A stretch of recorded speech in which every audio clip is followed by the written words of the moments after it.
ಪಕ್ಕದ ಕೆಂಪು ಇದು ಚೌಕ ಇಲ್ಲ ನಡು ಪಾಸ್ ಮಾಡ್ಬೇಕಾದ್ರೆ ನೋಡಿ.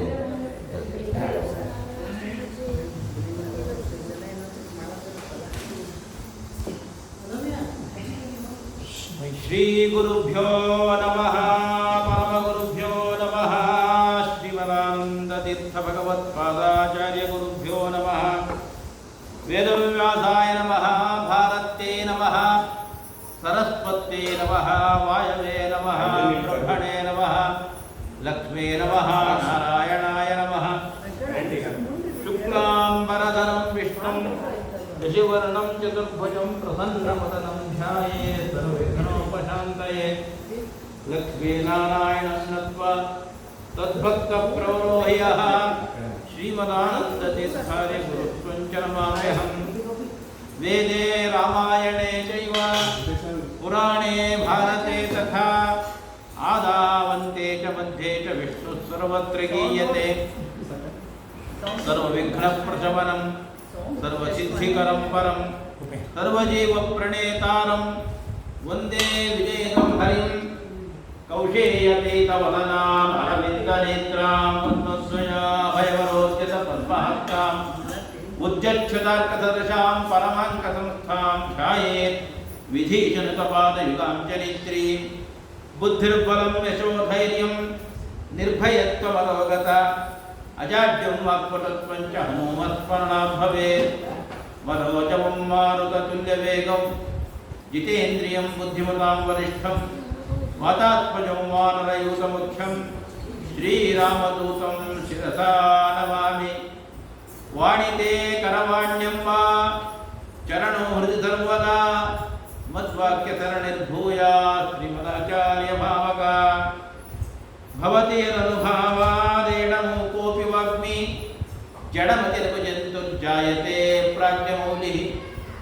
ಸಕಲವಚನಚೇತೋ ದೇವತಾ ಭಾರತೀ ಸಾ ಮಮ ವಚಸನಿಧತ್ತಾಂ ಸನ್ನಿಧಿಂ ಮಾನಸೇ ಚ. ಫಣಿಗಣವರಭೂಷಃ ಪಾರ್ವತೀಶ್ಲಾಘ್ಯವೇಷಃ ಖಲಜನಕೃತರೋಷಃ ಖಂಡಿತಾತ್ಮೀಯದೋಷಃ ತದರ್ಣಗಿರಿವಾಸಃ ಶಕ್ರಸೂರ್ಯಾದ್ಯಧೀಶಃ ಪರಿಹೃತಭೋಪಾಶಃ ಪಾತು ಮಾಂ ಪಾರ್ವತೀಶಃ. ಹರಶಂಭೋ ಮಹಾದೇವ ವಿಶ್ವೇಶ ಅಮರವಲ್ಲಭ ಶಿವಶಂಕರ ಶರ್ವಾತ್ಮನ್ ನೀಲಕಂಠ ನಮೋಸ್ತುತೆ. ನಮೋ ವತ್ತಾತ್ವಿಕಾ ದೇವಾಃ ವಿಷ್ಣುಭಕ್ತಿಪರಾಯಣಾಃ ಧರ್ಮಮಾರ್ಗೇ ಪ್ರೇರಯन्तु ಭವಂತಃ ಸರ್ವ ಏವ ಹಿ. ಯಾಂಚನಾಮಂದರಲೋಲಿತಾ ಯತವದೇ ವಿದ್ಯೇಂದಿರಾ ನಿರ್ಜರೈಃ ಜಾತೋ ಭಾರತ ಪಾರಿಜಾತತರುಃ ಸದ್ಬ್ರಹ್ಮಸೂತ್ರಾಮೃತಂ. ಆಸೀತ್ ತಂತ್ರಪುರಾಣ ಧನ್ಮಣಿಗಣಃ ಜಾತುಷ್ಟಿಕೇಂದುಸ್ತದಾ ಸೋಯಂ ವ್ಯಾಸುತಾನಿಜರ್ಭೂತಮೇ ಭೂತೆ ಸದಾಂ ಭೂತಿತಃ. ಶ್ರೀರಾಮಂ ಹನುಮಸ್ತೇವ್ಯಂ ಶ್ರೀಕೃಷ್ಣಂ ಭೀಮಸೇವಿತಂ ಶ್ರೀವ್ಯಾಸಂ ಶ್ರೀಮದಾನಂದತೀರ್ಥಂ ಸೇವಿತಂ ಭಜೆ. ಅಭ್ರಮಂ ಭಂಗರಹಿತಂ ಅಜಡಂ ವಿಮಲಂ ಸದಾ ಆನಂದತೀರ್ಥಮತುಳಂ ಭಜೆ ತಾಪತ್ರಯಾಪಹಂ. ಚಿತ್ರೈಃ ಪದೈಶ್ಚ ಗಂಭೀರೈಃ ವಾಕ್ಯೈರ್ಮಾನೇನ ಖಂಡಿತೈಃ ಗುರುಭಾವಂ ವ್ಯಂಜಯಂತಿ ಭಾತಿಶ್ರೀಜಯತೀರ್ಥವಾಕ್. ಅಂಜನಾಸೂನು ಸಾನ್ನಿಧ್ಯಾತ್ ವಿಜಯೇನ ವಿರಾಜಿತಂ ಅಜಿತಪ್ರೀತಿಜನಕಂ ಭಜೇಹಂ ವಿಜಯಧ್ವಜಂ. ಹರ್ಷಿಕಲ್ಪಿತಕಲ್ಪೋಯಂ ಪ್ರತ್ಯರ್ಥಿಗಜಕೇಸರಿ ವ್ಯಾಸತೀರ್ಥಗುರುರ್ಭೂಯಾತ್ ಅಸ್ಮದಿಷ್ಟಾಸಿದ್ಧಯೇ. ತಪೋ ವಿದ್ಯಾ ವಿರಕ್ತ್ಯಾದಿ ಸದ್ಗುಣೌಘಾಕರಾನಹಂ ವಾದಿರಾಜಗುರೂನ್ ವಂದ್ಯ ಹಯಗ್ರೀವದಯಾಶ್ರಯಾಂ. ಭಕ್ತಾನಾಂ ಮಾನಸಾಂ ಭೋಜಭಾನವೇ ಕಾಮಧೇನವೇ ಶ್ರೀ ವಿಜಯೇಂದ್ರ ಗುರವೇ ನಮೋತ್ಯಂತದಯಾಳವೇ. ಭಾವೋದಕೃತಂ ವಂದೇ ರಘುತ್ವ ಮಹಾಮುನಿಂ ಯಚ್ಚಿಷ್ಯ ಶಿಷ್ಯ ಶಿಷ್ಯಾದ್ಯಾಃ ಟಿಪ್ಪಣ್ಯಾಚಾರ್ಯ ಸಂಹಿತಾಃ. ಪೂಜ್ಯ ವೇದೇಶ ಮುನಿಂ ವಂದೇ ಯಾದವಾರಿ ಗುರುರ್ಗುರುಂ ಛಾಂದೋಗ್ಯ ಭಾಷಣ ಟೀಕಾಕಾರಂ ನಿರಂತರಂ. ಪೂಜ್ಯಾಯ ರಾಘವೇಂದ್ರಾಯ ಸತ್ಯಧರ್ಮರತಾಯ ಚ ಭಜತಾಂ ಕಲ್ಪವೃಕ್ಷಾಯ ನಮತಾಂ ಕಾಮಧೇನವೇ. ಅನವತ್ಯಾತ್ಮಚಾರಿತ್ರ್ಯಂ ವಿದ್ಯಾ ವಿದ್ಯೋತಭಾಸ್ವರಂ ವಿದ್ಯಾಮಾನ್ಯ ಗುರೂನ್ ವಂದೇ ವಾದಿಖದ್ಯೋತಭಾಸ್ಕರಂ. सत्याभिज्ञकराब्जोत्थान 50 वर्ष पूजकान् श्री सत्य प्रमोद तीर्थार्यान् नवमी न्याय सुधारतान् तपस्वाध्याय शुश्रूषा कृष्ण पूजारतं मुनिं विश्वेशं विष्टदं वन्दे परिव्राट् चक्रवर्तिनम् यत्पादस्मृतिपात्रेण पाण्डित्यं प्राप्यते नरैः तान् वन्दे यादवाचार्यान् वेदेशमुनिसेवकान् व्यासराजकृपापात्रं यादवार्यसुपुत्रकं श्रीनिवासगुरून् वन्दे तीर्थशब्दशिशोभितम् आपादमौलिपर्यन्तं गुरूणामाकृतिं स्मरेत् तेन विघ्नाः प्रणश्यन्ति सिद्ध्यन्ति च मनोरथाः जन्माद्यस्येतोऽन्वयादितरतश्चार्थेषु विघ्नस्वराट् तेने ब्रह्महृदायादिकवये मुह्यन्ति यं सूरयः तेजो वारिमृदां यथा विनिमयो यत्र त्रिसर्गो मृषा धाम्ना स्वेन सदा निरस्तकुहकं सत्यं परं धीमहि सृष्टिस्थित्यप्ययः नियतिदृष्टमो बन्धमोक्षाश्च यस्मात् अस्य श्री ब्रह्मरुद्र प्रभृतिसुरनरद्विषशत्रात्मकस्य विष्णोर्व्यस्ताः समस्ताः सकलगुणनिधिः सर्वदोषव्यपेतः पूर्णानन्दो व्ययो यः गुरुरपि परमः चिन्तयेत् तं महन्तं स्वस्त्यस्तु सतां सकलसन्मङ्गलानि भवन्तु। ನಿನ್ನೆ ದಿನ ಋಷಭ ನಾಮಕ ಭಗವಂತ ತನ್ನ ತಾಯಿಯಾಗಿರ್ತಕ್ಕಂಥ ದೇವಹೂತಿ ದೇವಿಗೆ ಉಪದೇಶ ಮಾಡಿದ. ಆ ಉಪದೇಶವನ್ನು ನಾವು ನಿನ್ನೆ ನೋಡಿದ್ದೇವೆ. ವಸ್ತುತಃ ಕಪಿಲನ ಭಗವಂತ ಆ ಉಪದೇಶ ಮಾಡಿರ್ತಕ್ಕಂಥದ್ದು ಸಾಂಖ್ಯ ತತ್ವವನ್ನು, ತಾಯಿ ಉಪದೇಶ ಮಾಡಿರ್ತಕ್ಕಂಥದ್ದು ನಿನ್ನೆ ನೋಡಿದ್ವಿ. ಅವನು ಉಪದೇಶ ಮಾಡಿದ್ದು ಸಾಂಖ್ಯ ತತ್ವ. ಸಾಂಖ್ಯ ಅಂದ್ರೇನು? ಶುದ್ಧಾತ್ಮತತ್ವ ವಿಜ್ಞಾನಂ ಸಾಂಖ್ಯಮಿತ್ಯಭಿಧೀಯತೆ. ಶುದ್ಧವಾದ ಆತ್ಮವಿಷಯಕ ಜ್ಞಾನವನ್ನು ಸಾಂಖ್ಯ ಅಂತ ಕರೀತಾರೆ. ಭಗವದ್ವಿಷಯಕವಾದ ಜ್ಞಾನವನ್ನು ನಮಗೆ ತಿಳಿಸಬೇಕು.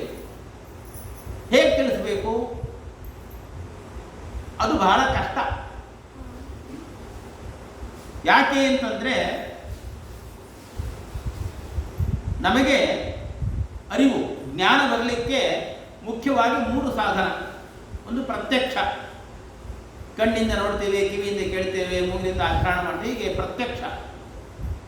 ಇನ್ನೊಂದು ಊಹೆ, ಅನುಮಾನ, ಅದು ಹೀಗೆ ಹೀಗೆ ಊಹೆ ಮಾಡ್ತೇವೆ ನಾವು, ಅದೊಂದು. ಇನ್ನೊಂದು ಶಬ್ದ, ಮಾತಿನಿಂದ ನಮಗೆ ಜ್ಞಾನ ಬರುತ್ತೆ. ಅವರೆಲ್ಲಿದ್ದಾರೆ ಅಂತ ಅವರು ಅಲ್ಲಿದ್ದಾರೆ ಅಂತ ಹೇಳ್ತಾರೆ. ಹೀಗೆ ಶಬ್ದದಿಂದ, ಅನುಮಾನದಿಂದ ಮತ್ತು ಪ್ರತ್ಯಕ್ಷದಿಂದ ನಮಗೆ ಜ್ಞಾನ ಬರುತ್ತೆ. ಆದರೆ ಪ್ರತ್ಯಕ್ಷಕ್ಕೆ ಇರುವ ಸಾಮರ್ಥ್ಯ ಈ ಅನುಮಾನಕ್ಕೆ, ಆಗಮಕ್ಕೆ ಇಲ್ಲ. ಪ್ರತ್ಯಕ್ಷದಿಂದ ಅನುಭವ ಆಗಿದ್ದರೆ ಅದನ್ನು ಊಹಿಸಬಹುದು. ನಾವು ಬೆಂಕಿಯನ್ನು ಅಡಿಗೆ ಮನೆಯಲ್ಲಿ ನೋಡಿರಬೇಕು, ಆಗ ಬೆಟ್ಟದಲ್ಲಿ ಬೆಂಕಿ ಇದೆ ಅಂತ ಊಹೆ ಮಾಡಬಹುದು. ಯಾರಿಗೆ ಬೆಂಕಿ ಅರಿವೇ ಇಲ್ವೋ ಅವನು ಊಹೆ ಮಾಡಲಿಕ್ಕಾಗಲ್ಲ. ಹಾಗೇನೆ ಶಬ್ದವೂ ಹಾಗೆ. ನಮಗೆ ಅನುಭವಕ್ಕೆ ಬಂದಿರತಕ್ಕಂಥದ್ದನ್ನು ಶಬ್ದ ಹೇಳುತ್ತೆ, ಅರ್ಥ ಹೇಳಿದರೆ ಅರ್ಥ ಆಗುತ್ತೆ. ನಮಗೆ ಅನುಭವಕ್ಕೆ ಬರದೇ ಇರತಕ್ಕಂಥದ್ದನ್ನು ಶಬ್ದ ಹೇಳಿದ್ರೆ ಅರ್ಥ ಆಗುತ್ತೆ. ಒಂದು ದೃಷ್ಟಾಂತ ಕೊಡ್ತೇನೆ. ಒಂದು ಶಾಲೆಯಲ್ಲಿ ಮಕ್ಕಳು ಕೂತಿದ್ರು, ಅಧ್ಯಾಪಕ ಪಾಠ ಮಾಡ್ತಾ ಇದ್ದ. ಆಗ ಅವರು ಹೇಳಿದರು, ಹಾಲು ಬಿಳಿಯ ಬಣ್ಣದಿಂದ ಕೂಡಿರುತ್ತೆ ಅಂತ ಹೇಳಿದರು. ಆಗ ಆ ಕುರುಡ ಕೇಳ್ತಾನೆ, ಬಿಳಿಯ ಬಣ್ಣ ಅಂದ್ರೆ ಏನು ಸಾರು? ಅವನಿಗೆ ಹೇಳ್ಕೊಡ್ಬೇಕು ಬಿಳಿ ಬಣ್ಣ ಅಂತ. ಅದಕ್ಕೆ ಅವರು ಏನು ಮಾಡಬೇಕು, ಇವನಿಗೆ ಬಿಳಿ ಬಣ್ಣ ಹೇಳ್ಕೊಡ್ಬೇಕು ಅಂದರೆ ಹಾಲು ಒಂದು ಅರ್ಥ ಆಯ್ತು ಅವನಿಗೆ. ಪಾತ್ರೆಯಲ್ಲಿ ಹಾಲಿಟ್ಟಿರ್ತಾರೆ, ಅರ್ಥ ಆಯ್ತು. ಬಿಳಿ ಬಣ್ಣ ಅಂತ ಅರ್ಥ ಆಗಿಲ್ಲ. ಅದಕ್ಕೆ ಒಂದು ಕೊಕ್ಕರೆ ತಂದು ಕೊಟ್ಟು, ತಂದು ಬಿಳಿ ಹಿಂಗಿರುತ್ತೆ ಅಂತ ಅವನಿಗೆ ಮುಟ್ದ, ಸೊಟ್ಟಗಿರುತ್ತೆ ಬಿಳಿ ಕೇಳುವ. ಅಂದರೆ ಯಾರಿಗೆ ಅನುಭವ ಇರುವೋ ಅವನಿಗೆ ಶಬ್ದದಿಂದ ನಾವು ಜ್ಞಾನವನ್ನು ಹಂಚಲಿಕ್ಕಾಗಲ್ಲ. ಶಬ್ದಕ್ಕೆ ಈ ದೌರ್ಬಲ್ಯ ಇದೆ. ಅದಕ್ಕೋಸ್ಕರವಾಗಿ ಪ್ರತ್ಯಕ್ಷದಕ್ಕಿಂತ ಅನುಮಾನ ಆಗಮಗಳು ದುರ್ಬಲ ಅಂತ ಕರೀತಾರೆ. ಪ್ರಕೃತ ಭಗವದ್ವಿಷಯಕ ಜ್ಞಾನವನ್ನು ನಮಗೆ ಗುರುಗಳು ತಿಳಿಸಬೇಕು. ನಮಗೆ ಭಗವಂತನ ಅನುಭವ ಇಲ್ಲ. ಆ ಭಗವಂತ ಅನುಭವ ಇಲ್ಲ ಆದ್ದರಿಂದ ಹೇಳಿದರೆ ಏನು ಹೇಳ್ತಾರೆ ಇವರು ಅನಿಸ್ಬಿಟ್ಟು. ಮತ್ತೆ ಶಬ್ದಕ್ಕೆ ಇನ್ನೊಂದು ತೊಂದರೆ ಏನು ಅಂದರೆ ದೇಶಕ್ಕೆ, ಕಾಲಕ್ಕೆ, ವ್ಯಕ್ತಿಗೆ ಶಬ್ದ ಬದಲಾಗ್ತದೆ. ಈ ದೇಶದಲ್ಲಿ ಕನ್ನಡನೇ ಇರಬಹುದು, ಈ ಪ್ರಾಂತದಲ್ಲಿ ಕನ್ನಡದ ಶಬ್ದಗಳನ್ನು ಬೇರೆ ಬೇರೆ ಅರ್ಥದಲ್ಲಿ ಬಳಕೆ ಮಾಡ್ತಾರೆ. ಅದೇ ಶಬ್ದಗಳನ್ನು ಬೇರೆ ಕಡೆ ಇನ್ನೊಂದು ಅರ್ಥದಲ್ಲಿ ಬಳಕೆ ಮಾಡ್ತಾರೆ. ಒಮ್ಮೆ ನಾನು ಗುಲ್ಬರ್ಗಕ್ಕೆ ಹೋಗಿದ್ದೆ. ಗುಲ್ಬರ್ಗಕ್ಕೆ ಹೋದಾಗ ನನ್ನ ಮಗನಿಗೆ ಜ್ವರ ಬಂದ್ಬಿಟ್ಟು ವೈದ್ಯರ ಹತ್ರ ಹೋದೆ. ಸರಿ, ಅವ್ರು ಇಂಜೆಕ್ಷನ್ ಕೊಟ್ಟರು, ಏನೋ ಮಾಡಿದ್ರೆಲ್ಲ ಆಯಿತು. ಅವನಿಗೇನು ಆಹಾರ ಕೊಡಬೇಕು, ಅದಕ್ಕೆ ಅವರಂದರು ರವಿ ರಾಡಿ ಮಾಡಿ ಭೈರಿ. ಎಷ್ಟು ನಮಗೆ ಕೆಟ್ಟ ಅನ್ನಿಸ್ತು ಅಂದರೆ, ಭೈರಿ ಅಂತ ಇನ್ನು ದನ ನನ್ನ ಮಗ ಅಂತ ನನಗೆ ಕೆಟ್ಟ ಅನ್ನಿಸ್ತು. ಅವ್ರಿಗೆ ಸಹಜ ಅದು. ಅಂತ ರವಿ ರಾಡಿ, ನಾವು ಅಂದರೆ ಗಂಜಿ ಅಂತ ಹೇಳಬೇಕಾಯ್ತು. ಅಂದರೆ ಅವರಿಗೆ ಆ ಶಬ್ದ ಅಂತಕ್ಕಂಥ ಸಹಜ ಆಗಿದೆ. ಬೇರೆ ಬೇರೆ ದೇಶಕ್ಕೆ ಬದಲಾಗ್ತದೆ, ಕಾಲಕ್ಕೆ ಬದಲಾಗ್ತದೆ, ವ್ಯಕ್ತಿಗೆ ಬದಲಾಗ್ತದೆ. ಹಾಗಾಗಿ ಭಗವತ್ ತತ್ವವನ್ನು ನಾವು ಶಬ್ದದಿಂದಲೇ ಉಪದೇಶ ಮಾಡಬೇಕು ಅಂತ ಹೊರಟ್ರೆ, ಶಬ್ದದಿಂದ ಹೇಳೋದು ಏನಂತ, ಅವತ್ತು ಆ ಶಬ್ದ ಯಾವುದೋ ಅರ್ಥದಲ್ಲಿರುತ್ತೆ. ಸಾವಿರಾರು ಕೆಲಸ ಅಂದರೆ ಆ ಶಬ್ದ ಬೇರೆ ಅರ್ಥದಲ್ಲಿರ್ತದೆ. ಉದಾಹರಣೆಗೆ ದ್ರವ್ಯ ಅಂತ ನಾವು ಕರಿತೀವಿ. ಬಹುಶಃ ಸಂಸ್ಕೃತ ಶಬ್ದ ಇದೆ, ಎಲ್ಲರಿಗೂ ಗೊತ್ತಿರುತ್ತೆ.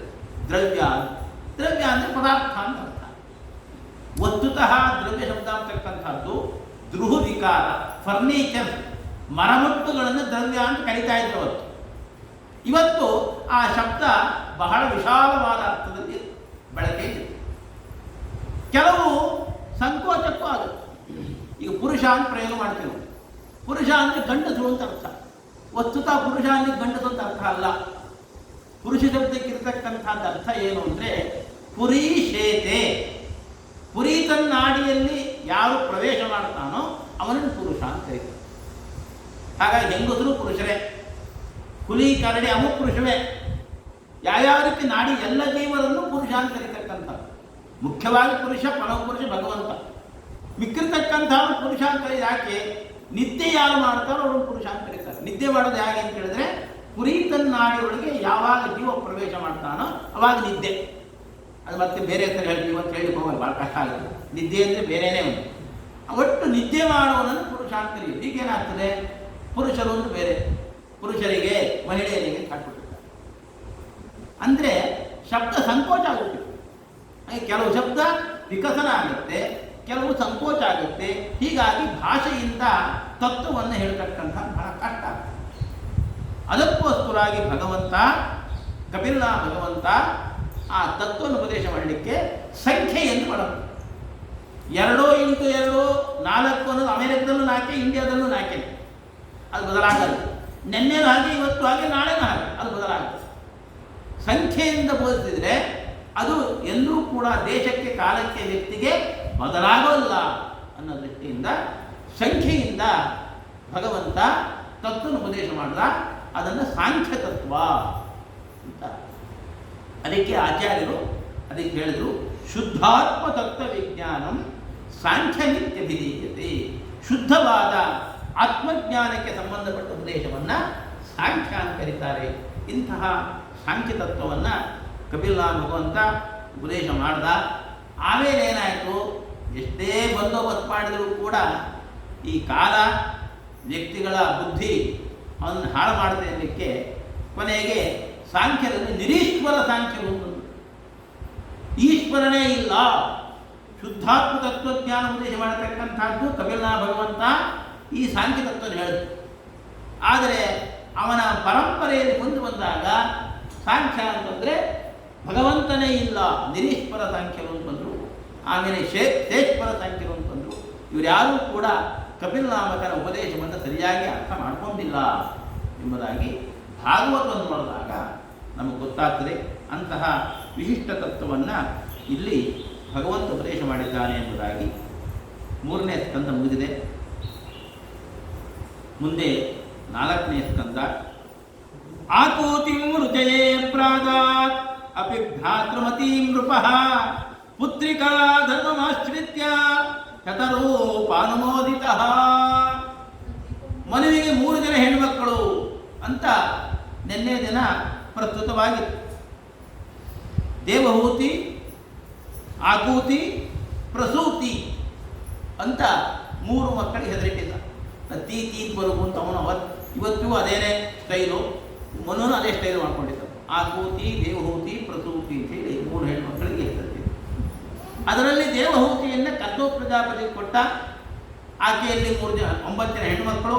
ಕಪಿಲ ಭಗವಂತ ಅವತಾರ ಮಾಡಲ್ಲ ಅಂತ ತಿಳಿಸಿದ್ದೇವೆ.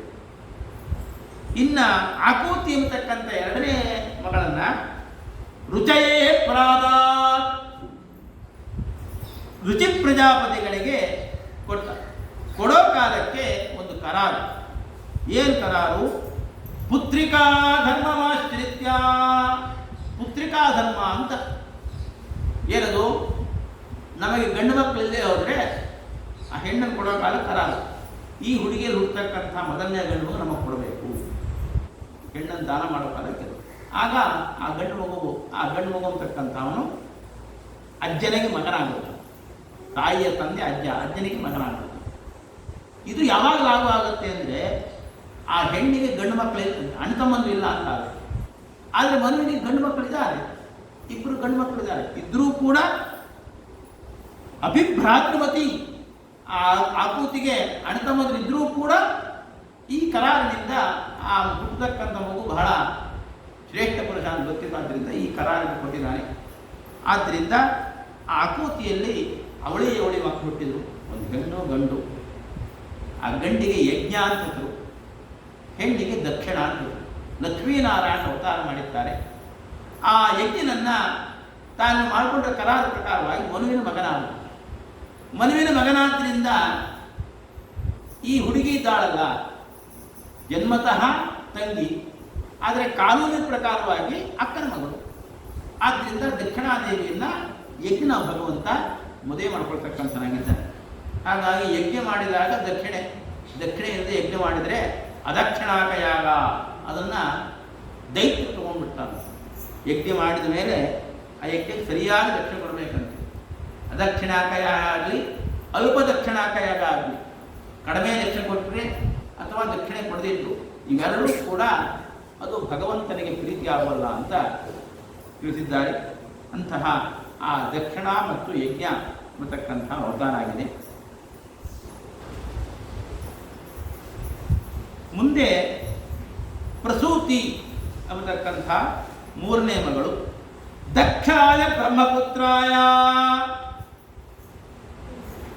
ಪ್ರಸೂತಿಂ ಭಗವಾನ್ ಮನುಃ ಪ್ರಾಯಚ್ಛತ್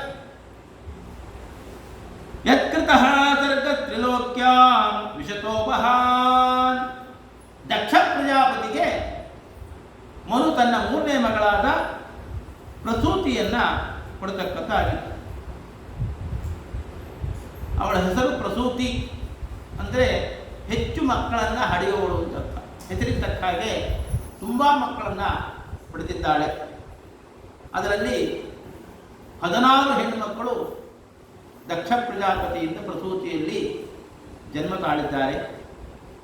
ಅದರಲ್ಲಿ 13 ಜನ ಹೆಣ್ಣು ಮಕ್ಕಳನ್ನು ಯಮಧರ್ಮರಾಜನಿಗೆ ಕೊಟ್ಟಿದ್ದಾನೆ. ಒಬ್ಬಗಳನ್ನು ಅಗ್ನಿಗೆ, ಮತ್ತೊಬ್ಬ ಮಗಳನ್ನು ಪಿತೃದೇವತೆಗಳಿಗೆ, ಮತ್ತೊಬ್ಬ ಮಗಳನ್ನು ಋತುದೇವಿಗೆ. ಸತಿ ಎಂಬತಕ್ಕಂಥ ಮಗಳನ್ನು ಋತುದೇವರಿಗೆ, ಸ್ವಾಹ ಅಂತಕ್ಕಂಥ ಮಗಳನ್ನು ಅಗ್ನಿಗೆ, ಸ್ವಧ ಅಂತಕ್ಕಂಥ ಮಗಳನ್ನು ಪಿತೃದೇವತೆಗಳಿಗೆ, ಇನ್ನು ಮೂರ್ತಿ ಮೊದಲಾಗಿರ್ತಕ್ಕಂಥ 13 ಜನ ಮಕ್ಕಳನ್ನು ಯಮಧರ್ಮರಾಜನಿಗೆ ಕೊಟ್ಟಿದ್ದಾರೆ. ಈ ದೇವಹೂತಿ ಹಿರಿಯ ಮಗಳಿದ್ದಾಳೆ. ಹಿರಿಯ ಮಗಳಲ್ಲಿ 9 ಜನ ಮಕ್ಕಳು ಹುಟ್ಟಿದ್ದಾನೆ ಅಂತ ಹೇಳಿ ಆ 9 ಜನ ಮಕ್ಕಳನ್ನು ಬೇರೆ ಬೇರೆ ಮರೀಚಿ ಮೊದಲಾಗಿರ್ತಕ್ಕಂಥ ಬ್ರಹ್ಮದೇವರ ಮಕ್ಕಳಿಗೆ ಕೊಟ್ಟಿದ್ದಾರೆ. ಅದರಲ್ಲಿ ಅನಸೂಯ ಎಂಬತಕ್ಕಂಥ ಒಬ್ಬಳಿದ್ದಾಳೆ. ಅನಸೂಯಾ ದೇವಿಯನ್ನ ಅತ್ರಿ ಮಹರ್ಷಿಗಳಿಗೆ, ಬ್ರಹ್ಮದೇವರ ಮಕ್ಕಳು ಅತ್ರಿಗಳು, ಅತ್ರಿಗೆ ಕೊಟ್ಟು ಮದುವೆ ಮಾಡಿದ್ದಾರೆ. ಅತ್ರೇ ಪತ್ಯನಸೂಯಾ ತ್ರೀನ್ನೇ ಜಗ್ನೇ ಸುಯಶಸ್ಸುತಾನ್ನೇ ದತ್ತ ಧ್ರುವಾಸಂ ಸೋಮಂ ಆತ್ಮೇಶ ಬ್ರಹ್ಮ ಸಂಭವ. ಅತ್ರಿ ಮಹರ್ಷಿಗಳು ತಮ್ಮ ಪತ್ನಿಯಾದ ಅನಸೂಯಾದೇವಿಯಲ್ಲಿ 3 ಮಕ್ಕಳನ್ನು ಪಡೆದಿದ್ದಾರೆ. ಅವರ ಹೆಸರು ದತ್ತ, ದುರ್ವಾಸ, ಇನ್ನೊಬ್ಬ ಸೋಮ, ಚಂದ್ರ. ಇವರು ವಿಷ್ಣು, ರುದ್ರ ಮತ್ತು ಬ್ರಹ್ಮರ ವಿಶೇಷ ಅಂಶದಿಂದ ಅವತಾರ ಮಾಡಿದ್ದಾರೆ. ಈ ಕಥೆಯನ್ನು ಹೇಳ್ತಾ ಇದ್ದಾರೆ. ಏನಾಯಿತು? ಅತ್ರಿ ಋಷಿಗಳು ಲಗ್ನ ಮಾಡಿಕೊಂಡ್ರು. ಈ ದಂಪತಿಗಳು ಭಗವಂತನನ್ನು ಕುರಿತು ತಪಸ್ಸು ಮಾಡಿದರು. ಏಕೋ ಮಯೇಹ ಭಗವಾನ್ ವಿಬುಧ ಪ್ರಧಾನ ಚಿತ್ತೀಕೃತ ಪ್ರಜನನಾಯ ಕಥನ್ಮಯೂಯಂ. ಈ ಋಷಿಗಳು ಭಾರಿ ಗಟ್ಟಿ. ಇವರು ತಪಸ್ಸು ಮಾಡಿದರು. ತಪಸ್ಸು ಮಾಡಿದರೆ ತ್ರಿಮೂರ್ತಿಗಳು ಪ್ರತ್ಯಕ್ಷ ಆಗುತ್ತೆ. ಬ್ರಹ್ಮ, ವಿಷ್ಣು, ಮಹೇಶ್ವರ ಪ್ರತ್ಯಕ್ಷ ಆಗುತ್ತೆ. ಅವರು ಕೇಳ್ತಾರೆ, ನಾನು ಏಕೋಮಯ ಒಬ್ಬ ದೇವತೆಯನ್ನು ಉದ್ದೇಶಿಸಿ ಸಂಕಲ್ಪ ಮಾಡಿ ತಪಸ್ಸು ಮಾಡಿದ್ದೇನೆ. ಈ 3 ಜನ ಪ್ರತ್ಯಕ್ಷ ಆದ್ರಿ? ಬ್ರಹ್ಮ, ರುದ್ರ, ವಿಷ್ಣು ತಪಸ್ಸು ಮಾಡಿದ್ರೆ ಪ್ರತ್ಯಕ್ಷ ಕಷ್ಟ. ನಾನು ನಿಮಗೂ ತಪಸ್ಸು ಮಾಡೇ ಇಲ್ಲ. ನಾರಾಯಣ ಮಾತ್ರ ತಪಸ್ಸು ಮಾಡಿಲ್ಲ. ನೀವು ಬ್ರಹ್ಮ ಶಿವಗಳು ಯಾಕೆ ಬಂದ್ರಿ? ಕಥನ್ನು ಯೂಯಂ ಅಂತ ಆ ಮಹರ್ಷಿಗಳು ತ್ರಿಮೂರ್ತಿಗಳನ್ನು ಪ್ರತ್ಯಕ್ಷ ಮಾಡಿದರು, ಪ್ರಶ್ನೆ ಮಾಡಿದರು. ತ್ರಿಮೂರ್ತಿಗಳು ಹೇಳಿದರು, ಯಥಾಕೃತಸ್ತೆ ಸಂಕಲ್ಪ ಭಾವ್ಯಂ ತೇನೈವ ನಾನ್ಯಥಾ. ನೀವು ಹೇಗೆ ಸಂಕಲ್ಪ ಮಾಡಿದ್ರೆ ಅದು ಬಂದಿದ್ದೀವಿ ನಾವು.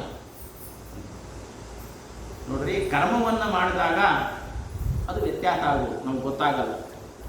ಯಾಕೆಂದರೆ ಅಜ್ಞಾನದಿಂದ ಕರ್ಮದಲ್ಲಿ ವ್ಯತ್ಯಾಸ ಆಗುವುದು. ಆದರೆ ಸಂಕಲ್ಪ ಏನು ಮಾಡಿದ್ವಿ ಅಂತ ಅದರೊಳಗೆ ಸಂಶಯ ಇರೋದು. ನಾವೇನು ಸಂಕಲ್ಪ ಮಾಡಿದ್ವಿ ನಮ್ಗೆ ಗೊತ್ತಿಲ್ಲ. ಆದರೆ ಈ ತ್ರಿಮೂರ್ತಿಗಳು ಹೇಳ್ತಿದ್ದಾರೆ, ಯಥಾಕೃತಸ್ಥೆ ಸಂಕಲ್ಪ, ನೀನೇನು ಸಂಕಲ್ಪ ಮಾಡಿದ್ದು ಹಾಗಾಗಿರುತ್ತೆ ಅಂತ. ಹಾಗಾಗಿ ಈ ಸಂಭಾಷಣೆ ಸ್ವಲ್ಪ ಏನೋ ಗೋಜಲು ಅರ್ಥ ಆಗ್ತಿಲ್ಲ. ಅದಕ್ಕೆ ಆಚಾರ್ಯ ನಿರ್ಣಯ ಬರೀತಾರೆ, ಏನಿದು ಏನು ಸಂಕಲ್ಪ ಮಾಡಿದ್ದಾರೆ ಈ ಮಹರ್ಷಿಗಳು ಅಂತಂದರೆ, ಸೃಷ್ಟಿ ಸ್ಥಿತಿ ಸಂಹಾರಕ್ಕೆ ಕಾರಣೀಭೂತನಾದ ಭಗವಂತ. ಈ ಭಾಗವತ ಹೇಳುವಂತೆ ಸೃಷ್ಟಿ ಸ್ಥಿತಿಗಳನ್ನು ಮಾಡ್ತಕ್ಕಂಥ ಒಬ್ಬನೇ ನಾರಾಯಣನೇ ಮಾಡೋದು. ರುದ್ರದೇವರಲ್ಲಿ ನಿಂತುಕೊಂಡು ಸಂಹಾರವನ್ನು ಮಾಡ್ತಾನೆ, ಬ್ರಹ್ಮನಲ್ಲಿ ನಿಂತುಕೊಂಡು ಸೃಷ್ಟಿ ಮಾಡ್ತಾನೆ. ಸ್ವತಃ ವಾಸುದೇವನಾಗಿ ಆತ ಸ್ಥಿತಿಯನ್ನು ರಕ್ಷಣೆಯನ್ನು ಮಾಡ್ತಾನೆ. ಹಾಗೆ ಸೃಷ್ಟಿ ಸ್ಥಿತಿ ಸಂಹಾರಗಳಿಗೆ ಕಾರಣ ಒಬ್ಬನೇ. ಆ ಸೃಷ್ಟಿ ಸ್ಥಿತಿಗಳಿಗೆ ಕಾರಣೀಭೂತನಾದ ಭಗವಂತನನ್ನ ನಾನು ಕಾಣಬೇಕು ಅಂತ ಇವರು ಸಂಕಲ್ಪ ಮಾಡಿದರು. ಆದರೆ ಭಗವಂತನ ಇಚ್ಛೆ ಹೇಗಿದೆ ಅಂದರೆ, ಸಂಹಾರಕರ್ತನಾದ ಭಗವಂತನ ರೂಪ ಅದು ರುದ್ರದೇವರಂತೆ ಇರುತ್ತೆ, ರುದ್ರಾಂತರ್ಯಾಮಿಯಾಗಿ ಇರುತ್ತೆ. ಹಾಗೇನೆ ಸೃಷ್ಟಿ ಮಾಡತಕ್ಕಂಥ ವಾಸುದೇವ ರೂಪ ಅದು ಬ್ರಹ್ಮದೇವರಂತೆ ಇರ್ತದೆ, ಅಥವಾ ಬ್ರಹ್ಮದೇವರು ಅವರಂತೆ ಇದ್ದಾರೆ. ಆ ಸೃಷ್ಟಿ ಮಾಡತಕ್ಕಂಥ ಭಗವಂತ ಏನಿದ್ದಾನೆ ಅವನಂತೆ ಅವನ ಉಪಾಸನೆ ಮಾಡಿ ಅವನಂತೆ ಇದ್ದಾನೆ. ಹಾಗೇನೆ ರುದ್ರದೇವರು ಕೂಡ ಆ ಸಂಕರ್ಷಣ ಉಪಾಸನೆ ಮಾಡಿ ಸಂಕರ್ಷಣಂತೆ ಇದ್ದಾನೆ. ನಮಗೆ ನೋಡಲಿಕ್ಕೆ ಸಂಕರ್ಷಣ ಆಗಲಿ ರುದ್ರ ಆಗಲಿ ವ್ಯತ್ಯಾಸ ಕಾಣೋದು, ವಾಸುದೇವನಾಗಲಿ ಬ್ರಹ್ಮದೇವರಾಗಲಿ ವ್ಯತ್ಯಾಸ ಕಾಣೋದು.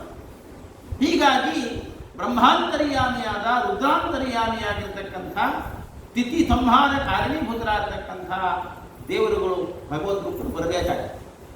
ಆದರೆ ಆ ರೂಪಗಳು ಆ ದೇವತೆಗಳಿಂದ ಬರೋದು.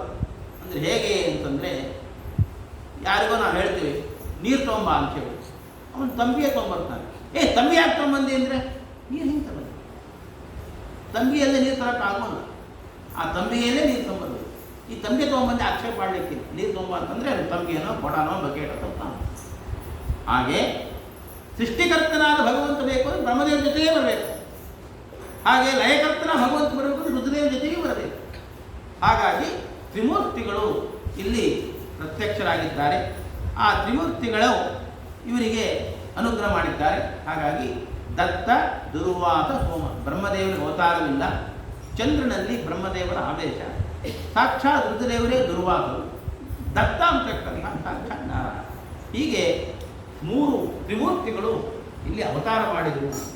ಅಂತೂ ಭಗವಂತ ಈ ಮನುವಿನ ಮಕ್ಕಳ ಮೇಲೆ ವಿಶೇಷವಾಗಿರ್ತಕ್ಕಂಥ ಅನುಗ್ರಹ ಮಾಡಿದ್ದಾನೆ. ದೇವಹೂತಿ ದೇವಿಯಲ್ಲಿ ಕಪಿಲಾಗಿ ಅವತಾರ ಮಾಡಿದ, ದೇವಹೂತಿಯ ಮಗಳಾದಂಥ ಅನುಸೂಯಾ ದೇವಿಯಲ್ಲಿ ದತ್ತನಾಗಿ ಅವತಾರ ಮಾಡಿದ್ದಾನೆ. ಹೀಗೆ ಭಗವದ್ ಅನುಗ್ರಹ ಅಂತಕ್ಕಂಥದ್ದು ವಿಶೇಷವಾಗಿದೆ ಎಂಬುದನ್ನು ನಾವಿಲ್ಲಿ ಗಮನಿಸಬೇಕು. ಇನ್ನು ದಕ್ಷ ಪ್ರಜಾಪತಿ ತನ್ನ ಮಕ್ಕಳನ್ನು ಯಮಧರ್ಮರಾಜನಿಗೆ 13 ಜನ ಕೊಟ್ಟಿದ್ದಾನೆ ಅಂತ ಏನು ಹೇಳಿದ್ವಿ. ಅದರಲ್ಲಿ ಮೂರ್ತಿ ಎಂಬತಕ್ಕಂಥದ್ದು, ಆ ಮೂರ್ತಿಯಲ್ಲಿ ಚತುರ್ಮೂರ್ತಿಗಳ ಅವತಾರ ಆಗಿದೆ. ನರ, ನಾರಾಯಣ, ಹರಿ, ಕೃಷ್ಣ ಅಂತಕ್ಕಂಥ 4 ರೂಪಗಳಿಂದ ಭಗವಂತ ಆ ಮೂರ್ತಿ ದೇವಿಯಲ್ಲಿ ಅವತಾರ ಮಾಡಿದ್ದಾನೆ. ಇನ್ನು ವಸುಗಳು, ಆದಿತ್ಯರು ಇವರೆಲ್ಲ ಯಮಧರ್ಮರಾಜನ ಮಕ್ಕಳು. ಇವರೆಲ್ಲ ಈ ದೇವಹೂತಿಯ ಹೆಣ್ಣು ಮಕ್ಕಳಲ್ಲಿ ಅವತಾರ ಮಾಡತಕ್ಕಂಥವ್ರು ಎಂಬುದಾಗಿ ನಾವು ತಿಳಿಯಬಹುದು. ಸ್ವಾಹಾದೇವಿಯನ್ನ ಅಗ್ನಿಗೆ ಕೊಟ್ಟಿದ್ದಾರೆ. ಅಗ್ನಿಯಲ್ಲಿ 3 ಜನ ಮಕ್ಕಳು, ಅವರ ಮಕ್ಕಳು 45 ಜನ, ಒಟ್ಟು 48 ಜನ ಪಾಲಕರು ಅಂತ. ಇವರು ಅನೇಕ ವಿಧವಾದ ಯಜ್ಞಗಳಲ್ಲಿ ಬರೀ ಬೆಂಕಿ ತಿಟ್ಟೆ ಅಂತೀವಿ. ಒಂದೊಂದು ಯಜ್ಞಕ್ಕೆ ಒಬ್ಬೊಬ್ಬ ಅಗ್ನಿ ಇದ್ದಾನೆ. ಈ 48 ಜನ ಅಗ್ನಿಗಳು ಹವಿಸ್ಸನ್ನು ಸ್ವೀಕಾರ ಮಾಡ್ತಕ್ಕಂಥವರು. ಒಬ್ಬರಿಗೊಟ್ಟು ಕೂಡ ಅಗ್ನಿಯ ಮಕ್ಕಳು ಎಂಬುದಾಗಿ ತಿಳಿಯಬೇಕು. ಪಿತೃದೇವತೆಗಳ ಮಕ್ಕಳನ್ನು ಮುಂದೆ ನವಮಸ್ಕಂದದಲ್ಲಿ ತಿಳಿಸ್ತಕ್ಕಂಥರಾಗ್ತಾರೆ. ಇನ್ನು ಕೊನೆಯ ಮಗಳು ಸತೀದೇವಿ, ಆಕೆ ಮಕ್ಕಳಾಗಲಿಲ್ಲ, ಹಾಗೆ ದೇಹವನ್ನು ಬಿಟ್ಟುಬಿಟ್ರು. ಹೆಣ್ಣು ಮಕ್ಕಳಿಗೆ ಮಕ್ಕಳಾಗದೇ ಇರೋದು, ಮದುವೆ ಮಾಡಿಕೊಳ್ಳದೇ ಇರತಕ್ಕಂಥದ್ದು ಅದೊಂದು ಪಾಪದ ಸೂಚನೆ. ಆದರೆ ಸತೀದೇವಿಗೆ ಮಕ್ಕಳಾಗದೆ ಹೋಗ್ಬಿಟ್ರು ಅಂತ ಅರ್ಥ ಏನು? ಯಾರನ್ನು ಸ್ಮರಣೆ ಮಾಡಿದರೆ ಜಗತ್ತಿನಲ್ಲಿ ಎಲ್ಲರಿಗೂ ಕೂಡ ಮಾಂಗಲ್ಯ ಬರ್ತದೆ ಅಂತ ಸತೀದೇವಿಗೆ ಮಕ್ಕಳಾಗದೆ ಹಾಗೆ ಅವರು ದೇವರು ಬಿಟ್ಟು ಅಂತ ಹೇಳ್ತಾರೆ. ಏನಿದೆ ಕಥೆ? ಆ ಕಥೆಯನ್ನು ಹೇಳ್ತಿದ್ದಾರೆ. ಭವೇ ಶೀಲವತಾಂ ಶ್ರೇಷ್ಠೆ ದಕ್ಷ ದುಹಿತೃವತ್ಸಲ ವಿದ್ವೇಷ ಮಕರೋತ್ ಸಾಕ್ಷಾತೆ ಅನಾ ಧೃತ್ಯ ಆತ್ಮಜಾಂ ಸತಿ. ಸಾಧಾರಣವಾಗಿ ಕೊನೆ ಮಕ್ಕಳ ಮೇಲೆ ಬಹಳ ಪ್ರೀತಿ ತಂದೆ ತಾಯಿಗಳಿಗೆ. ಅದು ಕೊನೆಯ ಮಗಳ ಹೆಣ್ಮಗಳಾಗ್ಬಿಟ್ರೆ ಭಾರಿ ಪ್ರೀತಿ. ಹೀಗಿರೋ ಕಾಲಕ್ಕೆ ಮತ್ತಿನ್ನೊಂದು ಮನಃಶಾಸ್ತ್ರ ಹೇಳ್ತದೆ. ಇವತ್ತು ಸರ್ಕಾರ ಬೇರೆಯವರು ಹೇಳ್ತಾರೆ ಮಕ್ಕಳ ಜಾಸ್ತಿ ಆಗ್ಬಿಟ್ರೆ ಪ್ರೀತಿ ಹೆಚ್ಚೋಗ್ಬಿಡುತ್ತೆ, ಪ್ರೀತಿ ಕಮ್ಮಿ ಆಗ್ತದೆ. ಪ್ರೀತಿ ಕಮ್ಮಿ ಆಗಲ್ಲ, ನಮ್ಮಲ್ಲಿ ಸಂಪಾದನೆ ಕಮ್ಮಿ ಆದ್ದರಿಂದ ಆ ಪ್ರೀತಿ ಅಭಿವ್ಯಕ್ತಿ ಮಾಡತಕ್ಕಂಥ ಮಾಧ್ಯಮ ಕಡಿಮೆ ಆಗ್ಬಿಟ್ಟು ಪ್ರೀತಿ ಕಡಿಮೆ ಆಗ್ಬೋದು. ವಾತ್ಸಲ್ಯ ಅಷ್ಟೇ ಇರುತ್ತೆ. ಹೆಚ್ಚು ಮಕ್ಕಳಾದರೆ ಹೆಚ್ಚು ವಾತ್ಸಲ್ಯ ಇರುತ್ತೆ ಅಂತ ಮನಃಶಾಸ್ತ್ರ ಹೇಳ್ತದೆ, ಪುರಾಣ ಹಾಗೆ ಹೇಳ್ತದೆ. ಹಾಗಾಗಿ ದಕ್ಷ ಪ್ರಜಾಪತಿ 14 ಜನ ಹೆಣ್ಮಕ್ಳು ಭಾರಿ ಪ್ರೀತಿ ಇರಬೇಕು. ಹೆಣ್ಮಕ್ಳು ಪ್ರೀತಿ ಇದ್ರೆ ಏನಾಗ್ತದೆ, ಅಳಿಯಂದ್ರನ್ನು ಬಹಳ ನಾಜೂಕಾಗಿ ನೋಡ್ಕೋತಾರೆ. ಯಾಕೆ ತಮ್ಮ ಕಲ್ಲು ಹರಿದಾಕಿರ್ತಾರಲ್ಲ. ಹಾಗಾಗಿ ಆ ಹೆಣ್ಣು ಮಗಳಿಗೆ ಬೇಸರ ಆಗಬಾರ್ದು, ಇವರಿಂದ ಹೆಣ್ಮಗಳಿಗೆ ತೊಂದರೆ ಆಗಬಾರ್ದು ಅಂತೇಳಿ ಅಳಿಯಂದ್ರನ್ನು ಬಹಳ ಆದರದಿಂದ ನೋಡ್ಕೊಳ್ತಕ್ಕಂಥ ಒಂದು ಪದ್ಧತಿ. ಆದರೆ ಈ ದಕ್ಷ ಪ್ರಜಾಪತಿ ಆತ್ಮಜಾಂ ಸತಿ ಅನಾದರತ್ಯ, ತನ್ನ ಮಗಳನ್ನು ಅನಾದರ ಮಾಡಿ ಋತುದೇವರನ್ನು ದ್ವೇಷ ಮಾಡಬೇಕು. ಅಳಿಯಂದ್ರನ್ನು ದ್ವೇಷ ಮಾಡೋದೇ ದೊಡ್ಡ ಅಚಾತುರ್ಯ. ಅಳಿಯಂದ್ರನ್ನು ದ್ವೇಷ ಮಾಡಲೇಬಾರ್ದು. ಮಗನಿಗೆ ಬೇಕಾದ ಜೋರು ಮಾಡ್ಬೋದು, ಅಳಿಯರಿಗೆ ಜೋರು ಮಾಡಲಿಕ್ಕೆ ಅಳಿಯ ದೇವರು ಅಂತ ಕರೀಬೋದು. ಅಂತ ಅಳಿಯಂದ್ರನ್ನ, ಅದರಲ್ಲೂ ಕೂಡ ಶೀಲವತಾಂ ಶ್ರೇಷ್ಠೆ, ಭಾರಿ ಗುಣವಂತ. ಏನೋ ಭಾಳ ಗೊತ್ತಾಗಿದ್ದರೆ ಕುಡ್ಕ ಪಡ್ಕ ಮತ್ತೊಂದಾಗಿದ್ದರೆ ಏನೋ ಸ್ವಲ್ಪ ಜೋರು ಮಾಡೋದು.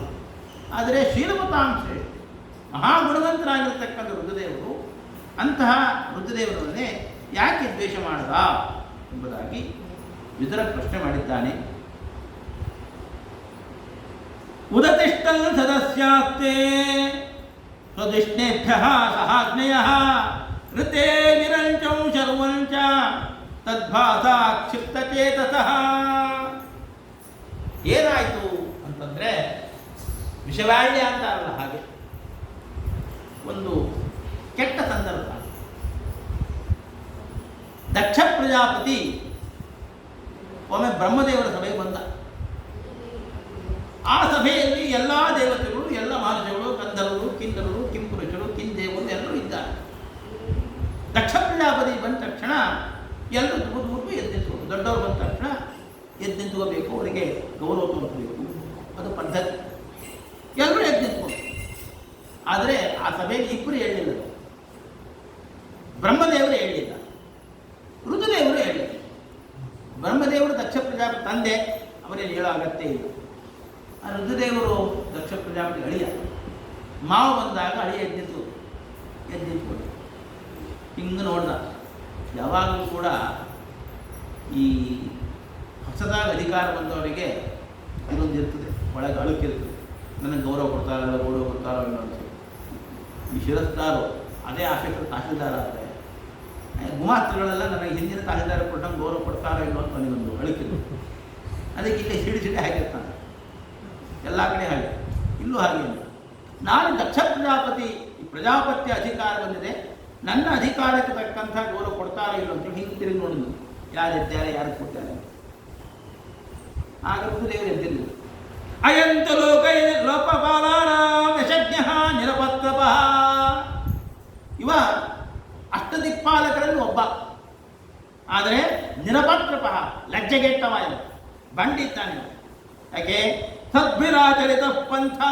ಎಲ್ಲ ಸಜ್ಜನರು ಏನೊಂದು ದೊಡ್ಡವರು ಬಂದ ಎದ್ದಿಂದುಕೋಬೇಕು ಅಂತ ಒಂದು ಹಾದಿಯನ್ನು ಹಾಕಿದ್ದಾರೆ. ಆ ಹಾದಿಯನ್ನು ಅವನು ಅತಿಕ್ರಮ ಮಾಡಿದ. ನಾನು ಇವನಿಗೆ ಹೆಣ್ಣು ಕೊಡಲ್ಲ ಅಂತಂದೆ.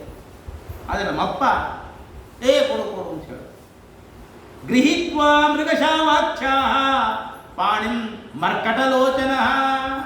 ಜಿಂಕೆಯ ಕಣ್ಣಿನಂತೆ ಕಂಡಿರ್ತಕ್ಕಂಥ ನನ್ನ ಕಂದನನ್ನ ಈ ಮಂಗದ ಮಕದಲ್ಲಿ ಕೊಟ್ಬಿಟ್ಟೆ.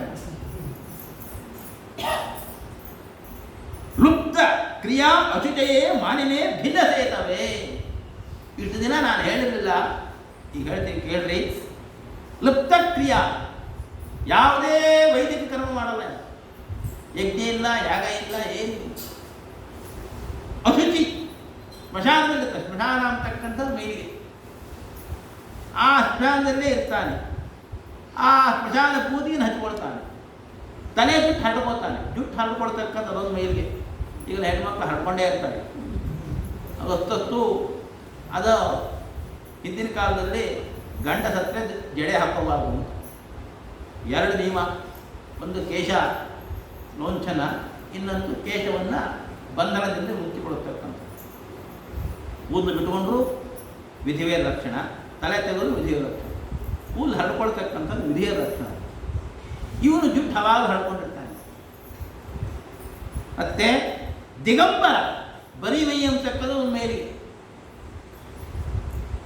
ಹೀಗೆಲ್ಲ ಅದಕ್ಕೋಸ್ಕರವಾಗಿ ಸ್ನಾನ ಮಾಡಬೇಕಾಗಕ್ಕೆ ಮೈ ಮೇಲೆ ಬಟ್ಟೆ ಇರಬೇಕು. ನಾವು ಬಚವಣೆ ಮಾಡ್ತೀವಿ ಅಂತಂದರೆ ನೀವು ಎಲ್ಲರೂ ಮಾಡಿ, ದೇವತೆಗಳು ಎಲ್ಲ ಕಡೆ ಇರ್ತಾರೆ, ಅವರಿಗೆ ಅವಮಾನ ಮಾಡ್ದಂಗೆ. ಹಾಗಾಗಿ ಬಟ್ಟೆ ಹಾಕ್ಕೊಂಡೇ ಸ್ನಾನ ಮಾಡಿ. ಇವೆಲ್ಲ ಹೇಳಿದ್ದಾರೆ. ಇಂತಹ ಎಲ್ಲ ವಿಧವಾಗಿರ್ತಕ್ಕಂಥ ಅಮಂಗಳ ಇವನಲ್ಲಿದೆ. ಆದ್ದರಿಂದ ಇವನಿಗೆ ಇನ್ನು ಮೇಲೆ ದೇವಾನುದೇವತೆಗಳ ಜೊತೆಗೆ ಹವಿಸ್ಸು ಕೊಡೋಣ ಬೇಡ ಅಂತ ಈಗಲ್ಲ ಶಾಪ ಕೊಟ್ಟಿದ್ದಾರೆ. ಜಗಳ ಆಗಿದೆ. ಅದಕ್ಕೆ ನಂದೀಶ್ವರ ಪ್ರತಿಯಾಗಿ ಅವರಿಗೆ ಶಾಪ ಕೊಟ್ಟಿದ್ದಾನೆ, ಅವ್ರ ಪ್ರತಿಯಾಗಿ ಶಾಪ ಕೊಡ್ತಾರೆ. ಹೀಗೆ ಏನೇನೋ ಗದ್ದಾಗಿರುತ್ತೆ. ರುದ್ರದೇವರು ಮಾತಾಡಿದ್ರೆ ಹೋಗುತ್ತೆ, ಹೋಗಿ ಹೋಗುತ್ತೆ. ಆದರೆ ಈ ದ್ವೇಷ ಬುದ್ಧಿ ಬಹಳ ದೀರ್ಘಕಾಲ ಪರ್ಯಂತ ದಕ್ಷ ಪ್ರಜಾಪತಿ ಉಳ್ಕೊಂಡ್ಬಿಟ್ಟಿತ್ತು.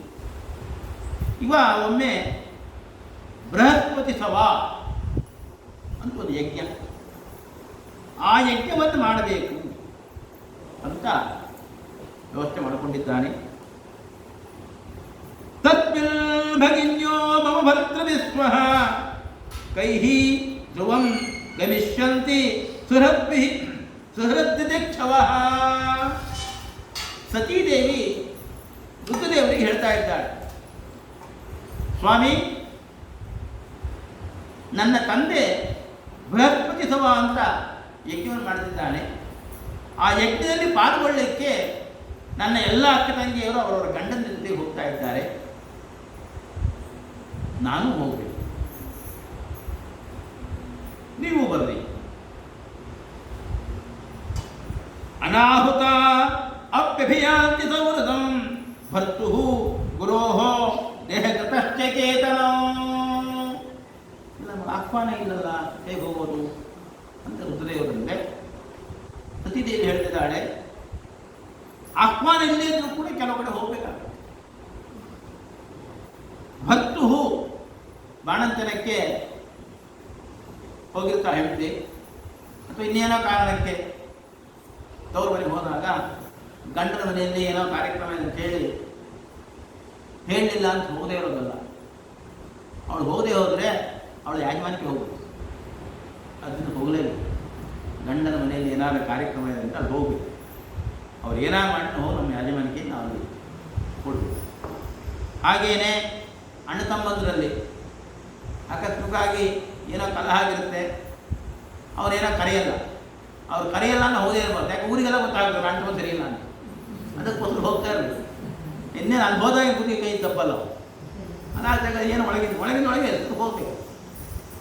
ಹಾಗೆ ಗುರುಗಳ ಮನೆಯಲ್ಲಾದಾಗ ಗುರುಗಳ ಕರೆಯಿಲ್ಲ ಅಂತ ಹೇಳಿ ನಾವು ಕೂತ್ಕೊಳ್ಳೋದಲ್ಲ, ಹೋಗ್ಬೇಕು. ಹಾಗೆ ಊರಲ್ಲಿ ಉತ್ಸವ ಆದಾಗ ನಮ್ಮವ್ರು ಹೇಳಿಲ್ಲ, ಅವ್ರು ಹೇಳಿ ಬಿಡಿ, ಉತ್ಸವ ನಮ್ಮದು, ನಾವು ಪಾಲ್ಗೊಳ್ತೀವಿ.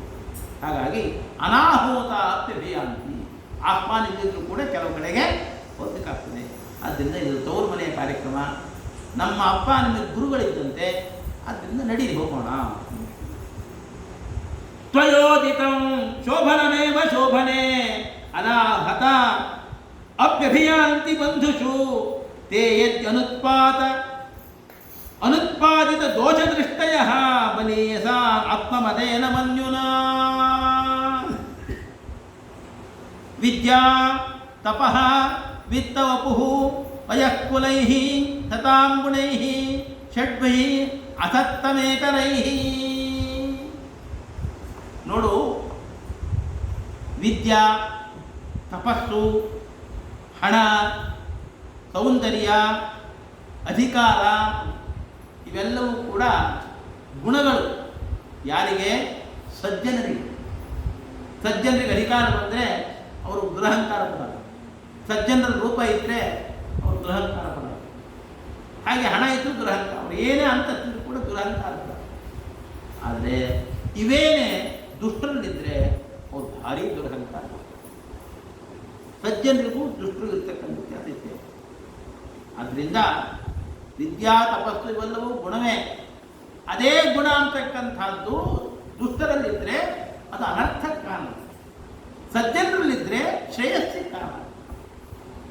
ಪ್ರಕೃತ ನೀನು ಹೇಳ್ದಲ್ಲ, ನಮ್ಮ ಅಪ್ಪನ ಮನೆಯಲ್ಲಿ ಕಾರ್ಯಕ್ರಮದಲ್ಲಿ ಹೋಗೋಣ ಅಂತ ಹೇಳಿದಲ್ಲ, ನೀನು ಹೇಳಿದ ಸರಿನೇ. ಆದರೆ ತೇಯದಿ ಅನುತ್ಪಾದಿತ ದೋಷದೃಷ್ಟಯ, ನಮ್ಮಲ್ಲಿ ದ್ವೇಷ ಇರಬಾರದು. ಏನೋ ಕಲಹ, ಮತ್ತೊಂದು ಅನಾದರ, ಇನ್ನೊಂದು ಏನೋ ತಾತ್ಕಾಲಿಕ ಇರಬಹುದು. ಆದರೆ ದ್ವೇಷ ಮಾಡ್ತಕ್ಕಂಥ ಭಾವ ಇದ್ದರೆ ಅಂತಹ ದ್ವೇಷಗಳನ್ನು ಹೋಗಬಾರ್ದು. ಕೃಷ್ಣ ದುರ್ಯೋಧನ ಕೇಳ್ತಾನೆ, ಸಂಧಾನಕ್ಕೆ ಬಂದಾಗ ಕೃಷ್ಣನ ದುರ್ಯೋಧನ ಕೇಳ್ತಾನೆ, ನಮ್ಮನೆ ಯಾರು ಬರಲಿಲ್ಲ ನೀವು? ದೊಡ್ಡ ಮನುಷ್ಯರು ಊರಿಗೆ ಬಂದು ನಮ್ಮನೆಗೆ ಬಂದಿದ್ದರೆ ಊರಿಗೆಲ್ಲ ಗೊತ್ತಾಗುತ್ತೆ ಅಂತ ಅವಮಾನ ಮಾಡ್ತಾರೆ. ಕೃಷ್ಣ ಬೀಗ, ದುರ್ಯೋಧನ ಬೀಗ. ದುರ್ಯೋಧನನ ಮಗಳನ್ನು ಕೃಷ್ಣನ ಮಗ ಸಾಂಬ ಮದುವೆ ಮಾಡಿಕೊಂಡಿದ್ದ. ಹಸ್ತಿನಾವತಿ ಕೃಷ್ಣ ಬಂದಿದ್ದಾನೆ ಅಂದ ತಕ್ಷಣ ಎಲ್ಲರೂ ಕೂಡ ಕೃಷ್ಣ ಬಂದಿದ್ದಾನೆ. ನಮ್ಮಂಥವ್ರು ಕೆಲವು ಕುಚೇಟ ಕೃಷ್ಣ ಎಲ್ಲಿ ಹೋಗ್ತಾ ನೋಡೋಣ ಅಂತ ನೋಡ್ತಿರ್ತಾರೆ. ಇನ್ನು ಇದ್ರ ಮನೆಗೆ ಹೋಗ್ತಾರೆ, ದುರ್ಯೋಧನ ಮನೆಗೆ ಹೋಗಲಿಲ್ಲ. ದುರ್ಯೋಧನಿಗೆ ಎಷ್ಟು ಅವಮಾನ ಆಗುತ್ತೆ, ಭಾಳ ಸುಮಾರು ಆಗುತ್ತೆ. ಏನು ನೀವು ಬಂದು ಅಲ್ಲಿಗೆ ಹೋಗ್ಬಿಡದೆ? ಅದಕ್ಕೆ ಕೃಷ್ಣ ಹೇಳ್ತಾನೆ, ದುಷಿತನ್ನಂ ನ ಭುಂಜೇತ ದುಷಂತಂ ನಯೋ ಭೋಜಯೇತ್. ಆಪತ್ತಿಲ್ಲದೆ ಹೋದರೆ, ನಾವು ಸರಿಯಾಗಿರ್ತಕ್ಕಂಥ ಒಂದು ವ್ಯವಸ್ಥೆ ಇದ್ದರೆ ದ್ವೇಷಗಳ ಮನೆಗೆ ಹೋಗಬಾರ್ದು, ದ್ವೇಷಗಳ ಅನ್ನವನ್ನು ಊಟ ಮಾಡಬಾರ್ದು, ದ್ವೇಷಗಳನ್ನು ಕರಿಬಾರ್ದು. ನಹಿ ಆಪತ್ಕತಾವಯ, ನನಗೇನು ಆಪತ್ತು ಬಂದಿಲ್ಲ, ಹಾಗಾಗಿ ನಿನ್ನ ಮನೆ ನಾನು ಬರಲಿಲ್ಲ. ನಾವೇ ದ್ವೇಷಗಳು, ನಾವು ಅನುಬಂಧಿಗಳಲ್ಲ ಅಂತ ಕೇಳಿದ್ರೆ, ಪಾಂಡವಾನ್ ದ್ವಿಷತೆ ರಾಜನ್ ಮಮ ಪ್ರಾಣಾಹಿ ಪಾಂಡವಾ. ನೀನು ಪಾಂಡವರು ದ್ವೇಷ ಮಾಡ್ತೀಯಲ್ಲಪ್ಪ, ಪಾಂಡವರು ನನ್ನ ಪಂಚ ಪ್ರಾಣ ಇರ್ತಾನೆ. ಇದು ಭಗವಂತನ ಅಂತಃಕರಣ. ನಮ್ಮಲ್ಲಿ ಇಂಥ ಅಂತಃಕರಣ ಇರ್ತದ? ಭಗವಂತನ ಅಂತಃಕರಣ ಇರ್ತದೆ. ಪಾಂಡವರನ್ನು ದ್ವೇಷ ಮಾಡ್ತೀಯ, ಅದರಿಂದ ನನ್ನ ದ್ವೇಷ ಮಾಡಿಲ್ಲ, ನೀನು ಪಾಂಡವರು ದ್ವೇಷ ಮಾಡ್ತೀಯ, ಅದರಿಂದ ನನಗೆ ಈ ದ್ವೇಷನೇ. ಆದ್ದರಿಂದ ನಿನ್ನ ಮನೆ ಅನ್ನವನ್ನು ಉಣ್ಣಲ್ಲ ನಾನು ಅಂತ ಆ ಋತುದೇವರು ಅದನ್ನು ಹೇಳ್ತಾರೆ. ಈಗ ದ್ವೇಷ ಮಾಡತಕ್ಕಂಥ ಮನೆಗೆ ಹೋಗಿ ಊಟ ಮಾಡಬಾರ್ದು. ಯಾಕೆ ಅಂತ ಹೇಳಿದ್ರೆ, ತಥಾರ್ಭಿಹಿ ನ ವ್ಯಥತೆ ಶಿಲಾಮುಖೈಃ ಚೇತೆ ಅರ್ಜಿತಾಂಗಃ ಹೃದಯೇನ ದೂಯತ. ಬಾಣದಿಂದ ನಾವು ಪೆಟ್ಟಾದರೆ ಸ್ವಲ್ಪ ನೋವಾಗತ್ತಿಲ್ಲ ಅಂತೇಳಿ, ಆ ನೋವು ಕೆಲವೊಂದು ಹೋಗ್ಬಿಡ್ತು. ಆದರೆ ನಮ್ಮ ದ್ವೇಷಗಳು ಆಡ್ತಕ್ಕಂಥ ಮಾತಿನಿಂದ ಆಗತ್ತಲ್ಲ ಗಾಯ, ಅದು ಬಹಳ ದೀರ್ಘಕಾಲವಾದ ಪರಿಣಾಮ ಬೀರುತ್ತೆ.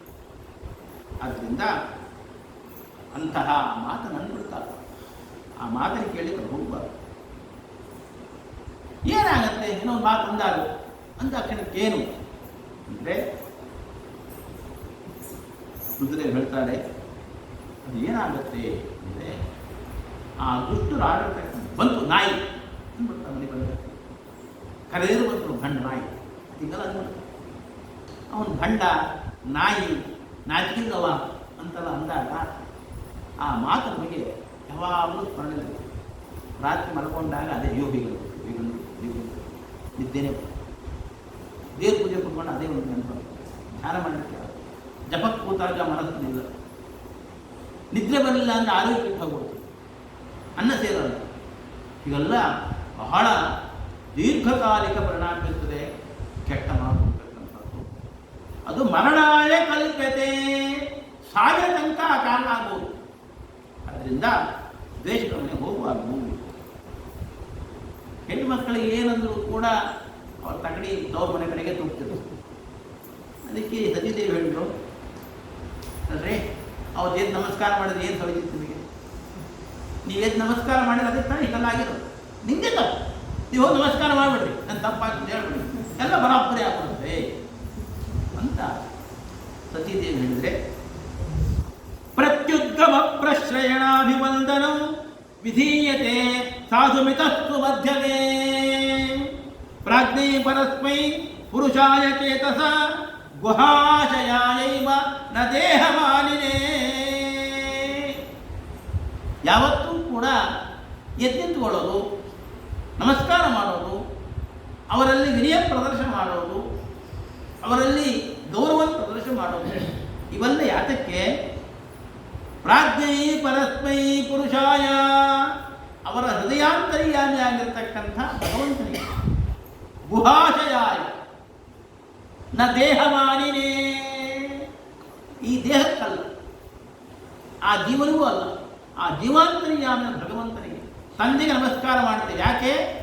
ನನ್ನಲ್ಲೂ ದೇವರು ಅವರಲ್ಲೂ ದೇವರಿದ್ದಾನೆ, ಏನು ಅವ್ರಿಗೆ ಯಾಕೆ ನಮಸ್ಕಾರ ಮಾಡಬೇಕಂದ್ರೆ, ನನ್ನಲ್ಲಿರ್ತಕ್ಕಂಥ ದೇವರ ಸಾನ್ನಿಧ್ಯಕ್ಕಿಂತ ಹೆಚ್ಚು ನನ್ನ ತಂದೆಯಲ್ಲಿದ್ದಾರೆ, ನಮ್ಮ ಗುರುಗಳಲ್ಲಿದ್ದಾರೆ, ನಮ್ಮ ಹಿರಿಯರಲ್ಲಿದ್ದಾರೆ. ಆದ್ದರಿಂದ ಆ ಹೆಚ್ಚು ಸಾನ್ನಿಧ್ಯ ಇರತಕ್ಕಂಥ ಪ್ರತೀಕಕ್ಕೆ ನಾವು ನಮಸ್ಕಾರ ಮಾಡ್ತೀವಿ. ಮಧ್ವಾಚಾರ್ಯರು ಅವರು ವಾಯುದೇವರು, ವಾಯುದೇವರ ಅವತಾರ ಮಧ್ವಾಚಾರ್ಯ ತಂದೆ ತಾಯಿ ನಮಸ್ಕಾರ ಮಾಡ್ತಿದ್ರು. ಅವಾಗ ಗುಹಾಶಯಾಯೈವ, ಮತ್ತಿಗೆ ಭಟ್ಟರ ನಮಸ್ಕಾರ ಅಲ್ಲ, ವೇದವದ ನಮಸ್ಕಾರ ಅಲ್ಲ, ಅವರ ಅಂತರ್ಯಾಮಿಯಾದ ಭಗವಂತನಿಗೆ ನಮಸ್ಕಾರ. ನಾವು ಭಗವಂತನಿಗೂ ನಮಸ್ಕಾರ, ತಂದೆ ತಾಯಿಗಳಿಗೂ ನಮಸ್ಕಾರ. ತಂದೆ ತಾಯಿಗಳು ನಮ್ಮಿಂದ ನಮ್ಮೇರೇನೆ, ಅವರ ಅಂತರ್ಯಾಮ ಭಗವಂತನು ನಮ್ಮೇನೆ. ನಾವು ಇಬ್ಬರಿಗೂ ಮಾಡಬೇಕು. ದೊಡ್ಡವರು ಅವ್ರಿಗೆ ಮಾತ್ರ ಮಾಡ್ತಾರೆ. ಆದ್ದರಿಂದ ನಾನು ಆ ಋತುದೇವರು ಎಲ್ಲಿ ಭಾರಿ ಎತ್ತರದಲ್ಲಿರ್ತಕ್ಕಂಥ ಅವರ ಅಂತಸ್ತಿಂಥದ್ದು ಏನು ಕತೆ, ಮನೋನಿಯಾಮಕ ಜಗತ್ತಿನಲ್ಲಿದ್ದ ಎಲ್ಲರ ಮನಸ್ಸನ್ನು ನೀವು ಮಾಡ್ತಕ್ಕಂಥವ್ರು ಮನೋಭಿಮಾನಿಗಳು. ಅವ್ರು ಹೇಳ್ತಾರೆ, ದೇಹಮಾನಿನೇ, ನಿಮ್ಮಪ್ಪ ಅವತ್ತು ಹೆಣ ಬಂತು, ಯಾರಲ್ಲಿ ದುರಹಂಕಾರ ಇದೋ ಅಲ್ಲಿ ಭಗವಂತ ಇರೋದು, ಯಾರಲ್ಲಿ ದ್ವೇಷ ಇರುತ್ತೋ ಅಲ್ಲಿ ಭಗವಂತ ಇರೋದು. ಹಾಗಾಗಿ ನಾನು ನೋಡಿದೆ ನಿಮ್ಮ ಅಪ್ಪನಲ್ಲಿ ಭಗವಂತ ಇರಲಿಲ್ಲ, ಹಾಗಾಗಿ ನಮಸ್ಕಾರ ಮಾಡಿ. ಅವ್ರಿಗೆ ಕಾಣ್ತದೆ, ನಮಗೆ ಕಾಣಲ್ಲ. ನಾವು ಮಡಿ ಮೇಲಿಗೆ ದೇವರಿಗೆ ಏನು ಕಾಣೋದು. ನಾ ಮಡಿ ಅಷ್ಟೇ, ಅದೇನು ಮಾಡ್ತಾನೆ ಬಿಡ್ತಾನೆ ಬಿಡ್ತಾರೆ.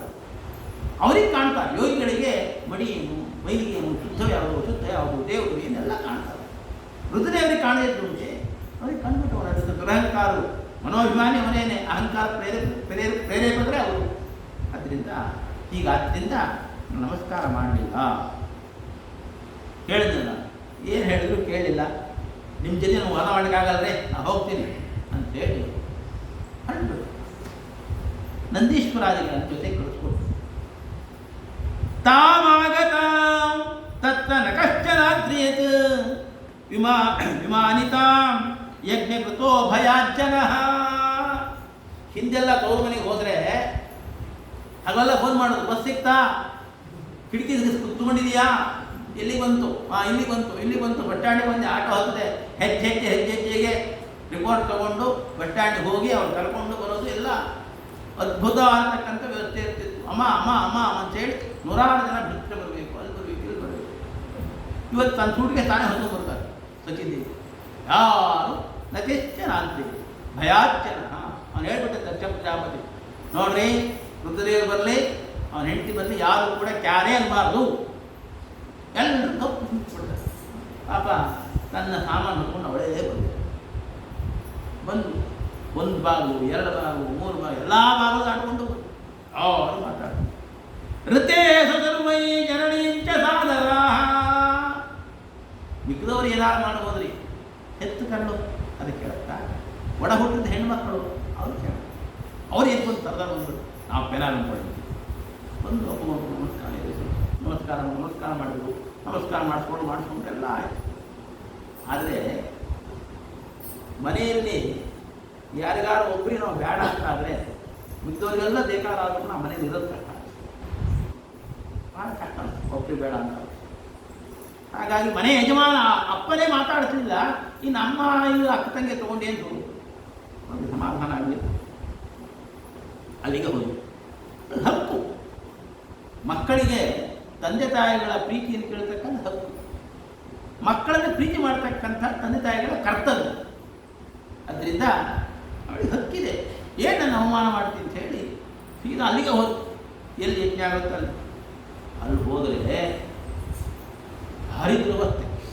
ಅರುದ್ರ ಭಾಗಂ ತಮವೇಕ್ಷಕಾಧ್ವನಂ ಪಿತಾ ಚ ದೇವೇ ಕೃತಹೇಳನಂ ವಿಭೌ. ನಮ್ಮಪ್ಪ ಕೆಟ್ಟವನು ಅಂತ ಗೊತ್ತಿತ್ತು, ಇಷ್ಟು ಕೆಟ್ಟವ ಅಂತ ಗೊತ್ತಿಲ್ಲ. ಈಗ ಎಚ್ಚರ ಆಯಿತು. ಅರುದ್ರ ಭಾಗಂ, ಋತುದೇವರ ಭಾಗವನ್ನೇ ಕೊಡ್ತಾ ಇಲ್ಲ. ನಮಗೆಲ್ಲ ಗೊತ್ತಾಗಲ್ಲ ಪೂರ್ವಜರು ಏನು ಮಾಡ್ತಾರೋ, ಯಾರಿಗೆ ಭಾಗ ಕೊಡ್ತೇವೆ ನಮಗೇನು ಅರ್ಥ ಆಗಲ್ಲ. ಮಾಡ ತುಪ್ಪ ಹಾಕಿದ್ರೆ ಹೊಗೆ ಆಯಿತು, ಮುಗಿದವರು. ಅವಳು ಸತೀದೇವಿ ಸರ್ವಜ್ಞಳಿದ್ದಾಳೆ. ಯಜ್ಞದ ಮಂತ್ರಗಳೆಲ್ಲ ಗೊತ್ತು ಅವಳಿಗೆ, ಕ್ರಿಯಾಕ್ರಮಗಳೆಲ್ಲ ಗೊತ್ತು.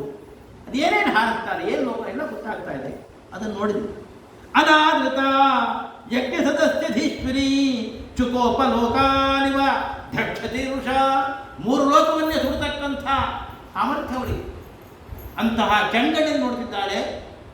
ಈ ಒಂದು ಶಾಸ್ತ್ರ ಮರ್ಯಾದೆಯನ್ನು ಉಲ್ಲಂಘನೆ ಮಾಡತಕ್ಕಂಥ ಈ ಕರ್ಮವನ್ನು. ಹಾಗಾಗಿ ಎಲ್ಲಿ ಶಾಸ್ತ್ರ ವಿರುದ್ಧವಾಗಿ ಕರ್ಮ ನಡೀತದೋ ಅಲ್ಲಿ ನಾವು ಅದನ್ನು ವಿರೋಧ ಮಾಡಬೇಕು. ನಮಗೇನು ಕೂತ್ಕೊಳ್ಳೋದಲ್ಲ. ಸಾಮರ್ಥ್ಯ ಇದ್ದರೆ ಅವರಿಗೆ ದೈಹಿಕವಾದ ಶಿಕ್ಷೆಯನ್ನು ಕೊಡ್ಬೋದು, ಇಲ್ಲ ಖಂಡನೆ ಮಾಡಬೇಕು. ಏನೂ ಆಗಲ್ಲ ಅಂತ ಕೇಳಿದ್ರೆ ಕಿವಿ ಬಿಟ್ಕೊಂಡು ಶಿವೋಹಂ ಶಿವೋಹಂ ಶಿವೋಹಂ ಅಂತ ಗಟ್ಟಿಯಾಗಿ 3 ಸಲ ಹೇಳಿ ಅದನ್ನೇನು ಹೊರಬರಬೇಕು ಅಂತ ಈಗ ಹೇಳಿದೆ. ಒಟ್ಟು ನಮ್ಮದು ಪ್ರತೀಕಾರ ಇದೆ ಗೊತ್ತಾಗಬೇಕು. ಸುಮ್ಮನೆ ಕಳ್ಕೊಂಡು ಹೊರಕೊಂಡ್ಬಿಡೋದಲ್ಲ. ನೀವು ಮಾಡಿದ ತಪ್ಪು, ನಾನು ಇದಕ್ಕೆ ಸಮ್ಮತಿ ಇಲ್ಲ ಅಂತ ಅಷ್ಟಾದರೂ ಕೂಡ ನಮ್ಮದು ಅಲ್ಲಿ ರಿಜಿಸ್ಟರ್ ಆಗಬೇಕು. ಇಲ್ಲ ಅಂತ ಹೇಳಿದ್ರೆ ಆ ಸಭೆಯಲ್ಲಾಗತಕ್ಕಂಥ ನಡಾವಳಿಗೆ ನಾವು ಬಾಧ್ಯಸ್ಥರಾಗ್ತೇವೆ.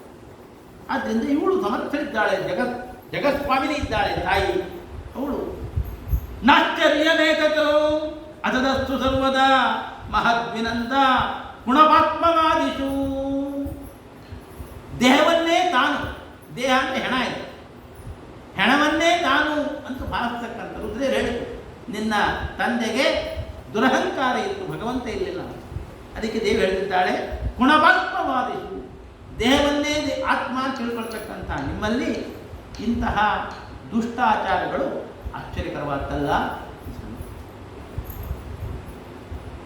ಏನು ಶೂಲಿಗೆ ಕೊಡ್ತೇನೆ, ಹೀಗೆ ನೀವು ಯಜ್ಞ ಮಾಡ್ತಿದ್ದೀರಲ್ಲ ಅಂತಂದಾಗ ದಕ್ಷ ಪ್ರಜಾಪತಿ ಅಂತ ಯಾವ ಶೂಲಿ ಕೊಡಬೇಕು, ಶೂಲಿ ಅಂದರೆ ಕೈಯಲ್ಲಿ ಶೂಲ ಹಿಡ್ಕೊಂಡವನು. ಅವನೇನು ಮಾಡಿದ್ದ, ಎಲ್ಲ ಚಾಪ್ರಾಸ್ಗಳಿಗೆ ಶೂಲ ಕೊಡ್ತಿದ್ದ. ಬಾಗಲಕಾಯಿಯವರು, ಕಸ ಕೊಡ್ತಾರೆ, ಎಲ್ಲ ಕೈಯಲ್ಲಿ ಶೂಲ ಕೊಡ್ತಾರೆ. ನೋಡು ನಮ್ಮ 2 ಜನ ಶೂಲಿಗಳಿದ್ದಾರೆ, ಇವರಿಗೆಲ್ಲ ಹರಿಸ್ಕೊಡ್ಬೇಕಾ? ಹೀಗೆ ಹೊಂಕು ಮಾತಾಡೋದು. ಜಗತ್ತಿನ ಸ್ವಾಮಿ ಮಹಾರಾಜದೇವರು ಅವರನ್ನು ಯಾವುದೋ ಒಬ್ಬ ಪದಾರ್ಥಕ್ಕೆ ಹೋಲಿಸಿ ಮಾತಾಡೋದು ಬಹಳ ಮಹತ್ವಿನಿಂದ ಅಂತಕ್ಕಂಥದ್ದು, ಬಹಳ ಅನರ್ಥಕ್ಕೆ ಕಾರಣ ಆಗ್ತಕ್ಕಂಥದ್ದು. ನಾವು ಪುಣ್ಯಕರ್ಮ ಮಾಡಲೇ ಗುಣವಾಗಿಲ್ಲ, ಪಾಪವನ್ನು ಮಾಡಬಾರ್ದು, ಅಷ್ಟಾರೆ ಇಚ್ಛೆ ಇರಬೇಕು. ನಾವು ಮಾತಾಡೋ ಕಾಲಕ್ಕೆ ನಾವು ಹಿಂದೂಗಳು ಅನ್ಯಮತೀಯರಲ್ಲಿ ಇಷ್ಟಿಲ್ಲ ಅಂತ ಕಾಣ್ತದೆ, ನಮ್ಗೆ ಗೊತ್ತಿಲ್ಲ ಅಂತಿಲ್ಲ ಅಂತ. ನಮ್ಮಲ್ಲಿ ಭಾರಿ ಕೆಟ್ಟ ಮಾತಾಡೋದ್ರಲ್ಲಿ ನಿಸ್ತೀವ್ರ. ಯಾವೊಬ್ಬ ಚಾಡಿಪರು ಅಂದರೆ ಬಂದ ನಾರದ ಬಂದ ಅಂತ ಏನ್ರಿ ನಾವು ಅವರ ಮಹತ್ವ ಏನು ಇಡೀ ಭಾಗವತರು ಬರ್ತದೆ. ಆ ನಾರದ ಅನುಗ್ರಹದಿಂದ ಪ್ರಹ್ಲಾದ, ಧ್ರುವ, ಪ್ರಚೇತದರು ಒಬ್ಬರ ಇಬ್ಬರ ಸಾವಿರಾರು ಜನಗಳು ಉದ್ಧತರಾಗಿದ್ದಾರೆ. ಆ ನಾರದರು ನಿನಗೆ ಅನುಗ್ರಹ ತರಗತಿ ಇಟ್ಟಿರ್ತಾರೆ. ಯಕ್ಷ ಸ್ಮರಣ ಮಾತ್ರೇನ ಅವರು ಸ್ಮರಣ ಮಾಡುತ್ತಾರೆ. ನಾರಂ ದದಾತೀತಿ ನಾರದ, ಎಲ್ಲರಿಗೂ ಜ್ಞಾನವನ್ನು ಕೊಡ್ತಕ್ಕಂಥವ್ರು. ಎಷ್ಟು ದೊಡ್ಡ ಅಂತಸ್ತುಂಟು. ಅವರನ್ನು ಯಾವನೋ ಕೆಲಸಕ್ಕೆ ಬಾರಿ ಅಂತಕ್ಕ ಚಾಡಿಕೋರಿಗೆ ಹೊರತು ಮಾತಾಡೋದು. ಅವರ ವ್ಯಾಪಾರ ಭಗವಂತನ ಆಜ್ಞಾನುಸಾರ ಅಂದರೆ ವ್ಯಾಪಾರಗಳು.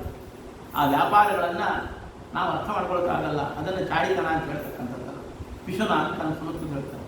ಅವರು ಪಿಶುನರಲ್ಲ, ಮಹಾಜ್ಞಾನಿಗಳು, ದೊಡ್ಡ ದೈವಭಕ್ತರು, ಭಾರೀ ದೇವತಾ ಕಾರ್ಯವನ್ನು ನಿರ್ವಹಣೆ ಮಾಡ್ತಕ್ಕಂಥವ್ರು. ಅವರನ್ನು ನಾವೆಂತ ಹೊರತು ಮಾತಾಡೋದು.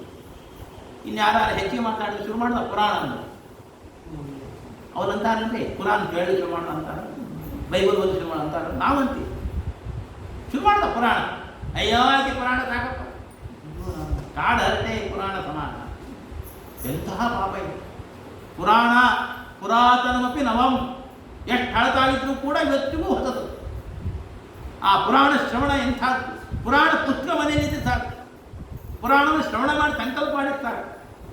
ಅಂತಹ ಮಹಾಭಾರತ, ರಾಮಾಯಣಾದಿ ಗ್ರಂಥಗಳನ್ನು, ಅದರಲ್ಲಿರ್ತಕ್ಕಂಥ ಚರಿತ್ರೆಗಳನ್ನು, ಆ ಮಹಾಪುರುಷರನ್ನು ನಾವು ಸ್ಮರಣ ಮಾಡೋದ್ರಿಂದ ಬಹಳ ವಿಶಿಷ್ಟವಾದ ಪುಣ್ಯ ಭಾಗ್ಯರಾಗ್ತಕ್ಕಂಥದ್ದು. ಸಾಧ್ಯವಾದರೆ ಕೇಳಿದ್ರೆ ಇಂಥ ಕೆಟ್ಟ ಮಾತನ್ನು ಮಾಡಬೇಡಿ. ನೀವಂದರೆ ನಿಮ್ಮ ಮಕ್ಕಳು ಅಂತ, ಆ ಮಕ್ಕಳನ್ನು ಪಾಪ ತೊಡ್ದಂಗ. ಇದು ದೊಡ್ಡವರ ನಮಗೆ ಎಚ್ಚರ ಇರುತ್ತೆ. ಅಪ್ಪಿತಪ್ಪಿತ್ತ ಮಾತಾಡಬಾರ್ದು. ಕುರುಡು ಒಂದು ಶುಕ್ರಾಚಾರ್ಯ ಬಂದು ಅನ್ನೋದು, ಚಾಡಿಕೊಂಡು ಬಂದು ನಾರದ ಬಂದು ಅನ್ನೋದು, ಇನ್ನೊಂದೇನೋ ಮತ್ತೊಂದು ಬಂದು ಅನ್ನೋದು. ಅವರ ಅಂತಸ್ತೇನು, ಆ ಮಹಾಪುರುಷರೇನು, ಭಗವಂತನ ಅನುಗ್ರಹಕ್ಕೆ ಎಷ್ಟು ಮಾತ್ರ ಆಗಿದ್ದಾರೆ. ಅವರ ಸಾಧನೆಗಳಲ್ಲಿ ಕಲ್ಪ ಸಾಧನೆ ಇದೆ. ಅಂತಹ ವ್ಯಕ್ತಿಗಳನ್ನು, ಇಂತಹ ಗ್ರಂಥಗಳನ್ನು ಹಗುರವಾಗಿ ಮಾತಾಡ್ತಕ್ಕಂಥದ್ದು. ನಾನು ಒಂದು ಕೇಳಿದ್ದೆ, ನಾನೊಬ್ಬ ಭಾರತದ ಕ್ರಿಕೆಟ್ರಲ್ಲಿ ಒಬ್ಬ ಮುಸಲ್ಮಾನರು ಒಬ್ಬ ಮೊಹಮ್ಮದ್ ಅಂತಲೇ ಅವನೊಬ್ಬ ಪ್ರಸಿದ್ಧನಾಗಿರ್ತಕ್ಕಂಥ ಇರ್ತಾನೆ. ಯಾವುದೋ ಗೂಡ್ಸ್ ಕಂಪನಿಯವನು ಗೂಡ್ಸ್ ಮೇಲೆ ಮೊಹಮ್ಮದ್ ಅಂತ ಹಾಕ್ತಾನೆ. ಅವನ ಹೆಸರು ಹಾಕಿ ಗೂಡ್ಸನ್ನ ಅವ್ರು ಕೋರ್ಟಿಗೆ ಹೋಗಿ ಓಷ್ಟು ಗೂಡ್ಸನ್ನ ವಾಪಸ್ ತಗೊಂಡು, ಕೋಟಿ ಗೂಡ್ಸ್ ವಾಪಸ್ ಹೋಗ್ತು. ನಮ್ಮಲ್ಲಿ ಹಂಗೇನೆ ಮಾಡ್ತೀವಿ ನೋಡ. ಬೀಡಿ ಮೇಲೆ ಮಹಾಲಕ್ಷ್ಮಿ ಬೀಡಿ ಏನು ಸುಡುಗಾಡು, ಯಾರು ವಿರೋಧ ಮಾಡಿದಾರೆ. ಗಣೇಶ ಬೀಡಿ, ಲಕ್ಷ್ಮಿ ಬೀಡಿ, ಹಂಗೆ ಏನು ಮಾತಾಡಿ ಅವನು ಒಟ್ಟು ಆ ಕಂಪನಿ ಒಟ್ಟು ಗೂಡ್ಸ್ ತಗೊಂಡು ಅದನ್ನೆಲ್ಲ ಹರಿದು ಮತ್ತು ಬೇರೆ ಹಾಕ್ಬೇಕು. ಮೊಹಮ್ಮದ್ ನಮ್ಮ ದೇವರ ಹೆಸರು, ಗೂಡ್ಸ್ ದೇವರ ಹೆಸರು ಹಾಕ್ಯಾನೆ ಅಂತ ಹೇಳಿ ಅವ್ರು ಬದಲ ಮಾಡಿದ್ರು. ಇದು ಒಂದು ಶ್ರದ್ಧಾ ಇರಬೇಕು, ಆ ಒಂದು ದೀಕ್ಷಾ ಇರಬೇಕು. ಆದ್ದರಿಂದ ಇಂತಹ ದೀಕ್ಷಾ ರಹಿತರಾಗಿರಬಾರದು. ಆ ದೇವಿ, ಆ ದಕ್ಷ ಪ್ರಜಾಪತಿ ಹೀಗೆ ಯಾರ್ಯಾರಿಗೂ ಶೂಲಿ ತಂದುಬಿಟ್ಟ. ಅದಕ್ಕೆ ಹೇಳ್ತಾಳೆ, ಯದ್ವಕ್ಷರಂ ನಾಮ ಗಿರೇರಿತಂ ಪ್ರಣಾಂ ಸಕೃತ್ ಪ್ರಸಂಗಾತ್ ಅಘಮಾಶು ಹಂತಿ ತತ್. ಪ್ರಾಸಂಗಿಕವಾಗಿ ಆ 2 ಅಕ್ಷರವನ್ನು, ಹರಹರ ಅಂತ 2 ಅಕ್ಷರವನ್ನು, ಶಿವ ಅಂತ 2 ಅಕ್ಷರವನ್ನು ಯಾರು ಹೇಳ್ತಾರೋ ಅವರೆಲ್ಲ ಪಾಪ ದೂರ. ಅಂತಹ ಆ ಹರನ ನಾಮವನ್ನು ಹೇಳಲಿಕ್ಕೆ ನೀನು ನಾಚ್ತಾ ಇದ್ದೀಯಾ? ಅದು ಅವಮಾನ ಮಾಡ್ತಿದ್ದೀಯಾ? ಯತ್ಪಾದ ಪದ್ಮವು ಮಹತಾಂ ಮನೋಲಿಭಿ ನಿಷೇವಿತಂ ಬ್ರಹ್ಮ ರಥಾರ್ಥವಾರ್ಥಿಭಿ. ನಿನಗಿಂತ ಮಹತ್ವರಾಗಿರ್ತಕ್ಕಂಥವು, ನನಗಿಂತ ಮಹತ್ವರಾಗಿರ್ತಕ್ಕಂಥವು. ಪಾರ್ವತಿ ದೇವಿಗಿಂತ ಮಹತ್ವರಲ್ಲ, ದಕ್ಷ ಪ್ರಜಾಪತಿ ಹೇಳಿದ್ದ. ನಿನಗಿಂತ ಮಹತ್ವರಾಗಿರತಕ್ಕಂಥವು ಯಾರು? ಕನಕ ಧನಧಾನಿಗಳು, ಮರೀತ್ಯಾದಿಗಳು. ಇವರೆಲ್ಲ ದಕ್ಷ ಪ್ರಜಾಪತಿ ಅಣ್ಣನು. ಅವರು ಬ್ರಹ್ಮ ರಸಾರ್ಥವಾರ್ಥಿಭಿ, ಬ್ರಹ್ಮಜ್ಞಾನ ಆಗಬೇಕು ಅನ್ನೋ ಒಂದು ವಿಷಯದಿಂದ ತಮ್ಮ ಮನಸ್ಸೂಗತಕ್ಕಂಥ ದುಂಬಿಯನ್ನ ಮಹಾರುದ್ರ ದೇವರ ಪಾದ ಕಮಲದಲ್ಲಿ ನಿರಂತರವಾಗಿರುತ್ತಾರೆ. ಮಹಾರುದ್ರ ದೇವರ ಪಾದದಲ್ಲಿ ನಿರಂತರವಾಗಿ ನಮನಾದಿಗಳಿಂದ ಅವರ ಸೇವೆಯನ್ನು ಮಾಡ್ತಾ ಇರ್ತಾರೆ. ನಿನಗಿಂತ ಹಿರಿಯರು, ನಿನಗಿಂತ ಪೂಜ್ಯರು, ಅವರೇ ಮಾಡೋ ಕಾಲಕ್ಕೆ ನೀನು ಹೀಗೆ ಧಿಕ್ಕಾರ ಮಾಡ್ತೀರಿ ಎಂಬುದಾಗಿ ಆ ಸತೀ ದೇವಿ ತಂದೆ ಹೇಳಿದ್ದಾರೆ. ಆಮೇಲೆ ಅವಳು ಹೇಳ್ತಾಳೆ, ದಕ್ಷ ಪ್ರಜಾಪತಿ ಪ್ರಶ್ನೆ ಮಾಡ್ತಿದ್ದಾನೆ, ಅಲ್ಲ ಇಷ್ಟೆಲ್ಲ ಹೇಳ್ತಿಲ್ಲ ನಿನ್ನ ಗಂಡನಿಗೆ, ನನ್ನ ಅಣ್ಣಂದರಾಗಿರ್ತಕ್ಕ ಸನಕಾನಂದಾದಿಗಳು ನಿವೃತ್ತಿ ಮಾರ್ಗದಲ್ಲಿದ್ದಾರೆ. ಅವ್ರು ಯಜ್ಞ ಯಾಗ ಇವೆಲ್ಲ ಮಾಡೋರು, ನಿರಂತರ ಧ್ಯಾನ, ಭಗವಂತನ ಧ್ಯಾನ, ಅದು ನಿವೃತ್ತಿ ಮಾರ್ಗ. ನಾನು ಪ್ರವೃತ್ತಿ ಮಾರ್ಗದಲ್ಲಿದ್ದೆ. ವೇದಗಳಲ್ಲಿ ಹೇಳಿರ್ತಕ್ಕಂಥ ನಿವೃತ್ತಿ ಮಾರ್ಗ, ಪ್ರವೃತ್ತಿ ಮಾರ್ಗ. ನಿನ್ನ ಗಂಡ ಪ್ರವೃತ್ತಿ ಮಾರ್ಗದಲ್ಲಿಲ್ಲ, ನಿವೃತ್ತಿ ಮಾರ್ಗದಲ್ಲಿ. ಯಾವ ಥರ ಸಂಧ್ಯಾನ ಮಾಡಿದ್ದ ಅವನು, ಯಾವ ಥರ ಗೋಪಿನ ಅನ್ಕೊಂಡಿದ್ದ, ಜುಟ್ಟು ಬಿಡುಕೊಂಡು ಬೈದೇ ಮೇಲೆ ಗರಿಗಿರಿ ತಿರುಗಾಡ್ತಾನೆ. ಯಾವ ಮಾರ್ಗದಲ್ಲಿ? ಅವನೆಂಥ ದೇವರು, ಅವನೆಂಥ ಭಕ್ತ, ಋತುದೇವರು ಯಾವುದೇ ಒಂದು ಅಂತತ್ತಿಲ್ಲ ಅಂತ ಋತುದೇವರ ಚರ್ಯೆಯನ್ನು ದಕ್ಷ ಪ್ರಜಾಪತಿ ಆಕ್ಷೇಪ ಮಾಡಿದರೆ, ದ್ವಯಂ ತಥಾ ಬ್ರಹ್ಮಣೆ ಕರ್ಮ ನರ್ಚತಿ. ಅಯ್ಯೋ, ನನ್ನ ಪತಿ ಏನು ರುದ್ರದೇವರಿದ್ದಾರಲ್ಲ, ಆ ಬ್ರಹ್ಮಣಿ ಕರ್ಮ ನರ್ಚತಿ. ಯಾರು ಭಗವಂತನಲ್ಲಿ ವಿಶೇಷವಾಗಿ ತಮ್ಮ ಮನಸ್ಸನ್ನಿಟ್ಟು ಧ್ಯಾನದಲ್ಲಿ ಬದ್ಧರಾಗಿರ್ತಾರೋ ಅವರಿಗೆ ಕರ್ಮ ನರಿಚ್ಛತಿ, ಯಾವುದೇ ಕರ್ಮ ಅಂತಕ್ಕಂಥ ಅಗತ್ಯ ಇಲ್ಲ. ಯಾರಿಗೆ ಅದಿಲ್ವೋ ಅವ್ರಿಗೆ ಕರ್ಮ ಬೇಕು. ಈಗ ನೋಡ್ರಿ, ನಾವು ಬಾಯಲ್ಲಿ ಬಟ್ಟ ಹಾಕೊಂಡ್ಬಿಟ್ರೆ ಕೈ ತಗೊಂಬ ಅಂತ ಹೇಳ್ತೀವಿ, ಸಂಸ್ಕೃತಿ ಇರೋರು ಏನು ಹಾಕಬಾರ್ದು. ನಾಲಿಗೆಯಲ್ಲಿ ಅಗ್ನಿ ಗಂಗಾ ಯಾವಾಗ ಇರ್ತಾರೆ ಅಂದರೆ, ಗಂಗೆ ಅಂದರೆ ಮಡಿಯವರು, ಗಂಗೆ ಸ್ಮರಣೆ ಮಾಡಿದಾಗ ಮಡಿ ಆಗ್ತೀವಿ. ಆ ಗಂಗೆ ಯಾವಾಗಲೂ ನಾಲಿಗೆ ಇರ್ತಾರೆ. ಹಂಗಾರೆ ಅವಳಿಗೆ ಮೈಲಿಗೆ ಇಲ್ವಾ? ಅಗ್ನಿ ಮೈಲಿಗೆ ಇಲ್ವಾ? ನಾಲಿಗೆಯಲ್ಲೇ ಕೂತಿರ್ತಾರ. ಆ ಬ್ರಹ್ಮಣಿ ಕರ್ಮ ನರಿಚ್ಛತಿ. ನಮಗೆ ನಿಮಗೆ ವಿಧಿ ನಿಷೇಧಗಳು, ಅವರಿಗಲ್ಲ. ಆ ಅಗ್ನಿದೇವ ನಾಲಿಗೆಯಲ್ಲಿ ಇಲ್ಲ ಅಂದರೆ ಮಾತಾಡಲಿಕ್ಕೆ ಆಗಲ್ಲ. ನಾಲಿಗೆ ಇರೋರೆಲ್ಲ ಮಾತಾಡ್ತಾರೇನು? ಎಮ್ಮೆಗೂ ನಾಲಿಗೆ ಇದೆ, ದನಕ್ಕೂ ನಾಲಿಗೆ ಇದೆ. ನಮ್ಮ ನಾಲಿಗೆ ಅಗಲವಾಗಿದೆ. ತೆಳ್ಳಗಿಲ್ಲ ಅಂದರೆ ಬೆಕ್ಕಿ ತೆಳ್ಳಗೆ ನಾಲಿಗೆ ಇದೆ, ಹಾವಿಗೆ ಎರಡು ನಾಲಿಗೆ ಇದೆ, ಮಾತಾಡ್ತಾವೇನು? ಯಾರ ನಾಲಿಗೆಯಲ್ಲಿ ಅಗ್ನಿದೇವ ಇದ್ದಾನೋ ಅವರು ಮಾತಾಡೋದು. ಆ ಅಗ್ನಿದೇವ ಮಾತಾಡುತ್ತಾನೆ ಹೊರತಾಗಿ ನಾವು ಮಾತಾಡೋದಲ್ಲ. ಆ ಅಗ್ನಿದೇವ ನಾಲಿಗೆ ಇಲ್ಲ ಅಂತ ಆಗೋದೇ ಇಲ್ಲ. ಭಗವಂತನ ಆಜ್ಞೆ ಇದೆ, ನೀ ಎಲ್ಲರ ನಾಲಿಗೆಯಲ್ಲಿ ನಿಂತ್ಕೊಂಡು ಮಾತಾಡ್ತೀನಿ. ಅವನಿಗೆ ಈ ಮಡಿ ಮೀರಿಗೆಯ ನಿರ್ಬಂಧ ಇಲ್ಲ. ಅಗ್ನಿ ಹೆಣ ತಿಂತಾನೆ, ಕ್ರವ್ಯಾದ ಅಂತ ಅಗ್ನಿ ಹೆಸರು. ನಾವೇನು ದಾನ ಮಾಡ್ತೀವಲ್ಲ ಅದು ಅನುಸಂಧಾನ ಹೇಗಿರಬೇಕು. ನಮ್ಮ ಮರಣ ಹೊಂದಿರತಕ್ಕಂಥ ವ್ಯಕ್ತಿಯ ದೇಹನೇ ಸಮಿತ್ತು, ಅದನ್ನು ಅಗ್ನಿಯಲ್ಲಿ ಸಮರ್ಪಣೆ ಮಾಡತಕ್ಕಂಥ ಮನೆಯಲ್ಲಿ ತುಪ್ಪವನ್ನು, ಅಗ್ನಿಗೆ ತುಪ್ಪವನ್ನು, ಅನ್ನವನ್ನು, ಬೇರೆ ಬೇರೆ ಹವಿ ಪದಾರ್ಥಗಳಿಗೆ ಹಾಕ್ತೀವಲ್ಲ, ಹಾಗೆ ಆ ನಮ್ಮ ಮೃತರಾಗಿರ್ತಕ್ಕಂಥ ವ್ಯಕ್ತಿಯ ದೇಹವೇ ಹವಿಸ್. ಆ ಹವಿಸ್ಸನ್ನು ಕ್ರವ್ಯಾದ ನಾಮಕ ಅಗ್ನಿಗೆ ಸಮರ್ಪಣೆ ಮಾಡಬೇಕು. ಇವ ಹೆಣ ತಿಂತಾನೆ ಅಗ್ನಿ ಅಂತಂದರೆ ಅಗ್ನಿ ಸರ್ವಂತಹ, ಅವನಿಗೆ ಆ ನಿರ್ಬಂಧ ಇಲ್ಲ. ಅವನು ಆ ಹೆಣ ತಿಂದರೂ ಮನೆಯಲ್ಲಿರ್ತಕ್ಕಂಥ ಅಡುಗೆ ಮನೆಯಲ್ಲೂ ಕೂತ್ಕೋಬೋದು, ಯಜ್ಞಕುಂಡದಲ್ಲೂ ಕೂತ್ಕೋಬೋದು. ಅಂಥ ಒಂದು ವಿಶೇಷವಾಗಿರ್ತಕ್ಕಂಥ ಒಂದು ಯೋಗ್ಯತಾ, ಸಾಮರ್ಥ್ಯ, ವೈಭವ ಅವರಿಗೆ. ಹಾಗೆ ದೇವತೆಗಳಿಗೆಲ್ಲ ಇದೆ. ಅಂತಹ ರುದ್ರದೇವರು ಎಲ್ಲ ದೇವತೆಗಳಂತೂ ಮಿಗಿಲಾದ, ಅವರಿಗೆ ಈ ನಿರ್ಬಂಧಗಳಿಲ್ಲ.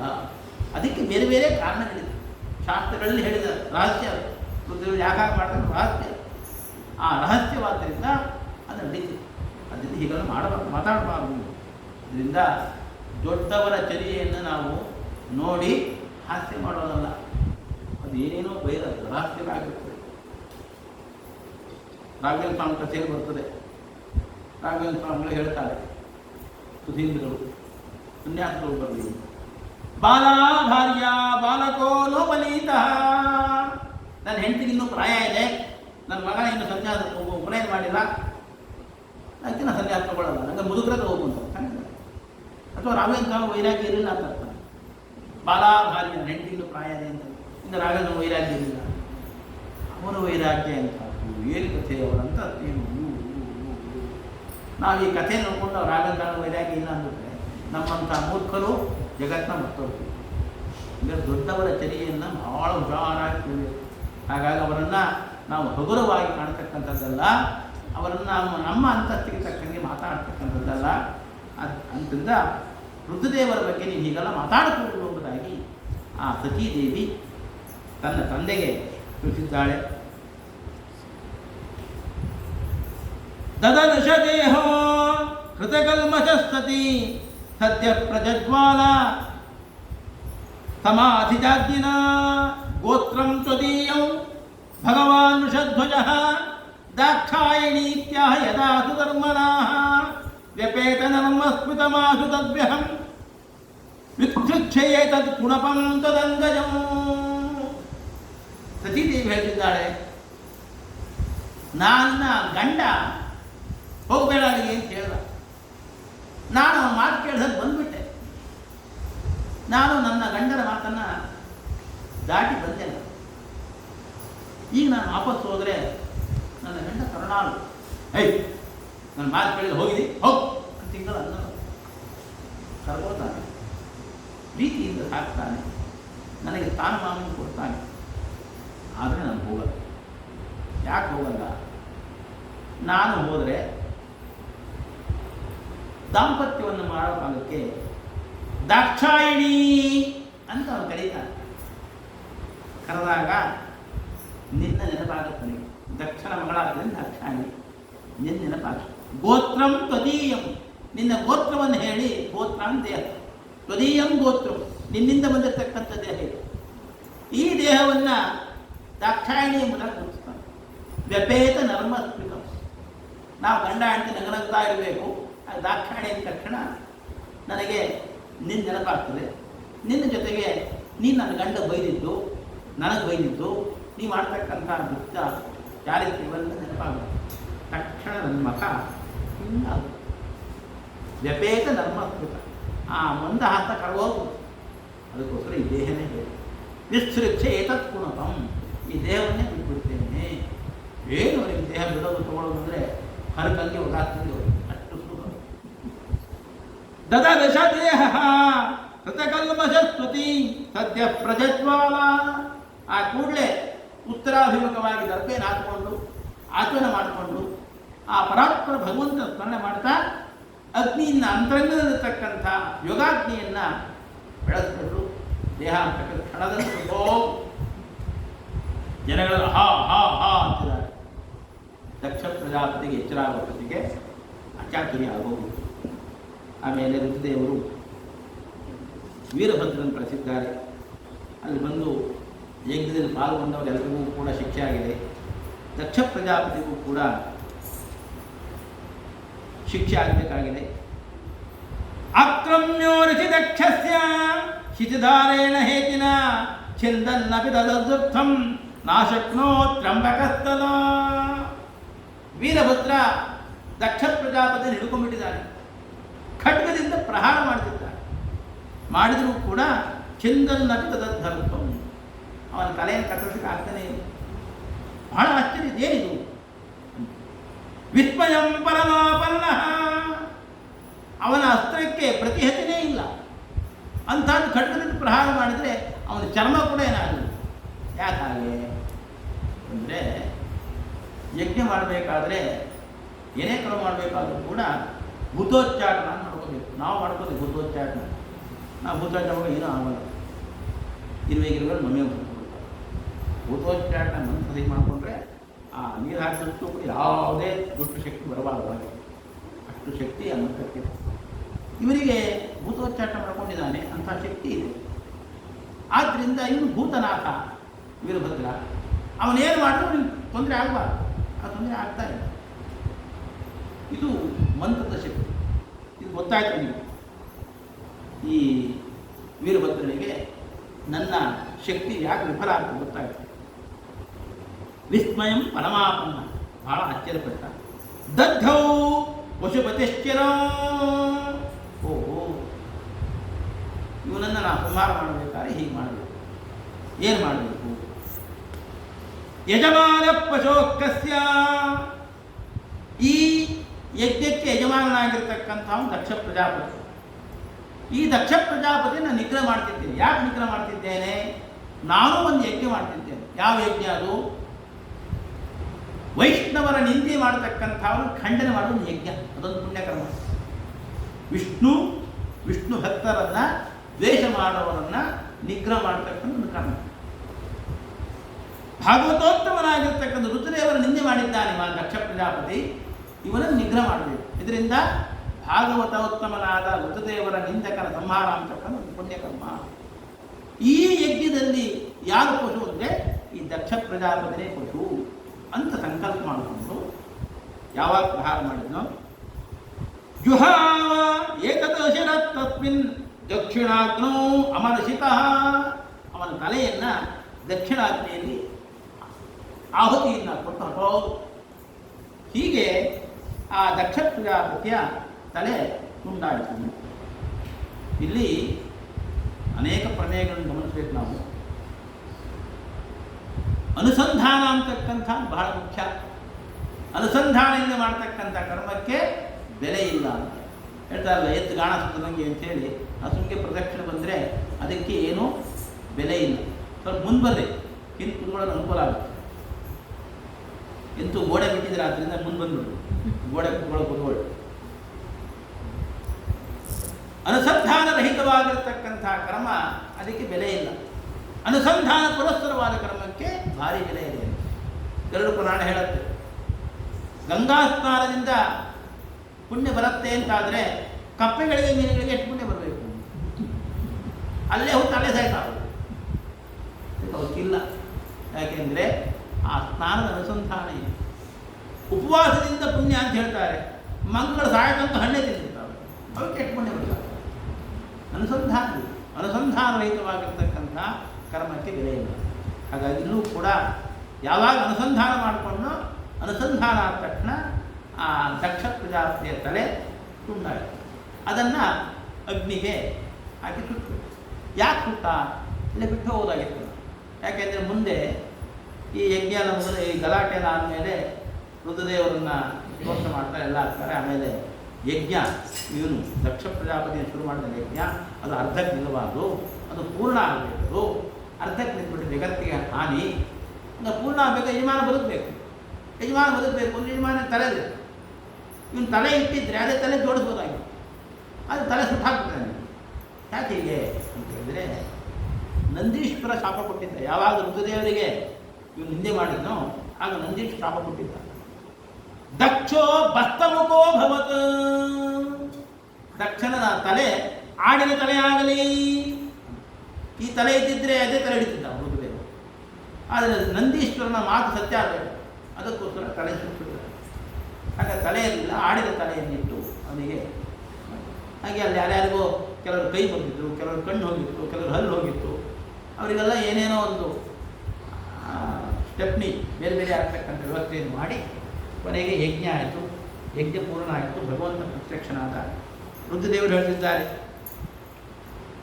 ಈ ದಕ್ಷ ಪ್ರಜಾಪತಿ ಹೀಗೆ ಮಾಡಿಬಿಟ್ಟಿದ್ದಾನೆ, ಅವನು ಕ್ಷಮ ಮಾಡಬೇಕು, ಯಜ್ಞ ಪೂರ್ಣ ಆಗಬೇಕು ಹೇಳಿದಾಗ, ನಾಗಂ ಪ್ರದೇಶ ಬಾಲಾನಾಂ ವರ್ಣಯೇ ನಾನು ಚಿಂತೆಯೇ ದೇವಮಾಯ ಅಭಿಭೂತಾನಾಂ ದಂಡಸ್ತತ್ರ ಧೃತೋಮಯ. ಋತುದೇವರ ಅಂತತ್ತೆಂಥದ್ದು ನೋಡಬೇಕು. ನಾಗಂ ಪ್ರದೇಶ,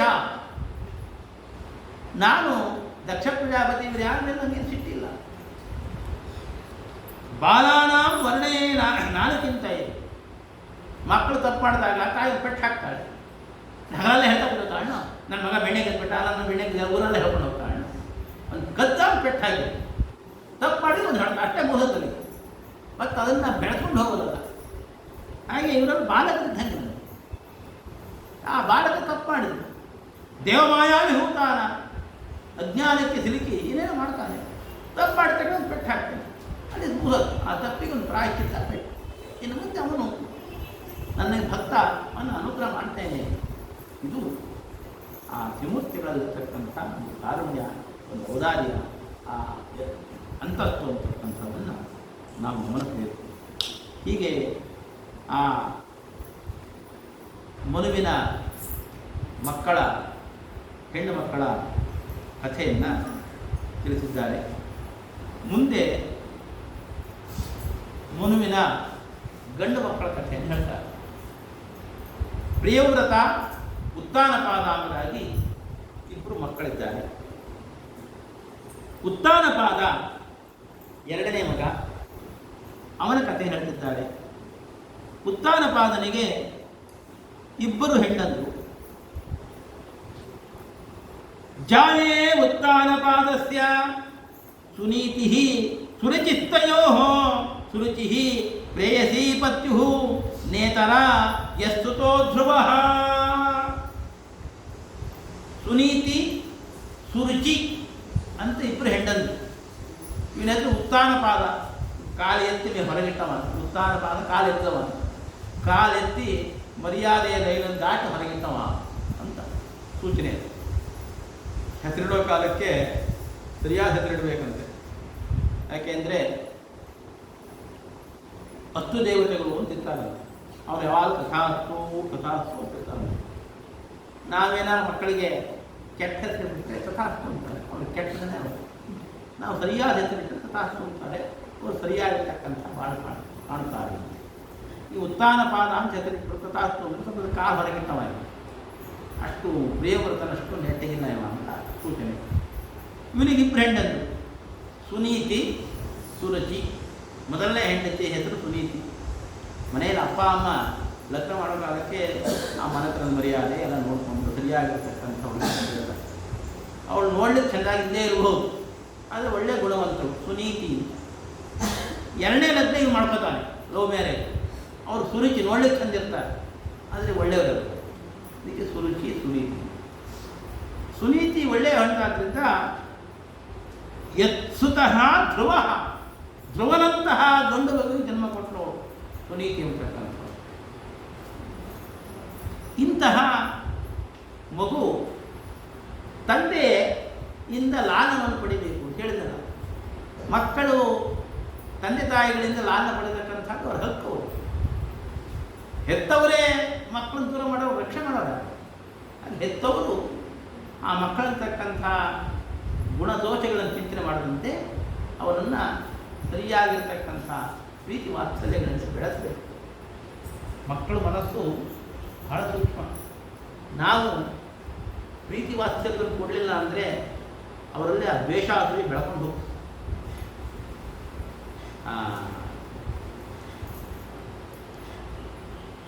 ಅನಾಥ ಮಕ್ಕಳುಗಳಲ್ಲಿ ಪ್ರಾಯಕವಾಗಿ ಕೆಟ್ಟತನ ಇರ್ತದೆ. ಯಾಕೆಂದರೆ ಅವರಿಗಂತಹ ಪ್ರೀತಿ ಕಂಡಿರಲ್ಲ. ಹೊಡೆತ ಆ ಹೊಡೆತವನ್ನು ತಿಂದು ನಾನು ಹೊಡಿಬೇಕು, ನಾನು ಹೀಗೆ ಮಾಡಬೇಕು ಅಂತ ಅವ್ರ ಮನಸ್ಸನ್ನು ಬಂದಾಗ ಇಬ್ಬರು ಹಂಗೆ ಅಂತಾರ ಸಹಾಯವಾಗಿ. ಹಾಗಾಗಿ ಮಕ್ಕಳನ್ನು ಬಹಳ ಪ್ರೀತಿಯಿಂದ ನಾವು ಸಾಕಬೇಕು. ಆ ಪ್ರೀತಿ ವಾತ್ಸಲ್ಯದ ಮನಸ್ಸು ಅಂತಕ್ಕಂಥದ್ದು ಕೋಮಲವಾಗಿರುತ್ತದೆ. ದುಷ್ಟ ಮಕ್ಕಳಾಗ. ಆದರೆ ಯಾರು ಸ್ವಾಭಾವಿಕವಾಗಿ ಸಜ್ಜನರೋ ಅವರು ಸಜ್ಜನರಾಗೇ ಇರ್ತಾರೆ. ಯಾರು ಸ್ವಾಭಾವಿಕವಾಗಿ ದುಷ್ಟರೋ ಅವ್ರು ಏನು ಮಾಡಿದ್ರು ದುಷ್ಟರಾಗೇ ಇರ್ತಾರೆ ಅನ್ನೋದು ಬೇರೆ. ಮತ್ತು ಪ್ರಾಯಕವಾಗಿ ಇದೊಂದು ನಿಯಮ, ಪ್ರಕೃತಿ ನಿಯಮ. ಪ್ರಕೃತ ಏಕದಾ ಸುರುಚೆ ಪುತ್ರಂ ಅಂಕಮಾರೋಪ್ಯ ಲಾಲಯಲ್ಲೇ. ಸುರುಚಿಯ ಮಗ ಉತ್ತಮನನ್ನು ತೊಡೆ ಮೇಲೆ ಕೂಡಿಸಿಕೊಂಡು ಲಾಲನೆ ಮಾಡ್ತಿದ್ದಾನೆ ಉತ್ತಾನಪಾದ. ಧ್ರುವನಿಗೂ ತಾನೂ ಕೂಡ ತಂದೆಯಿಂದ ಲಾಲನೆಗೆ ಪಾತ್ರನಾಗಬೇಕು ಅಂತ ಆಸೆ ಅಂತು.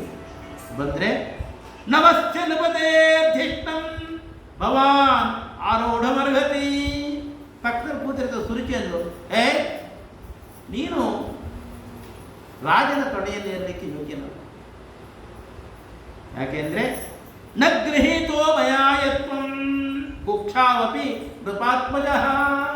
ನನ್ನ ಹೊಟ್ಟೆಯಲ್ಲಿ ಹುಟ್ಟೋರಿಗೆ ಮಕ್ಕಳಿಗೆ ಮಾತ್ರ ಯೋಗ್ಯತೆ. ಯಾರ್ಯಾರೋ ಹೊಟ್ಟೆಯಲ್ಲಿ ಹುಟ್ಟಿದ ಮಕ್ಕಳನ್ನು ರಾಜಕಾರಣ ಕುದುರೋಕ್ಕಾಗಲ್ಲ.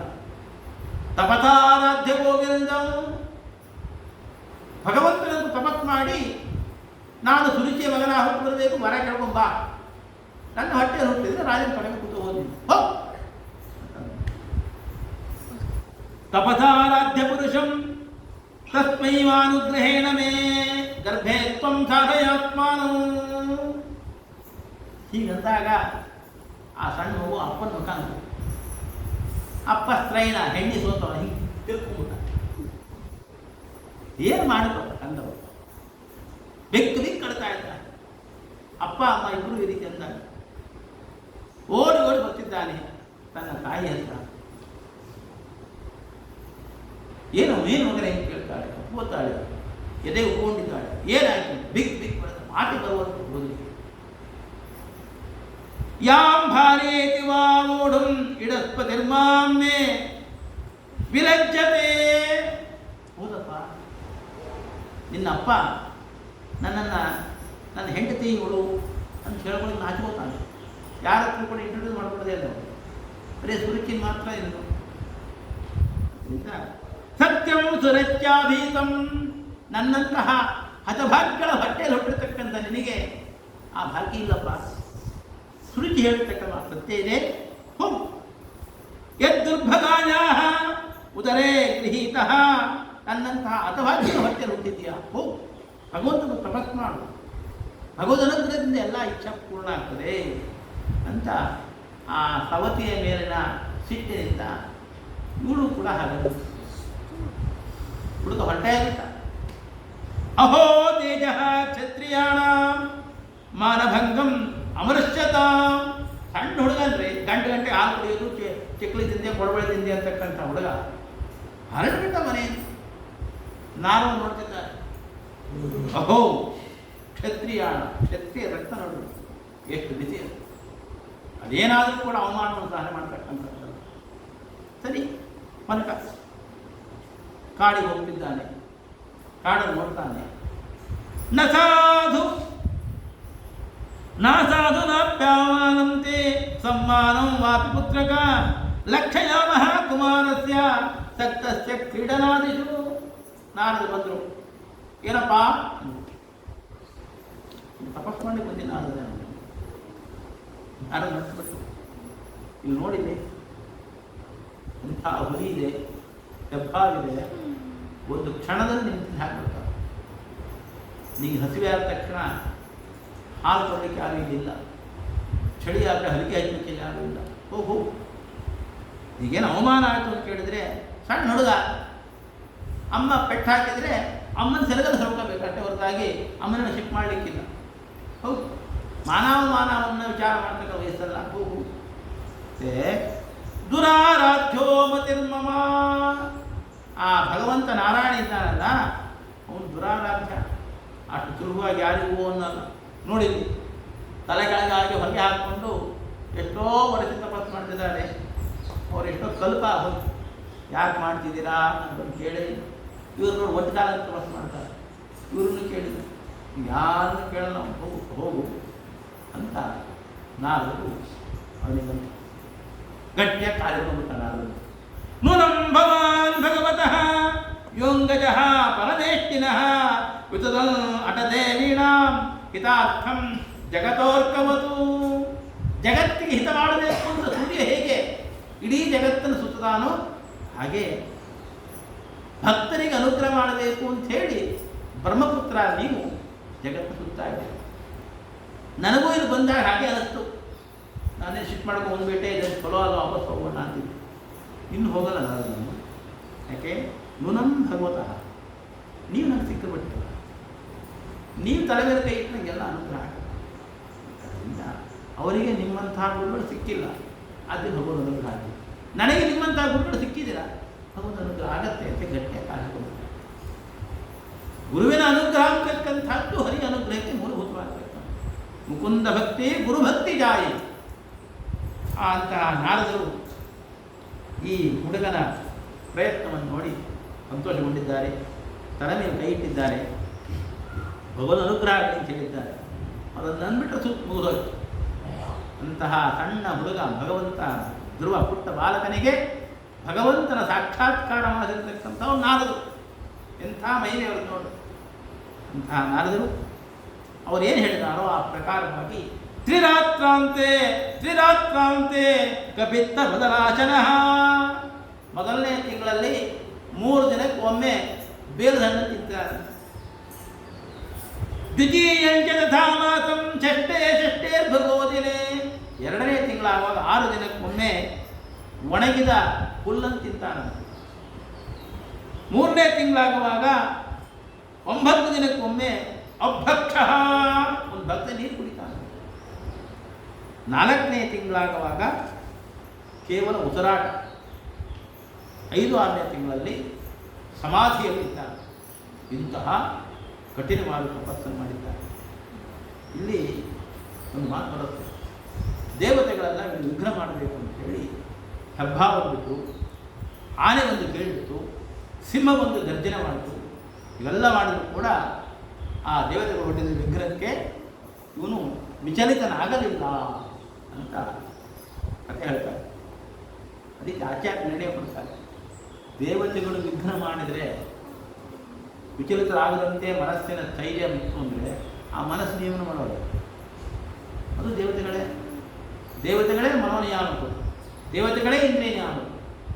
ಹಾಗಾಗಿ ಯಾರಿಗೆ ಕೀರ್ತಿಯನ್ನು ಕೊಡಬೇಕು, ಅನುಗ್ರಹ ಮಾಡಬೇಕು ಅಂತ ದೇವತೆಗಳಿರ್ತಾರೋ ಅಂತಹ ದೇವತೆ ಸಂಕಲ್ಪ ಮಾಡಿಕೊಂಡು ಹೊರಗಿನಿಂದ ವಿಗ್ರಹ ಮಾಡಿದರೂ ಕೂಡ ಒಳಗಿನಿಂದ ಧೈರ್ಯವಂತ ಅಂತಕ್ಕಂಥ ಅವರೇ.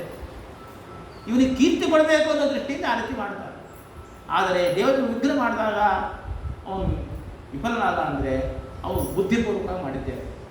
ದೇವತೆಗಳು ಬುದ್ಧಿಪೂರ್ವಕವಾಗಿ ಕೆಲವು ಬಾರಿ ಮಾಡ್ತಾರೆ, ಕೆಲವು ಬಾರಿ ಅನುಗ್ರಹ ಮಾಡೋದನ್ನು ಮಾಡ್ತಾರೆ. ಹಾಗಾಗಿ ಧ್ರುವನಿಗೆ ಅನುಗ್ರಹ ಮಾಡಬೇಕು ಅಂತ ಮಾಡಿದ್ದಾರೆ ಅಂತ ತಿಳಿಸಿದ್ದಾರೆ. ಕೃತಾಂಜಲಿಂ ಬ್ರಹ್ಮಮಯೇನ ಕಂಬುನ ಪಸ್ಪರ್ಶ ಬಾಲಂ ಕೃಪಯಾ ಕಪೋಲೆ. ಕೈ ಕಾಲು ಮುರಿದೋಗ್ಬಿಟ್ರೆ ಈ ಡಾಕ್ಟ್ರ್ ಹಿಂಗೆ ಕಟ್ಬಿಡ್ತಾರೆ. 6 ತಿಂಗಳು 6 ವಾರ 8 ವಾರ ಕಟ್ಬಿಡ್ತಾರೆ. ಆಮೇಲೆ ಕೈ ಹಿಂಗೆ ಆಗೋದೇ ಇರಲಿ, ಕೈ ಹಿಂಗೆ ಮತ್ತು ಆಮೇಲೆ ಭಾರಿ ಪ್ರಯತ್ನ ಮಾಡಿ ರಸ್ತೆ ಮಾಡ್ಬೇಕು. ಕೈ ಹಿಂಗೆ ಸಟ್ವಾಗ್ಬಿಡ್ತು. ಇವ 6 ತಿಂಗಳು ಹಿಂಗೆ ನಿಂತುಬಿಟ್ಟಿದ್ದಾನೆ. ಏಕಾದಶಿ ಉಪವಾಸ ಮಾಡಿ ದ್ವಾದಶಿನೇ ಕಕ್ರಾಂತ ಆಗ್ಬಿಟ್ಟಿರ್ತೀನಿ. ಇವನು 6 ತಿಂಗಳು ಉಪವಾಸ ಮಾಡಿದಾನೆ ಹುಡುಗ. ಹಿಂಗೆ ಕಣ್ಣು ಬಿಡ್ತಾನೆ, ಕಣ್ಣೇ ಕಾಣ್ಬೋದು. ಬಾಯಿ ಹಿಂಗಂತಾನೆ, ನಾಲಿಗೆಲ್ಲ ಹೊರಗೋಗ್ಬಿಟ್ಟಿದೆ, ನಾಲಿಗೆ ಹೊರಗೋಗ್ಬಿಟ್ಟಿದೆ. ಹೀಗೆ ಆ ಸಣ್ಣ ಹುಡುಗ ಅವನ ದೇಹ ಎಲ್ಲವೂ ಕೂಡ ಧಾತುಗಳೆಲ್ಲ ಒಣಗೋಗ್ಬಿಟ್ಟಿದೆ. ದೇಹದಲ್ಲಿ ಧಾತುಗಳಿದ್ದರೆ ಚಟುವಟಿಕೆ, ಧಾತುಗಳಿಲ್ಲ ಅಂತಂದರೆ ಏನು ಚಟುವಟಿಕೆ ಹಂಗಾಗುತ್ತೆ. ಹೀಗಾದಾಗ ಭಗವಂತ ಕೃತಾಂಜಲಿಯು ಕೈ ಜೋಡಿ ನಿಂತಿರ್ತಕ್ಕಂಥ ಆ ಹುಡುಗನಿಗೆ ಬ್ರಹ್ಮಮಯೇನ ಕಂಬುನ, ಸಕಲ ವೇದಾಭಿಮಾನಿಯಾಗಿರ್ತಕ್ಕಂಥ ಲಕ್ಷ್ಮೀದೇವಿಯ ಸಾನ್ನಿಧ್ಯ ಇರತಕ್ಕಂಥ ಶಂಖ, ಆ ಶಂಖವನ್ನು ಕೃಪಯಾ ಕಪೋಲೆ ಪಸ್ಪರ್ಶ, ಕರುಣಾಪೂರ್ಣನಾಗಿ ಆ ಶಂಖವನ್ನು ಅವನ ಕಪೋಲಕ್ಕೆ ಮುಟ್ಟಿದಂತೆ. ಮುಟ್ಟಿಸಿದ ತಕ್ಷಣ ನೋಡ್ರಿ ಎಲ್ಲ ಚಟುವಟಿಕೆಗಳು ಯೋಂತ ಪ್ರವೇಶ ಮಮಾಚರಿಮಾ ಪ್ರಸುಪ್ತ ಸಂಜೀವಯತಿ ಅಖಿಲ ಶಕ್ತಿಧರಸ್ತು ಧಾಮ್ನ ಅನ್ಯಾಂಚ ಹಸ್ತಚರಣ ಶ್ರವಣತ್ವಗಾದೀನ್ ಪ್ರಾಣಾನ್ ನಮೋ ಭಗವತೆ ಪುರುಷಾಯ ತುಭ್ಯಂ. ಎಂಥ ಅದ್ಭುತವಾದ ಧ್ಯಾನ ಇದೆ, ಎಂಥ ಅದ್ಭುತವಾದ ಸ್ತೋತ್ರ. ಎಷ್ಟು ಬಾರಿ ಹೇಳಿದರೂ ಕೂಡ ರೋಮಾಂಚನ ಆಗಬೇಕು. ಅಂಥ ಸ್ತೋತ್ರವನ್ನು ಆ ಪುಟ್ಟ ಬಾಲಕನ ಬಾಯಲ್ಲಿ ಭಗವಂತ ನುಡಿಸಿದ್ದಾನೆ. ಭಗವಂತನೇ ನುಡಿಸಬೇಕು, ಭಗವಂತನೇ ಶ್ರವಣ ಮಾಡಬೇಕು, ಅವರೇ ಅನುಗ್ರಹ ಮಾಡಬೇಕು. ಮಕ್ಕಳಿಗೆ ಗೊತ್ತಾಗಲ್ಲ, ನಮಸ್ಕಾರ ಮಾಡು ಅಂಥೇಳಿ ಆ ತಂದೆ ತಾಯಿಗಳು ಹಿಂಗೆ ಬಗ್ಗಿಸಿ ನಮಸ್ಕಾರ ಮಾಡಿಸಿ ತಲೆ ಮೇಲೆ ಕೈ ಇಟ್ಟು ಆಶೀರ್ವಾದ ಮಾಡ್ತಾರೆ. ಹಾಗೆ ನಾವೆಲ್ಲ ಮಕ್ಕಳು, ನಮ್ಮಿಂದ ಅವನು ಪುಣ್ಯಕರ್ಮವನ್ನು ಮಾಡಬೇಕು, ಪುಣ್ಯಕರ್ಮವನ್ನು ಮಾಡಿದ ಅನುಗ್ರಹ ಮಾಡಬೇಕು. ಹೀಗೆ ಆ ಪುಟ್ಟ ಬಾಲಕ ಹೇಳ್ತಿದ್ದಾರೆ, ಯೋಂತ ಪ್ರವೇಶ, ನೀನು ಒಳ ಹೊಕ್ಕಬಿಟ್ಟು, ಹೊಕ್ಕಿದ್ರಿಂದ ಏನಾಯಿತು? ಪ್ರಸುಪ್ತ ನಿಮಾಂ ವಾಚಂ, ನನ್ನ ಮಾತು ಮಲ್ಕೊಂಡ್ಬಿಟ್ಟಿತ್ತು, ಮಾತಾಡಬೇಕು ಅಂತ ನನಗೆ ಪ್ರಯತ್ನ ಮಾಡಿದೆ, ನಾಳೆ ಬರ್ತಿದ್ದೆ. ಆ ಮಲಗಿರತಕ್ಕಂಥ ನಾಲಿಗೆಯನ್ನು ಸಂಜೀವಯತಿ, ಎಚ್ಚರಗೊಳಿಸುತ್ತದೆ. ಬರೀ ಅದೊಂದೇ ಅಲ್ಲ, ಅನ್ಯಾಂಚ ಹಸ್ತ ಚರಣ ಶ್ರವಣತ್ವಗಾದಿ ಎಲ್ಲ ಧಾತುಗಳು ಹೋಗ್ಬಿಟ್ಟಿವೆ. ಕೈ ಆಡ್ತಿದ್ದಿಲ್ಲ, ಕಾಲು ಆಡ್ತಿದ್ದಿಲ್ಲ, ಚರ್ಮದಲ್ಲಿ ಏನು ಸ್ಪರ್ಶ ಗುಣವೇ ಇರಲಿಲ್ಲ, ಏನಿರಲಿಲ್ಲ, ಜಡ ಒಂದು ಮೋಟ ಮರ ಹಾಗಾಗ್ಬಿಟ್ಟಿದೆ. ಆ ಎಲ್ಲ ಇಂದ್ರಿಯಗಳನ್ನು ಕೂಡ ನೀನು ಸಂಚಲನ ಮಾಡಿ. ಹೇಗೆ ಮಾಡತ್ರಿ? ಸ್ವಧಾಮ್ನ, ಅದು ನಿನ್ನ ಮಹಿಮೆ. ಅದು ಈಗ ಜಗತ್ತಿನ ಎಲ್ಲವನ್ನು ನಿಯಂತ್ರಣ ಮಾಡ್ತಕ್ಕ ಮಹಿಮೆ. ಅಂತಹ ಭಗವಂತನಿಗೆ ನಮಸ್ಕಾರ ಅಂತಾಗಿ ನಮನ ಮಾಡಿದ್ದಾನೆ. ಬಿಟ್ಟರೆ ಇವನೇನೇನೇ ಕೇಳ್ತಾನೆ ಅಂತ ಖಾತ್ರಿ ಇದೆ. ಅದಕ್ಕೆ ಭಗವಂತ ಮಾತಾಡಲಿಕ್ಕೆ ಅವಕಾಶ ಕೊಡಲಿಲ್ಲ. ವೇದಾಹಂತೆ ವ್ಯವಧಿತಂ ಹೃದಯರಾಜಲ್ಯ ಬಾಲಕ, ನಿನ್ನ ಮನಸ್ಸಲ್ಲಿ ಏನಿದೆ ನನಗೆ ಗೊತ್ತಿಲ್ಲಪ್ಪ, ಅದಾಗಕ್ಕೆ ಹೋಗು. ನಾನೇನ ದೃಷ್ಟಿತಂ ಭದ್ರ ಯತ್ ರಾಜಿಷ್ಣು ಧ್ರುವಕ್ಷಿತಿ, ಬೇರೆ ಯಾರಿಗೂ ಸಿಗದೇ ಇರತಕ್ಕಂಥ ಅದ್ಭುತವಾದ ಧ್ರುವಲೋಕದ ಆಧಿಪತ್ಯವನ್ನು ನಿನಗೆ ಕೊಟ್ಟಿದ್ದೇನೆ. ಅದೆಂಥದ್ದು ಕೇಳಿದರೆ, ನಕ್ಷತ್ರ ಮಂಡಲ ಅಂತಕ್ಕಂಥ ಪ್ರದಕ್ಷಿಣೆ ಮಾಡ್ತಕ್ಕಂಥದ್ದು. ಉಪರಿಷ್ಟಾತೆ ಋಷಿಭ್ಯತ್ವಂ ಯಥೋ ನಾವರ್ತತೆ ಗ್ರಹ, ಯಾವ ಲೋಕಕ್ಕೆ ಹೋದವರು ಹಿಂತಿರುಗಿ ಬರಲು ಅಂತಹ ಧ್ರುವಲೋಕದ ಆಧಿಪತ್ಯವನ್ನು ಕೊಟ್ಟಿದ್ದೇನೆ ಅಂತ ಹೇಳಿ ಭಗವಂತ ಅಂತರ್ಧಾನನಾದ. ಮೈತ್ರಿಯರು ಹೇಳಿದ್ದಾರೆ, ಮಾತುಸ್ತಪತ್ನ್ಯ ವಾಗ್ಬಾಣೈ ಹೃದಯ ವಿಧ್ವಸ್ತ ತಾನ್ ಸ್ಮರನ್. ಚಿಕ್ಕಮ್ಮನ ಆ ಮನಸ್ಸು ಮಾತಿನಿಂದ ಅವನ ಹೃದಯದಲ್ಲಿ ಏನು ಒಂದು ಪರಿಣಾಮ ಬೀರಿತ್ತೋ, ಆದ್ದರಿಂದ ನೈಚ್ಛತ್ ಮುಕ್ತಿಪದೆಯ ಮುಕ್ತಿ, ಮುಕ್ತರಿಗೆ ಸ್ವಾಮಿಯಾಗಿರ್ತಕ್ಕಂಥ ಆ ಭಗವಂತ ಬಂದರೆ ಅಲ್ಲಿ ಮೋಕ್ಷವನ್ನು ಕೇಳಲಿಲ್ಲ ಅಲ್ಲ, ಅವನ ಬಾಯಲ್ಲಿ ಆ ಮೋಕ್ಷವನ್ನು ಪ್ರದಾನ ಮಾಡುವಂತ ಬರಲಿಲ್ಲ. ಅವನು ಕೂಡ ಭವಚ್ಛಿದ ಪಾದಮೂಲೆ ಗತ್ವಾ ಯಾಚೆ ಯದಂತವತು, ಸಂಸಾರವನ್ನೇ ನಾಶ ಮಾಡತಕ್ಕಂಥ ಭಗವಂತನ ಪಾದಾರದಿಂದ ಪ್ರಾಪ್ತಿಯಾದಾಗ ನಾನು ನಶ್ವರವಾದ ಭೋಗವನ್ನು ಕೇಳಿಬಿಟ್ಟೆ, ಎಂಥ ತಪ್ಪು ಮಾಡಿದೆ ಅಂತ ಧ್ರುವ ಇಲ್ಲಿ ದುಃಖಿಸ್ತಾ ಇದ್ದಾನೆ ಅಂತ ಬರ್ತದೆ. ಭಗವಂತ ಹೇಳಿದ್ದಾನೆ, ಯಥೋ ನಾವರ್ತತೆ ಗತಃ, ಯಾರು ಧ್ರುವಲೋಕಕ್ಕೆ ಹೋದವರು ಹಿಂತಿರುಗಿ ಬರಲ್ವೋ ಅದು ಶಾಶ್ವತ ಲೋಕ ಅಂತ ಹೇಳಿದ್ದಾನೆ. ಇವ ಹೇಳ್ತಾನೆ ಯದಂತವತ್ತು, ಇದು ನಶ್ವರವಾದದ್ದು. ಅಂದರೆ ಧ್ರುವ ಹೇಳಿಸ್ತಾನೇನೋ ಭಗವಂತ ಹೇಳಿಸ್ತಾನೇನೋ. ಅದಕ್ಕೆ ಇಲ್ಲಿ ನಿರ್ಣಯ ಬರೀತಾರೆ ಆಚಾರ್ಯರು. ಏನು ವಸ್ತುತತ್ವ ವಿಚಾರ ಅಂತ ಹೇಳಿದ್ರೆ, ಯಾರು ಬ್ರಹ್ಮಚರ್ಯ ವರ್ಗದಿಂದ ಭಗವಂತನ ಆರಾಧನೆ ಮಾಡ್ತಾರೋ ಸನ್ಯಾಸಿಗಳು, ಬ್ರಹ್ಮಚಾರಿಗಳು, ಇವರಿಗೆ ಧ್ರುವಲೋಕ ಪ್ರಾಪ್ತಿ ಆಗುತ್ತೆ. ಆ ಧ್ರುವಲೋಕಕ್ಕೆ ಹೋದವರು ಹಿಂತಿರುಗಿ ಬರಲ್ಲ, ಅವರು ಅಲ್ಲಿಂದ ಮುಂದೆ ಮೋಕ್ಷಕ್ಕೆ ಹೋಗ್ತಕ್ಕಂಥ. ಹಾಗಾಗಿ ಯಥೋ ನಾವರ್ತತೆ ಅಂತ ಭಗವಂತ ಈ ದೃಷ್ಟಿ ಹೇಳಿದ್ರು. ಧ್ರುವಲೋಕ ಪ್ರಾಪ್ತಿ ಆದವರಿಗೆ ಪುನಃ ಪುನರ್ಜನ್ಮ ಇಲ್ಲ ಅಂತ. ಆದರೆ ಧ್ರುವಲೋಕದ ಆಧಿಪತ್ಯ ಉಂಟಲ್ಲ, ಅದು ನಶ್ವರವಾದ, ಅದು ಒಂದೊಂದು ಮನ್ವಂತರಕ್ಕೆ ಒಬ್ಬೊಬ್ಬರು ಇರ್ತಾರೆ. ಹಾಗಾಗಿ ಧ್ರುವನಿಗೆ ಈ ಮನ್ವಂತರದಲ್ಲಿ ವಾಯುಭೋ ಮನ್ವಂತರ, ವಯೋಸ್ಪದ ಮನ್ವಂತರದಲ್ಲಿ, ವಾಯುಭೋ ಮನ್ವಂತರದಲ್ಲಿ ಅವನಿಗೆ ಧ್ರುವಲೋಕದ ಆಧಿಪತ್ಯವನ್ನು ಕೊಟ್ಟಿದ್ದಾನೆ. ಆದ್ದರಿಂದ ಅದು ನಶ್ವರ ಧ್ರುವ ಅಂತ ಹೇಳಿ. ಹಾಗೆ ಇಬ್ಬರು ಮಾತು ಸರಿ ಇದೆ ಅಂದರೆ, ಇಂತಹ ಧ್ರುವ ತಪಸ್ಸಿಗೆ ಹೋದಾಗ ನಾರದು ಬಂದು ಅವನು ಹಿಂಗೆ ಮುಖ ಮುಟ್ಟಿದ್ದಾನೆ ತಾನು ಸ್ತ್ರೈಣ, ಸ್ವಾಮಿ ಹೆಂಡತಿ ಸೋತವನ, ನನ್ನ ಹೊರಾಗಿನ ಥೂ ಥೂ ಥೂ ಎಂತಹ ಮಗನನ್ನು ಕಾಡಿಗೆಟ್ಬಿಟ್ಟಿಲ್ಲ. ನನ್ನ ಮಗನನ್ನು ಹುಲಿ ತಿಂತೋ ಸಿಂಹ ತಿಂತೋ ಗೊತ್ತಿಲ್ಲ, ಹೀಗೆ ಮಾಡುತ್ತೆ ನಾನು. ಆಗ ನಾವು ಹೇಳ್ತಾರೆ, ನಿನ್ನ ಮಗ ಹುಲಿಯ ಬಾಯಿಗೆ ಇರ್ತಕ್ಕಂಥವನಲ್ಲ, ಅವನೇ ಸ್ವತಃ ಹುಲಿ, ಸ್ವತಃ ಸಿಂಹ. ಅದರಿಂದ ಅವನು ಬರ್ತಾನೆ, ಇಂಥ ದಿನ ಬರ್ತಾನೆ, ಅಲ್ಲಿ ತನಕ ಹುಡುಗಿಗೆ ಹೋಗಬೇಡ, ಇಂಥ ದಿನ ಅವನು ಸ್ವಾಗತ ದಿನ. ಅದೇ ರೀತಿಯಾಗಿ ಸುರಚಿತ್ತಂ ಸಮುತ್ಥಾಪ್ಯ ಪಾದಾವರ್ತನಮರ್ಭಕಂ ಪರಿಷ್ವಜ್ಜಾಹ ದೇವೇತಿ ಬಾಷ್ಪ ಗದ್ಗಲಯಾಗಿರ. ಮಹಾರಾಜ ಆನೆಯನ್ನು ಕರ್ಕೊಂಡು ಹೊರಟಿದ್ದಾನೆ. ನಾರದು ಹೇಳಿದ, ನಾರದು ಮಾತ್ರ ಅಷ್ಟೊಂದು ವಿಶ್ವಾಸ, ಇಂಥ ದಿನ ಬರ್ತಾನೆ ಅಂತ. ಹೆಬ್ಬಾಗಿಲು ಹೋಗಿದ್ದಾನೆ ಸ್ವಾಗತ ಮಾಡಲಿಕ್ಕೆ. ಜೊತೆಗೆ ಸುರುಚಿಯೂ ಹೋಗಿದ್ದಾರೆ, ಸುನೀತಿಯೂ ಹೋಗಿದ್ದಾರೆ. ರಾಜ ನೋಡ್ತಿದ್ದಾನೆ, ಮಗ ಯೋಧನಂತರಕ್ಕೆ ಸಾಕಾಗಿರ್ತಕ್ಕಂಥ ರಾಜ ಆಗ್ರಹಣ ಮಾಡಿದ್ದಾನೆ. ಧ್ರುವ ನಮಸ್ಕಾರ ಮಾಡಿದ್ದಾಳೆ, ಸುನೀತಿಗೂ ನಮಸ್ಕಾರ, ಸುನೀತಿಗೂ ನಮಸ್ಕಾರ ಮಾಡಿದ್ದಾಳೆ. ಸುನೀತಿಯು ಬಿಗದಪ್ಕೊಂಡಿದ್ದಾಳೆ. ಜೀವ ಜೀವ ಹಾಸ್ಯಗದ್ದಲಿಯಾಗಿಲ್ಲ, ಏನೋ ಒಂದು ವಿಷಯವಾಳ್ಯ ಕೆಟ್ಟವನ್ನು ಅಂದ್ಬಿಟ್ಟು ಈಗ ಅಂತಃಕರಣ ಎಚ್ಚರಾಗಿದೆ, ಕಣ್ಣಲ್ಲಿ ನೀರು ಬರ್ತಾ ಇದೆ, ಅಪ್ಕೊಂಡಿದ್ದಾರೆ.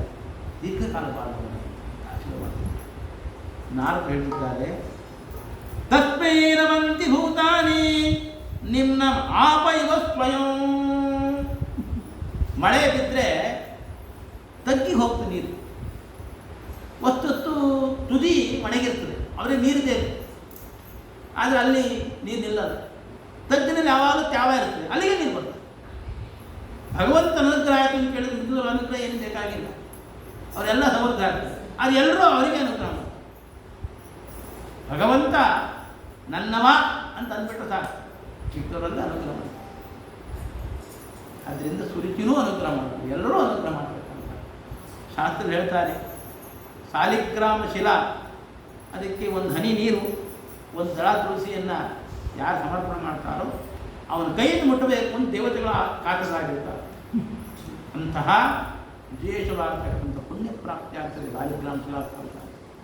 ಅಂತಹ ವಿಶಿಷ್ಟವಾಗತಕ್ಕಂಥ ಭಗವದ್ ಅನುಗ್ರಹ ಆಗಿಬಿಟ್ರೆ, ಭಗವದ್ ಅನುಗ್ರಹ ಆದಾಗ ನಾವೇನು ಕೇಳಬೇಕು ಅಂತಂದರೆ ಅನುಗ್ರಹ ಆಗ್ತೋ ಬಿಡ್ತದೋ, ಅನುಗ್ರಹ ಆಗಲಿ ಬಿಡಲಿ, ನಾವು ಕೇಳೋದು ಭಗವಂತಿಗೆ ಕೇಳಬೇಕು. ನಿನ್ನವ ದಾಸೋಹಂ, ನಿನ್ನ ದಾಸ ನಾನು, ನನ್ನ ದಾಸ ನೀನು ತಂದುಬಿಟ್ಟು ಸಾಕು. ಭಗವಂತ ನನ್ನ ದಾಸ ಅಂತ ಅಂದ್ಬಿಟ್ಟು ಸಾಕು, ಎಲ್ಲರೂ ಮಿಕ್ಕಿದ್ದೆಲ್ಲ ಸರಿಯಾಗಿ. ಹಾಗಾಗಿ ನನ್ನವರು ಅಂತ ಭಗವಂತ ಹೇಳಬೇಕು, ಆಗುತ್ತೆ ಎಲ್ಲ ಆಗುತ್ತೆ ಅಂತ. ಈ ಧ್ರುವನ ನೀವೇನು ತಿಳಿದಿದೆ, ಧ್ರುವನಿಗೆ ಭಗವಂತ ಅನುಗ್ರಹ ಮಾಡಿದ್ರೆ ಏನಾಯಿತು ಮುಂದೆ ಅಂದರೆ, ಪ್ರಜಾಪತೆ ದುಹಿತರು ಶುಂಶುಮಾರಸ್ತಮೇ ಧ್ರುವ ಉಪಯೇಮೇ ಭೃಮಿಂ ನಾಮ. ಶುಂಶುಮಾರ ಅಂತ ಭಗವಂತ, ಚೋಳಿನಂತೆ ಇದ್ದಾನೆ ಭಗವಂತ. ಅವನೇನೇ ಈ ಸಮಸ್ತ ನಕ್ಷತ್ರ ಮಂಡಲ ಗ್ರಹಕಾರಗಳನ್ನೆಲ್ಲ ಧಾರಣ ಮಾಡತಕ್ಕಂಥ ಭಗವಂತ. ತನ್ನ ದೇಹದಲ್ಲಿ ಇಡೀ ಬ್ರಹ್ಮಾಂಡದ ಎಲ್ಲ ಆಕಾಶ ಕಾಯಗಳನ್ನೆಲ್ಲ ಧಾರಣ ಮಾಡಿರ್ತಾನೆ. ಆ ಶುಂಶುಮಾರ ಭಗವಂತ ತನ್ನ ಮಗಳನ್ನು ಕೊಟ್ಟಿದ್ದಾನೆ. ಏನು ವೈಭವ ನೋಡ್ರಿ, ನಾರಾಯಣನ ಅಳಿಯ ಧ್ರುವ. ಉಪಯೇಮೇ ಭ್ರಮಿ ಎಂಬತಕ್ಕಂಥ ಮಗಳನ್ನು ಕೊಟ್ಟಿದ್ದಾರೆ. ಹಾಗೇನೆ ವಾಯುದೇವರು ಇಲ್ಲ ಅಂತಕ್ಕಂಥ ಮಗಳನ್ನು ಕೊಟ್ಟಿದ್ದಾರೆ. ಹರಿವಾಯುಗಳಿಗೆ ಅಳಿಯಾಗ ಗುರ್ರನ್ಬೇಕು ಮನೆಗೆ ಹೋಗಿ ವಾಯುದೇವ ಕುಮಾರ್ರಿ ಅಳಿ ಅಂತ ಏನು, ಇಂಥ ವೈಭವ ಹರಿವಾಯುಗಳು ತಮ್ಮ ಮಕ್ಕಳು ಕೊಟ್ಟಿದ್ದಾರೆ ನನಗೆ. ಆ ಭ್ರಮಿಯಲ್ಲಿ ಕಲ್ಪ ವತ್ಸರ ಅಂತ ಇಬ್ಬರು ಮಕ್ಕಳು. ವಾಯುದೇವರಲ್ಲಿ ಇಲಾಯಾಮ ಭಾರ್ಯಾಯಾಮ್ ವಾಯೋ ಪುತ್ರ ಮಹಾಬಲಃ ಪುತ್ರಂ ಉತ್ಕಲನಾಮಾನೋ, ಉತ್ಕಲ ಅಂತಕ್ಕಂಥ ಮಗನ ಪಡೆದಿದ್ದಾರೆ. ಇಲ್ಲಿ ಕಲ್ಪನನ್ನ ಶುಂಶುಮಾರ ಕರ್ಕೊಂಡು ಹೋಗ್ತಾನೆ, ನನಗೆ ಬೇಕು ಅಂತ ಕರ್ಕೊಂಡು ಹೋಗ್ತಾನೆ. ವತ್ಸಲ ಮಾಡ್ಕೊಂಡು ಹೋಗ್ತಾನೆ. ಉತ್ಕಲ ಅಂತಕ್ಕಂಥ ಅವನು ಮಹಾವಿರಕ್ತ, ಅವನು ತಪಸ್ಸಿಗೆ ಹೋಗ್ತಾನೆ. ಹಾಗಾಗಿ ಈ ಧ್ರುವನ ಉತ್ತರಾಧಿಕಾರಿ ವತ್ಸಲ ಅಂತಕ್ಕಂಥ ಅವನು ಇರ್ತಾರೆ. ಇಲ್ಲಿ ಉತ್ತಮ ಈ ಸುರುಚಿಯ ಮಗ, ಆ ಸುರುಚಿಗೆ ತನ್ನ ಮಗ ಸಿಂಹಾಸನ ಕೂತ್ಕೋಬೇಕು ಅಂತೆಲ್ಲ ಅಪೇಕ್ಷೆ ಇತ್ತು. ಧ್ರುವ ಒಂದೇನೇನಾಯಿತು ಗೊತ್ತಿಲ್ಲ ಅಂತೂ ಅಪೇಕ್ಷೆ ಇತ್ತು. ಆದರೆ ಏನಾಯಿತು, ಅವನು ಭೇಟಿಗೆ ಅಂತ ಹೋಗಿದ್ದ, ಯಕ್ಷ ಹೊಡೆದು ಬಂದ್ಬಿಟ್ಟು. ಆಗ ಇವಳು ಅಗ್ನಿ ಪ್ರವೇಶ ಮಾಡ್ತಾರೆ. ಹೀಗಾಗಿ ಚಿಕ್ಕಮ್ಮನು ಹೋದರು, ಆ ಚಿಕ್ಕಮ್ಮನ ಮಗನೂ ಕೂಡ ಹೋದರು. ಹಾಗಾಗಿ ಧ್ರುವನೇ ಅಧಿಕಾರಿಯಾದ. ಧ್ರುವನ ಮಗ ವತ್ಸಲ ಅಂತಕ್ಕಂಥ ಆ ಯಕ್ಷರನ್ನು ಕೊಲ್ಲಬೇಕು ಅಂತ ಹೇಳಿ ಧ್ರುವ ತನ್ನ ಸಹೋದರನ್ನು ಬಂದಿದ್ದಾನೆ, ಕೊಲ್ಲಬೇಕು, ಯುದ್ಧ ಸಾರಿದ್ದಾನೆ. ಅಲಂ ವತ್ಸಾದಿಲೋಚೇನ ತಮೋತ್ಪಾಲೇನ ಪಾಪನ ನಸ್ಪತ್ಕುಲೋಚಿತಂ ತಾತ ಕರ್ಮೈತದು ವಿಗರ್ಹಿತಂ. ಮನು ಬಂದು ಹೇಳ್ತಿದ್ದಾನೆ, ಅಜ್ಜ, ನೀನು ಅಜ್ಜ ಮನು, ಮಗನೇ ರೋಷವನ್ನು ಬಿಡು. ನಮ್ಮ ಕುಲದಲ್ಲಿ ಹುಟ್ಟಿದವರಿಗೆ ಇಂಥ ರೋಷ ಅಂತ ಕಟ್ಟಲು ಸರಿಯಲ್ಲ. ಆದ್ದರಿಂದ ನಿನ್ನ ಸಹೋದರ ಮೃತನಾದ, ಅದಕ್ಕೆ ಅಕ್ಷರ ಕಾರಣ, ಅಥವಾ ಅಕ್ಷರ ನೀನು ಕೊಂದಿ, ಅದಕ್ಕೆ ನೀನು ಕಾರಣ, ಅವರ ಇಚ್ಛಾ ಕಾರಣ. ದ್ವೇಷಾಸೂಯೆಗೆ ನಮ್ಮ ಕರ್ಮಗಳ ಕಾರಣ ಹೊರತಾಗಿ ಅವರು ದ್ವೇಷ ಮಾಡ್ತಾರೆ ಅಂತ ಅವರು ದ್ವೇಷ ಮಾಡೋದಲ್ಲ. ನನ್ನ ಪ್ರಾರಬ್ಧ ಕರ್ಮಗಳ ವಶ ಅವರು ದ್ವೇಷ ಮಾಡ್ತಿದ್ದಾರೆ. ಈಗ ಹೇಳಿದ್ರಿಂದ ಅವನು ಹೇಳೋ ಸುಲಭ, ಅದರ ಅನುಷ್ಠಾನ ಅದನ್ನು ಮಾಡಿದ್ದಾನೆ. ಅಜ್ಜನ ಮಾತಿಗೆ ಗೌರವ ಕೊಟ್ಟು ಆತ ಯುದ್ಧವನ್ನು ಪ್ರತನಾಗಿದ್ದಾನೆ. ಕುಬೇರ ವಿಶೇಷವನ್ನು ಅನುಗ್ರಹ ಮಾಡಿದ್ದಾನೆ. ಇವನ ವಂಶದಲ್ಲಿ ಮುಂದೆ ಅನೇಕ ಮಹಾಪುರುಷರು ಬಂದಿದ್ದಾರೆ. ಅವರಲ್ಲಿ ಅಂಗ, ಇವತ್ತಿನ ಬಂಗಾಳ ಪ್ರಾಂತ ಏನಿದೆಯಲ್ಲ ಅದನ್ನು ಶಾಸನ ಮಾಡತಕ್ಕಂಥ, ಅದರಿಂದ ಅದಕ್ಕೆ ಅಂಗದ ದೇಶಕ್ಕೆ ಬಂಗಾಳ ಅಂತ ಹೆಸರು ಬಂದಿದೆ. ಈ ಅಂಗ ಇವರು ಮಕ್ಕಳಿರಲಿಲ್ಲ, ಯಜ್ಞ ಮಾಡಬೇಕು ಅಂತ ಹೊರಟ. ಯಜ್ಞದಲ್ಲಿ ದೇವತೆ ಹವಿಸ್ಸನ್ನು ಸ್ವೀಕಾರ ಮಾಡಲಿಲ್ಲ. ಆಗ ಒಂದು ಪುತ್ರಕಾಮೇಷ್ಟಿ ಮಾಡಿ ಒಂದು ಮಗುವನ್ನು ಪಡಿತಾರೆ. ಇಲ್ಲಿ ಆಚಾರ್ಯರು ಒಂದು ನಿರ್ಣಯ ಕೊಡ್ತಾರೆ, ಹಾಗಾದ್ರೆ ಮಕ್ಕಳಲ್ಲೇ ಹೋದರೆ ಸತ್ಕರ್ಮ ಮಾಡಿದರೆ ಅದು ದೇವತೆ ಸ್ವೀಕಾರ ಮಾಡಲ್ದೆ. ಈಗ ಅಂಗ ಮಕ್ಕಳಿಲ್ಲ ಅಂತ ಯಜ್ಞ ಮಾಡಿದಾಗ ದೇವತೆಗಳು ಸ್ವೀಕಾರ ಮಾಡಲಿಲ್ಲ ಅಂತ, ಹಂಗಾರೆ ಮಕ್ಕಳಲ್ಲಿದ್ದವರು ಸತ್ಕರ್ಮ ಮಾಡಿದರೆ ಅದನ್ನು ಭಗವಂತ ಸ್ವೀಕಾರ ಮಾಡ್ತಾನೋ ಇದ್ರು, ಸ್ವೀಕಾರ ಮಾಡ್ತಾನೆ. ಮಕ್ಕಳಿಲ್ಲ ಸ್ವೀಕಾರ ಮಾಡಲ್ಲ ಅಂತಿಲ್ಲ. ಮತ್ತೆ ಮಗ ಅನ್ನಲಿಕ್ಕೆ ಸಂಸ್ಕೃತದಲ್ಲಿ ಪುತ್ರ ಅಂತ ಕರೀತಾರೆ. ಪುತ್ರ ಅಂದ್ರೇನು? ಪುತು ಅಂದ್ರೆ ನರಕ ಅಂತ. ನರಕದಿಂದ ತ್ರಾಯತೆ, ರಕ್ಷಣೆ ಮಾಡುವನು ಪುತ್ರ ಅಂತ. ಇವನೇ ರಕ್ಷಣೆ ಮಾಡ್ತಾನೆ, ಅವನೇ ನರಕಕ್ಕೆ ಬಿಡ್ತಾನೆ, ಮಗನೇ ಹೊಟ್ಟ ಮಗನೇ ನರಕಕ್ಕೆ ಬಿಡ್ತಾನೆ, ನನ್ನೇನೇ ರಕ್ಷಣೆ ಮಾಡ್ತಾನೆ. ಅದನ್ನು ನರಕದಿಂದ ರಕ್ಷಣೆ ಮಾಡೋನು ಯಾರು? ಭಗವಂತ. ನಿಜವಾಗಲೂ ಪುತ್ರ ಯಾರು? ಭಗವಂತ ಪುತ್ರ. ನಮ್ಮ ನರಕದಿಂದ ರಕ್ಷಣೆ ಮಾಡುವನು, ಎಲ್ಲ ಅನರ್ಥದಿಂದ ರಕ್ಷಣೆ ಮಾಡುವನು ಭಗವಂತ. ಪ್ರಕೃತ ಯಾಕೆ ಹಾಗೆ ಅಂತ ಕೇಳಿದ್ರೆ, ಇವನಿಗೆ ಒಂದು ಮಗು ಆಗಬೇಕು, ಆ ಮಗುವಿನಿಂದ ಮಹಾಪುರುಷ ಹುಟ್ಟಬೇಕು. ಅದಕ್ಕೋಸ್ಕರವಾಗಿ ಇವನಿಗೆ ನಾವು ವಿಘ್ನ ಮಾಡದೆ ಹೋದರೆ, ಯಜ್ಞದಲ್ಲಿ ತೊಂದರೆ ಮಾಡದೆ ಹೋದರೆ ಇವನು ಮಗನನ್ನು ಪಡೆಯೋಲ್ಲ ಅನ್ನೋ ಕಾರಣಕ್ಕೆ ದೇವತೆಗಳು ಸ್ವೀಕಾರ ಮಾಡಿರೋ ಹೊರತಾಗಿ ಮಗ ಇಲ್ಲ ಅನ್ನೋ ಕಾರಣ ತಗೋ ಮಾಡಿದ್ದಿಲ್ಲ. ಇವನಿಗೆ ಮಗ ಆಗಬೇಕು ಅನ್ನೋ ಕಾರಣಕ್ಕೋಸ್ಕರವಾಗಿ ದೇವತೆಗಳು ಅದನ್ನು ಸ್ವೀಕಾರ ಮಾಡಿಲ್ಲ ಅಂತ ಹೇಳಿ ರಹಸ್ಯವನ್ನು ತಿಳಿಸಿದ್ದಾರೆ. ಇವನಿಗೆ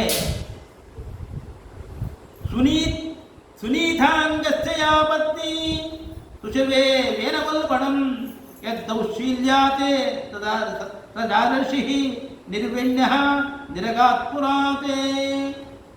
ಸುನೀತಿ ಅಂತ ಒಬ್ಬಳು ಹೆಣ್ಮಗಳು, ಅವಳನ್ನು ಲಗ್ನ ಮಾಡಿಕೊಂಡ. ಅವಳು ಅಸುರರ ಮನೆತನದಲ್ಲಿ ಹುಟ್ಟಿದವಳು. ಅದಕ್ಕೆ ಲಗ್ನ ಮಾಡ್ಬೇಕಾದ್ರೆ ಮನೆತನ ನೋಡಬೇಕು. ಆ ಹುಡುಗಿಯನ್ನು ಲಗ್ನ ಮಾಡ್ಕೊಂಡಿದ್ದರಿಂದ ಹುಟ್ಟಿರ್ತಕ್ಕಂಥ ಮಗ ವೇನ ಅಂದರೆ ಹಿಂಸೆ ಅಂತ, ಕೆಟ್ಟ ಹೋಗ್ತದೆ. ಎಂಥ ಕೆಟ್ಟವ ಅಂತ ಕೇಳಿದ್ರೆ, ಆಟಕ್ಕೆ ಹೋಗಿ ಕರ್ಕೊಂಡು ಹೋಗೋದನ್ನ ಅವನ್ನೆಲ್ಲ ತೆಗೆದು ತಲೆ ಕಳ್ಕ ಬಾವಿಗೆ ಹಾಕಿ ಏನವರು ನೀರು ಕೊಡು ಗುಳು ಗುಳು ನೀರು ನುಂಗಿ ಅವರು ಒದ್ದಾಡ್ತಾ ಇದ್ದಾರೆ. ನೋಡಿ ನಾನು ಸಂತೋಷ. ಆಗ ಈತ ಅಂಗರಾಜ ರಾಜ್ಯವನ್ನು ಬಿಟ್ಟು ಹೊರಟೋದ. ಯಾಕೆ? ವಸ್ತು ಅದು ಅರಸೊತ್ತಿಗೆ ಕಾಲ. ಅವರಿಗೆ ಜನ್ಮತಃ ಶಾಸನ ಮಾಡತಕ್ಕಂಥದ್ದು. ಅವನು ಹೇಳ್ತಾನೆ, ಮಗನನ್ನೇ ಶಾಸನ ಮಾಡಲಿಕ್ಕಾಗಲೇ ಇದ್ದವನು ನಾನು, ಪ್ರಜೆಗಳನ್ನು ನಿನ್ನೆ ಶಾಸನ ಮಾಡಿ. ಇದು ನೈತಿಕತೆ. ಆದ್ದರಿಂದ ನಾನು ರಾಜನಾಗಿ ಉಳಿಯುವ ಮಗನನ್ನು ನಿಗ್ರಹ ಮಾಡಲಿಕ್ಕಾಗಲೇ. ಈಗ ಜೈಲಾಗಿದ್ದು ನಾವು ಅವನ್ನೆಲ್ಲ ರಾಜ್ಯವಾಗಿ ಮಾಡ್ತಿದ್ದಿಲ್ಲ. ಈಗ ಅರಸೊತ್ತಿಗೆ ಅಲ್ಲ, ಪ್ರಜಾರಾಜ್ಯಗಳು ಕೂಡ ನಮ್ಮ ಜೈಲಾಗಲಿ ನಾವು ಜೈಲ ಅದು ಸೀಟ್ ಕೊಡೋಲ್ಲ, ನಾವು ಇದೊಂದಾಗಲಿ ಸೀಟ್ ಕೊಡೋಲ್ಲ. ಈಗಿನ ನೈತಿಕತೆ ಹೇಗೆ, ಹಿಂದಿನ ನೈತಿಕತೆ ಹೇಗೆ ನೋಡಬೇಕು. ಸರಿ, ರಾಜ ಅರಣ್ಯಕ್ಕೆ ಹೋಗ್ಬಿಟ್ಟ. ಅರಣ್ಯಕ್ಕೆ ಹೋದ್ರಿಂದ ಕಣ್ಣು ಕಾಕರ ಹಾವಳಿ ಶುರುವಾಯಿತು.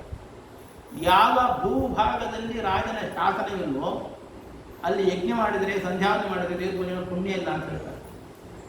ಆಳ್ವಿಕೆ ಇರತಕ್ಕಂಥ ಭೂಭಾಗವೇ ಪವಿತ್ರ, ಅಲ್ಲೇನೇ ಶಾಸನ, ಅಲ್ಲೇನೇ ನಾವು ಸತ್ಕರ್ಮ ಮಾಡಬೇಕು ಅಂತ ಶಾಸ್ತ್ರ ಹೇಳಿತು. ಹಾಗಾಗಿ ಹೀಗಾಗ್ಬಿಟ್ಟು ಆಗ ಋಷಿಮುನಿಗಳೆಲ್ಲ ಕೇಳ್ಕೊಳ್ತಾರೆ ಹೀಗಾಗ್ಬಿಟ್ಟಿದೆ ಅಂತ. ಅವರು ಬಂದು ಈ ವೇನನನ್ನೇ ಅದು ಪುತ್ರಾಧಿಕಾರಿಯನ್ನಾಗಿ ಏನು ಮಾಡ್ತಾರೆ. ಅವನು ಚಂಡಶಾಸನ ಕಾಡ್ರು ಕಾಕನೆಲ್ಲ ಇದು ಮಾಡಲ್ಲ. ಆದ್ರೆ ಹೇಳ್ತಾನೆ, ಅವನೇನು ಹೇಳ್ತಾನೆ ಅಂತ ಹೇಳಿದ್ರೆ, ನಾನೇ ರಾಜ, ನಾನೇ ದೇವ, ರಾಜನಲ್ಲೇನೇ ಇಂದ್ರ ಇದ್ದಾನೆ, ರಾಜನಲ್ಲೇನೇ ಅಗ್ನಿ ಇದ್ದಾನೆ, ರಾಜನಲ್ಲೇ ವಿಷ್ಣು ಇದ್ದಾನೆ, ನನ್ನನ್ನು ಪೂಜೆ ಮಾಡಿ. ನೀವು ರಕ್ಷೆ ಕೊಟ್ಟವನ ವಿಷ್ಣುನ, ನಾನು ಆಹಾರವನ್ನು ಕೊಟ್ಟು ಜೀವನವನ್ನು ಕೊಡ್ತಕ್ಕಂಥ ಗಂಡನನ್ನು ಬಿಟ್ಟು ಪರಪುರುಷರನ್ನು ಸೇವೆ ಮಾಡತಕ್ಕಂಥ ಸ್ತ್ರೀಯಂತೆ ಇದ್ದೀರಿ ನೀವು. ನೇರವಾಗಿ ಸಾಕ್ಷಾತ್ತಾಗಿ ರಕ್ಷೆ ಮಾಡ್ತೇನೆ ನಾನು, ನನ್ನನ್ನು ಬಿಟ್ಟು ವಿಷ್ಣು ಪೂಜೆ ಮಾಡ್ತೀರಾ ಅಂಥೇಳಿ ಅವ ಯಜ್ಞಯಾಗಗಳನ್ನು ನಿಲ್ಲಿಸಿಬಿಟ್ಟಿದ್ದಾನೆ. ಹೀಗಿದ್ದಾಗ ಋಷಿಮುನಿಗಳು ಶಾಪ ಕೊಟ್ಟು ಅವನು ಸಂಹಾರ ಮಾಡಬೇಕು. ಸಂವೃತನಾಗಿರ್ತಕ್ಕಂಥ ಪುನಃ ಇಲ್ಲಿ ಶಾಸಕರಿಲ್ಲ ಅಂಥೇಳಿ ಚೋರರ ಭಯ ಶುರುವಾದಾಗ ಆ ವೇನನ ದೇಹವನ್ನು ಮಥನ ಮಾಡಿ ಅದರಿಂದ ವೀರ್ಯವನ್ನು ತೆಗೆದು ಆ ವೀರ್ಯವನ್ನು ಆ ಸುನೀತಳ ಉದರದಲ್ಲಿಟ್ಟು ಮಗುವನ್ನು ಪಡೆದಿದ್ದಾರೆ. ಈಗೆಲ್ಲ ಟೆಸ್ಟು ಬೇಬಿ ಅಂತ ಬೆಳೆಸ್ತಾರೆ, ಏನೋ ಬಾಡಿಗೆ ತಾಯಿ ತಾನೇ ಸ್ವಂತ ತಾಯಿ ಅಂತ ಏನೋ ಮಾಡ್ತಾರೆ. ಮೃತನಾಗಿರತಕ್ಕಂಥ ವ್ಯಕ್ತಿಯ ಶರೀರದಿಂದ ವೀರ್ಯವನ್ನು ತೆಗೆದು ಆ ವೀರ್ಯದಿಂದ ಮಕ್ಕಳನ್ನು ಹುಟ್ಟತಕ್ಕಂಥ ಯೋಗಶಕ್ತಿ ಪುರಾಣದ ಯೋಗಿಗಳಲ್ಲಿ ಇತ್ತು ಅಂತ ಗೊತ್ತಾಗ್ತದೆ. ಹೆಂಗೆ ಆಚಾರ್ಯ ಕೇಳಬೇಡ್ರಿ, ಇಲ್ಲದೆ ಹೇಳ್ತಾರೆ ಅಷ್ಟೇ. ಆ ಪ್ರಯೋಗ ಜ್ಞಾನ ನನಗೆ ಗೊತ್ತಿಲ್ಲ, ಅಂತೂ ಆ ಥರ ಶಕ್ತಿ ಹಿಂದೆ ಋಷಿಮುನಿಗಳಲ್ಲಿ ಇತ್ತು. ಆಮೇಲೆ ಒಂದು ಮಗು ಹುಟ್ಟು, ಅವನು ಸರಿ ಇಲ್ಲ ಅಂತ ಅವನು ಕಳಿಸ್ಬಿಟ್ಟು ಎರಡನೇ ಮಗು ಹುಡ್ತ. ಪೃಥುರ್ನಾಮ ಮಹಾರಾಜ, ಪೃಥು ಅಂತ ಹೆಸರು. ಇವನಿಂದಲೇ ಭೂಮಿಗೆ ಪೃಥ್ವಿ ಅಂತ ಹೆಸರು ಬಂತು. ಇವನೇನೇ ಮುಂದೆ ಶಾಸನದ ವ್ಯವಸ್ಥೆ ಮಾಡಿದ. ನಗರ, ಪಟ್ಟಣ, ಮಹಾ ಗ್ರಾಮ, ಅಲ್ಲೆಲ್ಲ ಶಾಸನ ಹೇಗೆ, ಅವರಿಗೆಲ್ಲ ಹೇಗಿದು, ಕಂದ ಹೇಗೆ, ಭೂಮಿಯಲ್ಲಿ ಕೃಷಿ ಮಾಡ್ತಕ್ಕಂಥ ಬಗೆ ಇವೆಲ್ಲವನ್ನು ಕೂಡ ಪರಿಪಾಟಿ ಹಾಕಿದನು. ಆ ಭೂಮಿಯನ್ನೆಲ್ಲ ಹದಗೊಳಿಸಿ ಜಗತ್ತಿನಲ್ಲಿ ಶಾಸನದ ವ್ಯವಸ್ಥೆ, ವ್ಯಾಪಾರ, ವ್ಯವಹಾರ ಎಲ್ಲವನ್ನು ಕೂಡ ವೃತ್ತಿಗಳನ್ನೆಲ್ಲ ಕಲ್ಪನೆ ಮಾಡಿದವನು ಈ ಋತು ಚಕ್ರವರ್ತಿ. ಆದ್ದರಿಂದ ಇದಕ್ಕೆ ಪೃಥ್ವಿ ಅಂತ ಹೆಸರು. ಹರೇರ ಅಂಶಾಂಶ ಜನ್ಮನಃ, ಭಗವಂತನ ವಿಶೇಷವಾಗಿರತಕ್ಕಂಥ ಸಾನ್ನಿಧ್ಯವನಲ್ಲಿದೆ. ಆದ್ದರಿಂದ ಇಂಥದ್ದೆಲ್ಲ ಮಾಡಿದ್ದಾನೆ. ಸಾಕಷ್ಟು ಯಜ್ಞಯಾಗಗಳನ್ನು ಮಾಡಿದ್ದಾನೆ. ಎಲ್ಲ ವಿಧವಾಗಿರತಕ್ಕಂಥ ಶಾಸನವನ್ನು ಮಾಡಿ ಜಗತ್ತಿನಲ್ಲಿ ಸುಧೀಕ್ಷೆ ತಂದಿದ್ದಾನೆ. ಇವನು ಹೇಳ್ತಾರಲ್ಲ, ಬ್ರಿಟಿಷ್ ವಿರುದ್ಧ ಹೋದಾಗ ಭಾರತ ಅಂತಕ್ಕಂಥದ್ದು ಭಾಳ ದುಸ್ಥಿತಿಯಲ್ಲಿತ್ತು. ಆಮೇಲೆಲ್ಲ ಆಗ್ತದೆ. ಹಾಗೆ ಇವನು ಬಂದಾಗಲೂ ಕೂಡ ಭಾಳ ದುಸ್ಥಿತಿ. ಯಾರು ಕೃಷಿಕರು ಕೃಷಿ ಮಾಡ್ತಿದ್ದಿಲ್ಲ, ವ್ಯಾಪಾರಿಗಳು ವ್ಯಾಪಾರ ಮಾಡ್ತಿದ್ದಿಲ್ಲ, ಎಲ್ಲ ಜಗತ್ತೆಲ್ಲ ಅರಣ್ಯ ಪ್ರಯಾಣಗಳು. ಯಾಕೆ ಕೃಷಿ ಮಾಡಲಿಕ್ಕೆ ಕರ್ಕೊಂಡು ಹೋಗ್ತಿದ್ರು, ವ್ಯಾಪಾರ ಮಾಡಿ ಕರ್ಕೊಂಡು ಹೋಗ್ತಿದ್ರು, ಯಾರು ಹೇಳೋರೇ ಇರ್ತಿದ್ದಿಲ್ಲ. ಇವನು ಬಂದ ಮೇಲೆ ಎಲ್ಲ ಶಾಸನ ವ್ಯವಸ್ಥೆ ಎಲ್ಲ ಮಾಡಿದ ಮೇಲೆ ಭೂಮಿಯನ್ನು, ಗೋರುಗಳ ಭೂಮಿಯನ್ನು ಅದು ಬೀಜ, ಬೇರೆ ಆಗಿರ್ತಕ್ಕಂಥ ಧಾನ್ಯಗಳು, ಬೇರೆ ಬೇರೆ ಆಗಿರ್ತಕ್ಕಂಥ ಏನೇನು ಯಾರ್ಯಾರು ಏನೇನು ಬೇಕು ಎಲ್ಲವನ್ನು ಕೂಡ ಸುಂದರ ಪೃಥ್ವಿ ಎಲ್ಲ ಸಂಪತ್ತನ್ನು ಕೂಡ ಭೂಮಿಯಿಂದ ಪಡೆದು ಸುಂದರ ಪೃಥ್ವಿ ನೋಡಬೇಕು. ನಾವು ಎಷ್ಟು ಅಡಿಕೆ ಮರ, ಎಷ್ಟು ತೆಂಗಿನ ಮರ, ಎಷ್ಟು ಮಾವಿನ ಮರ, ಇವೆಲ್ಲವೂ ವಸುನೆ.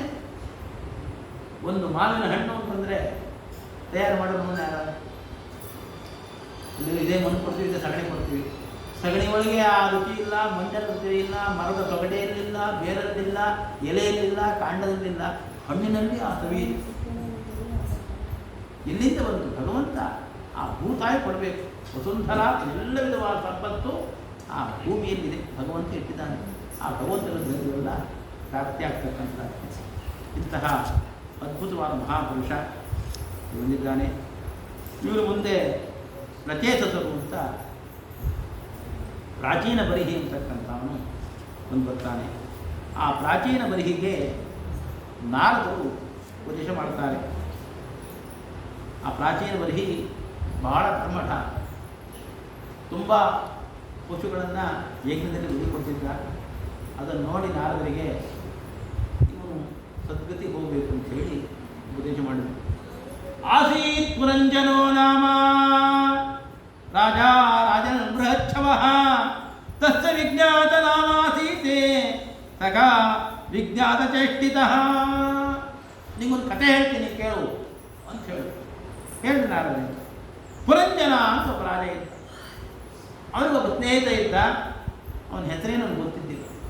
ಅವನೇನು ಊಟ ಮಾಡ್ತಾನೆ, ಏನು ತಿಂಡಿ ತಿಂತಾನೆ, ಎಲ್ಲಿ ಮಲ್ಕೋತಾನೆ, ಅವನ ಮನೆ ಏನು, ಅಪ್ಪ ಏನು ಗೊತ್ತಿಲ್ಲ. ಅವಿಜ್ಞಾತ ಅಂತ ಹೆಸರಿಟ್ಟ. ಯಾವಾಗಲೂ ಅವನ ಜೊತೆಗಿರ್ತಿದ್ದ. ಈ ಪುರಂಜನ ಒಂದು ರಾಜ್ಯವನ್ನು ಕಟ್ಟಬೇಕು, ಒಂದು ರಾಜಧಾನಿ ಬೇಕು ಅಂತ ಊರು ಹುಡ್ಕೊಂಡು ಹೊರಟು.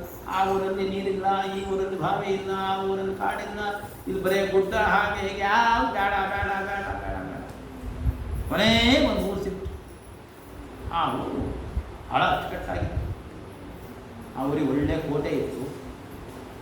ಅದಕ್ಕೆ 8 ದಿಕ್ಕಲ್ಲೂ ಬಾಗಿಲಿತ್ತು. ಆ 9 ಬಾಗಿಲುಗಳು ಅದಕ್ಕೆ. ಆ ಒಂದೊಂದು ಬಾಗಿಲಿನಿಂದ ಒಂದೊಂದು ವ್ಯವಸ್ಥೆ ಅದಕ್ಕೆ. ಹೊರಗಿರ್ತಕ್ಕಂಥ ಕಥ ಹೋಗ್ಲಿಕ್ಕೆ ಒಂದು ದಾರಿ, ಹೊರಗಿಂದ ಪದಾರ್ಥ ಬರಲಿಕ್ಕೆ ಒಂದು ದಾರಿ,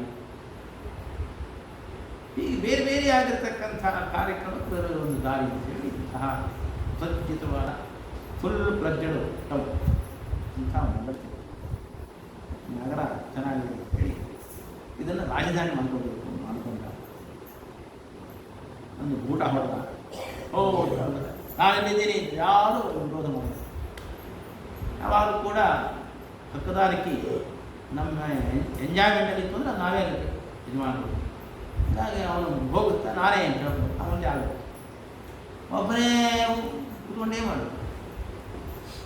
ಲಗ್ನ ಮಾಡ್ಕೋಬೇಕು. ಲಗ್ನ ಮಾಡ್ಕೋ ಅಂತ ಅನ್ಸಟ್ರೆ ಒಂದು ಹುಡುಗಿ ಬಂದು ಏನು ಹುಡುಗಿ ಬಾ ಬಾ ಬಾ ಬಾ ಅವಳ ಏನು ಅವಳ ಜೊತೆಗೆ 10 ಜನ ಭೃತ್ಯರಿದ್ದಾರೆ.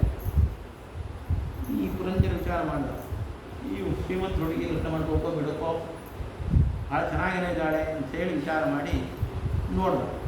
ಅವಳು ನಕ್ಕು. ನೋಡ ಹೆಣ್ಣು ಹತ್ತು ಅಂತಂದರೆ ಅರ್ಥ ಹೋಗ್ತಿದ್ದಾಳೆ ಅಂತ ನೋಡಿ ತಿರುಗಿಬಿಟ್ರೆ ಅವಳಿಗೇನೋ ಅಭಿಪ್ರಾಯ ಬೇರೆ ಇತ್ತು. ಆಮೇಲೆ ಏನು ಹೆಸರು ಅಂತ ಹೆಸರು, ನಿಮ್ಮ ಹೆಸರು ಏನು ಒಂದು ಬೆಳೀತು. ಲಗ್ನ ಮಾಡ್ಕೊಂಬೋಣ, ಮಾಡ್ಕೊಂಬೋಣ. ಹಾಗೆ ಒಳ್ಳೆ ಲಗ್ನ. ಎಷ್ಟು ಅನ್ಯೋನ್ಯತೆ ಅಂತ ಕೇಳಿದ್ರೆ ಇವನಿಗೇನು ಬೇಕೋ ಅದನ್ನೇ ಅವನು ಮಾಡ, ಇವನಿಗೇನು ಬೇಕೋ ಅದನ್ನೇ ಹೇಳ್ತಾನೆ. ಇವನು ಕೂತ್ರೆ ಅವಳು ಕೊಡ್ತಾನೆ, ಇವನು ನಿಂತ್ರೆ ಅವಳು ನಿಂತ್ಕೊಳ್ತಾನೆ. ತಿಷ್ಟನ್ ಧಾವನ್ ವಸನ್. ಏನು ಅನ್ಯೋನ್ಯ. ಒಂದು ಜೀವ 2 ದೇಹ ಇದ್ದಂಗೆ ಅಷ್ಟು ಅರಿವು. ಆದರೆ ಮನುಷ್ಯನಿಗೆ ಭೋಗವೇ ಉದ್ಯೋಗ ಆಗಬಾರ್ದು. ಉದ್ಯೋಗ ಇರಬೇಕು, ಬೇಸರ ಆದಾಗ ಭೋಗಿಸ್ಬೇಕು. ಭೋಗವೇ ಉದ್ಯೋಗ ಅಂತ ಆಗಿಬಿಟ್ರೆ, ಅವನಿಗೆ ಬೇಸರ ಆಗಿಬಿಟ್ರೆ ಅವನ ಜೀವನ ನರಕ. ಪ್ರಕೃತಿ ಹಂಗಾಗಿದೆ. ಇವರಿಗೆ ಹೆಂಡತಿ ತಿರುಗಾಡೋದೇ ಉದ್ಯೋಗ, ಅವಳ ಜೊತೆ ಮಾತಾಡೋದೇ ಉದ್ಯೋಗ. ಬೇಸರ ಬಂದಾಗ ಏನು ಮಾಡಿದ್ರು ಮಖ ಹರ್ಕೊಳ್ಳೋದು ನಾವು. ಅದಕ್ಕೆ ಬೇಟೆ ಆಡಬೇಕು. ಇತ್ತಂಬರಂಜನವನಾರಿ ಆ ಹೆಂಡತಿ ಹೇಳ್ದ, ನಾನು ಬೇಟೆ ಆಡಕ್ಕೆ ಹೋಗ್ತೀನಿ. ಹೋಗಬೇಡ, ನಾನು ಬೇಡ ಆಗುತ್ತೆ, ಒಂದು ಗಂಟೆ ಹೋಗ್ತೀನಿ ಅಂತ ಹೋದ್ರೆ ಏನಾಯಿತು, ಅಲ್ಲಿ 360 ಜನ ಹೇಳ್ಕೊಂಡು ಅಮ್ಮ ಕೆಟ್ಟಾಕ್ಬಿಟ್ಟು. 360 ಜನ ಗಂಡಸಿದ್ರು, 300 ಜನ ಹೆಂಗಸಿದ್ರು, ಅಮ್ಮ ಎಲ್ಲ ಹಣ್ಣಾಗ್ಬಿಟ್ಟು. ಬೇಟೆ ಆಡಿ ಸಾಕಾದ ಮನೆಗೆ ಬಂದರೆ ಹೆಂಡತಿ ಉಪಚಾರ ಮಾಡ್ತಾನೆ ಹೇಳಿದ್ರೆ ಅವ್ರು ಶಿಫ್ಟ್ ಮಾಡ್ಕೊಂಡು ಮನೆಗೆ ಬಂದು ಗುರ್ರು ಅಂತ ಆಗುತ್ತೆ. ನನಗೆ ಹೀಗಾಗಿ ನಾನೇ ಮಾಡಿ ಹೋಗ್ಬೇಡ ಅಂತ ಹೇಳ್ತಿಲ್ಲ. ಏನು ಕೇಳ್ತಾನೆ ಇವನೇ ಅವಳಿಗೆ ಉಪಚಾರ ಮಾಡ್ತಾರೆ. ಏನೋ ಮಾಡೋದು,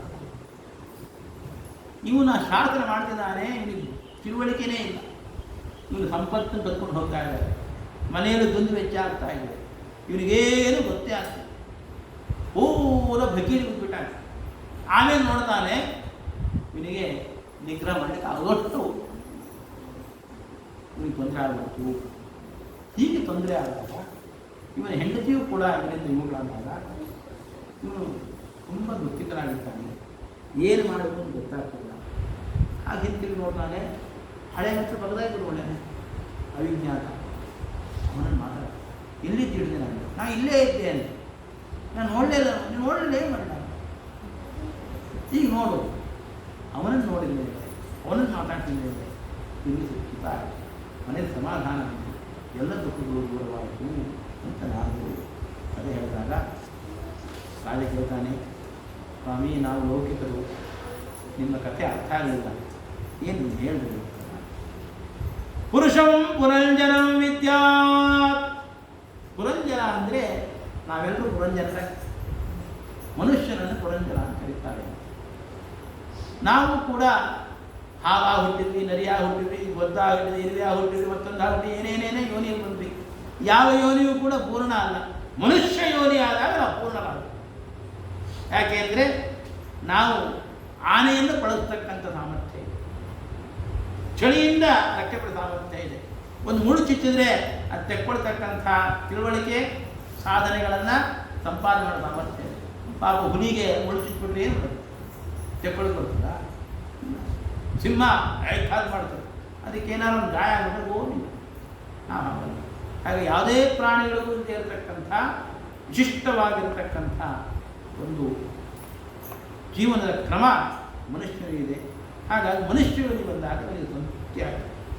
ಇವನ ಹೆಂಡತಿ ಪುರಂಜನಿ ಯಾರು ಅಂದರೆ ಬುದ್ಧಿ, ಮನಸ್ಸು ಅಂತಕ್ಕ ಹೆಂಡತಿ. ಬೇರೆ ಪ್ರಾಣಿಗಳಿಗೆ ಆ ಬುದ್ಧಿ ಇಲ್ಲ. ಅದೇನಪ್ಪ ಅಂತ ಹೇಳಿದ್ರೆ ತಿನ್ನಬೇಕು, ಮಲ್ಕೋಬೇಕು, ಇಷ್ಟೇ. ಆ ತಿನ್ನೋ ಕಾಲಕ್ಕೆ ತನ್ನ ಜೊತೆ ಇರತಕ್ಕಂಥವ್ರು ಪಾಲ್ಗೊಳ್ಳಲ್ಲ, ತನ್ನ ಮರಿಗೆ ಗುರು ಬಂದ್ಬಿಡ್ತು, ತಾನು ತಿನ್ನಬೇಕಷ್ಟೇ. ಆದರೆ ಮನುಷ್ಯ ಹಾಗೆ, ಅವನಿಗೆ ಸ್ವಲ್ಪ ವಿವೇಕ ಇದೆ. ಅವಳಿಗೆ 10 ಜನ ದಾಸರು ಅಂತಂದರೆ 10 ಇಂದ್ರಿಯ, ಜ್ಞಾನೇಂದ್ರಿಯ, ಕರ್ಮೇಂದ್ರಿಯ. ಆ ಇಂದ್ರಿಯಗಳಿಂದ ನಾವೆಲ್ಲ ವ್ಯಾಪಾರ ಮಾಡ್ತೀವಿ. ಈ ಕೋಟೆಗೆ 9 ಬಾಗಿಲು, 40 ದ್ವಾರಗಳು. ಆ ದ್ವಾರಗಳಿಂದ ಸುದ್ದಿ ಕೇಳಲಿಕ್ಕೆ ಕಿವಿ, ರೂಪವನ್ನು ನೋಡ್ಲಿಕ್ಕೆ ಕಣ್ಣು, ಊಟ ಮಾಡಲಿಕ್ಕೆ ಬಾಯಿ, ಗಂಧವನ್ನು ಆಗ್ರಹ ಮಾಡಲಿಕ್ಕೆ ಮೂಗು, ಹೀಗೆ ಬೇರೆ ಬೇರೆ ವ್ಯವಸ್ಥೆಗಳು ಇರ್ತಕ್ಕಂಥದ್ದು. ಮನುಷ್ಯ ಈ ರೀತಿಯಾಗಿ ಬೆಳೆದಾಗ 360 ಜನ ಗಂಧರ್ವರು ಬೇಟೆಗೆ ಹೋದ ಪಟ್ಟಾಗಿರು ಅಂತಂದರೆ ಹಗಲಿನ ಅಭಿಮಾನಿಗಳು, ರಾತ್ರಿ ಅಭಿಮಾನಿಗಳು. ಮನುಷ್ಯ ಯಾವ ಧರ್ಮವನ್ನು ಬೇಕಾದ್ರೆ ಬಿಡ್ಬೋದು, ಕಾಲಧರ್ಮ ಬಿಡಲಿಕ್ಕಾಗಲ್ಲ. ವಯಸ್ಸಾಯಿತು ಅಂತ ಕೇಳಿದ್ರೆ ಬುದ್ಧಿ ನಮ್ಮ ಕೈಯಲ್ಲಿರಲ್ಲ, ಇಂದ್ರಿಯಗಳು ನಮ್ಮ ಮಾತು ಕೇಳಲ್ಲ. ನೋಡಬೇಕು ಅಂತ ಹೋಗ್ತೀವಿ, ಕಣ್ಣೇ ಕಾಣಲ್ಲ. ಕೇಳಬೇಕು ಅಂದ್ರೆ ಏನು ಹೇಳಿದ್ರಿ ಅನ್ನಬೇಕು, ಕಿವಿ ಕೇಳಲ್ಲ. ಓಡಾಡಬೇಕು ಅಂದರೆ ಕಾಲು ಮೇಲೆ ಹೋಗ್ತದೆ. ಯಾವುದು ನಾವು ಇಷ್ಟು ದಿನ ನಾವು ಹೇಳ್ದಂಗೆ ಕೇಳಬೇಕು, ಇವತ್ತೇನು ಕೇಳಲ್ಲ. ಗುಟ್ಟವನ್ನು ಕಡಿತೇನೆ ಅಂತಿದ್ದೆ ಜೀವನದಲ್ಲಿ. ಈಗೇನು ಮೆಟ್ಟಿಡ್ಲಿಕ್ಕಾಗಲ್ಲ, ಯಾರ ಬರಪ್ಪ ಅಂತ. ಗಂಧರ್ವರು ವಯಸ್ಸಾದಂಗೆ ದೇಹದ ಶಕ್ತಿ ಹೋಗ್ಬಿಡ್ತು. ಹೀಗೆ ಭೋಗದಲ್ಲಿ ತಲ್ಲೀನಾಗಿರ್ತಕ್ಕಂಥ ಮನುಷ್ಯ ಯಾವಾಗ ಅವಿಜ್ಞಾತ ಭಗವಂತನ ಕಡೆಗೆ ಹೋಗ್ತಾನೋ ಆಗ ಅವನಿಗೆ ಸ್ವಾಸ್ಥ್ಯ, ಅವನಿಗೆ ನೆಮ್ಮದಿ, ಅವನಿಗೆ ಉದ್ಧೃತಿ ಎಲ್ಲ ಉಂಟು. ಅದರಿಂದ ನಾವು ಉನ್ಮತ್ತರಾಗಿರಬಾರದು ಅಂತಕ್ಕಂಥ ಉಪದೇಶವನ್ನು ಆ ಪ್ರಾಚೀನ ಬರಿಹಿಗೆ ನಾಲ್ಕು ಉಪದೇಶ ಮಾಡಿದ್ದಾರೆ. ಪುರಂಜರೋಪಾಖ್ಯಾನಗಳಲ್ಲಿ ಸಾಮತಿ ಕಾಯೇನ ವಾಚ ಮನಸಾ ಇಂದ್ರಿಯೈವ ಬುದ್ಧಾತ್ಮನ ಹೃದಯ ಸ್ವಭಾವ ಕರೋಮಿ ಯದ್ಯ ಪ್ರಯಾಮಿ ಪರಿಪಾಲಯಂತ ನ್ಯಾಯೇನ ಮಾರ್ಗೇಣ ಗೋಬ್ರಾಹ್ಮಣೇಭ್ಯಂ ಲೋಕಾಃ ಸಮಸ್ತಾಃ ಸುಖಿನೋ ಭವಂತು. ಕಾಲೇ ವರ್ಷತು ಪರ್ಜನ್ಯಃ ಪೃಥ್ವೀ ಸತಿಶಾಲಿನಿ ದೇಶೋऽಯಂ ಸುವರ್ಣಃ ಸಜ್ಜನಾಃ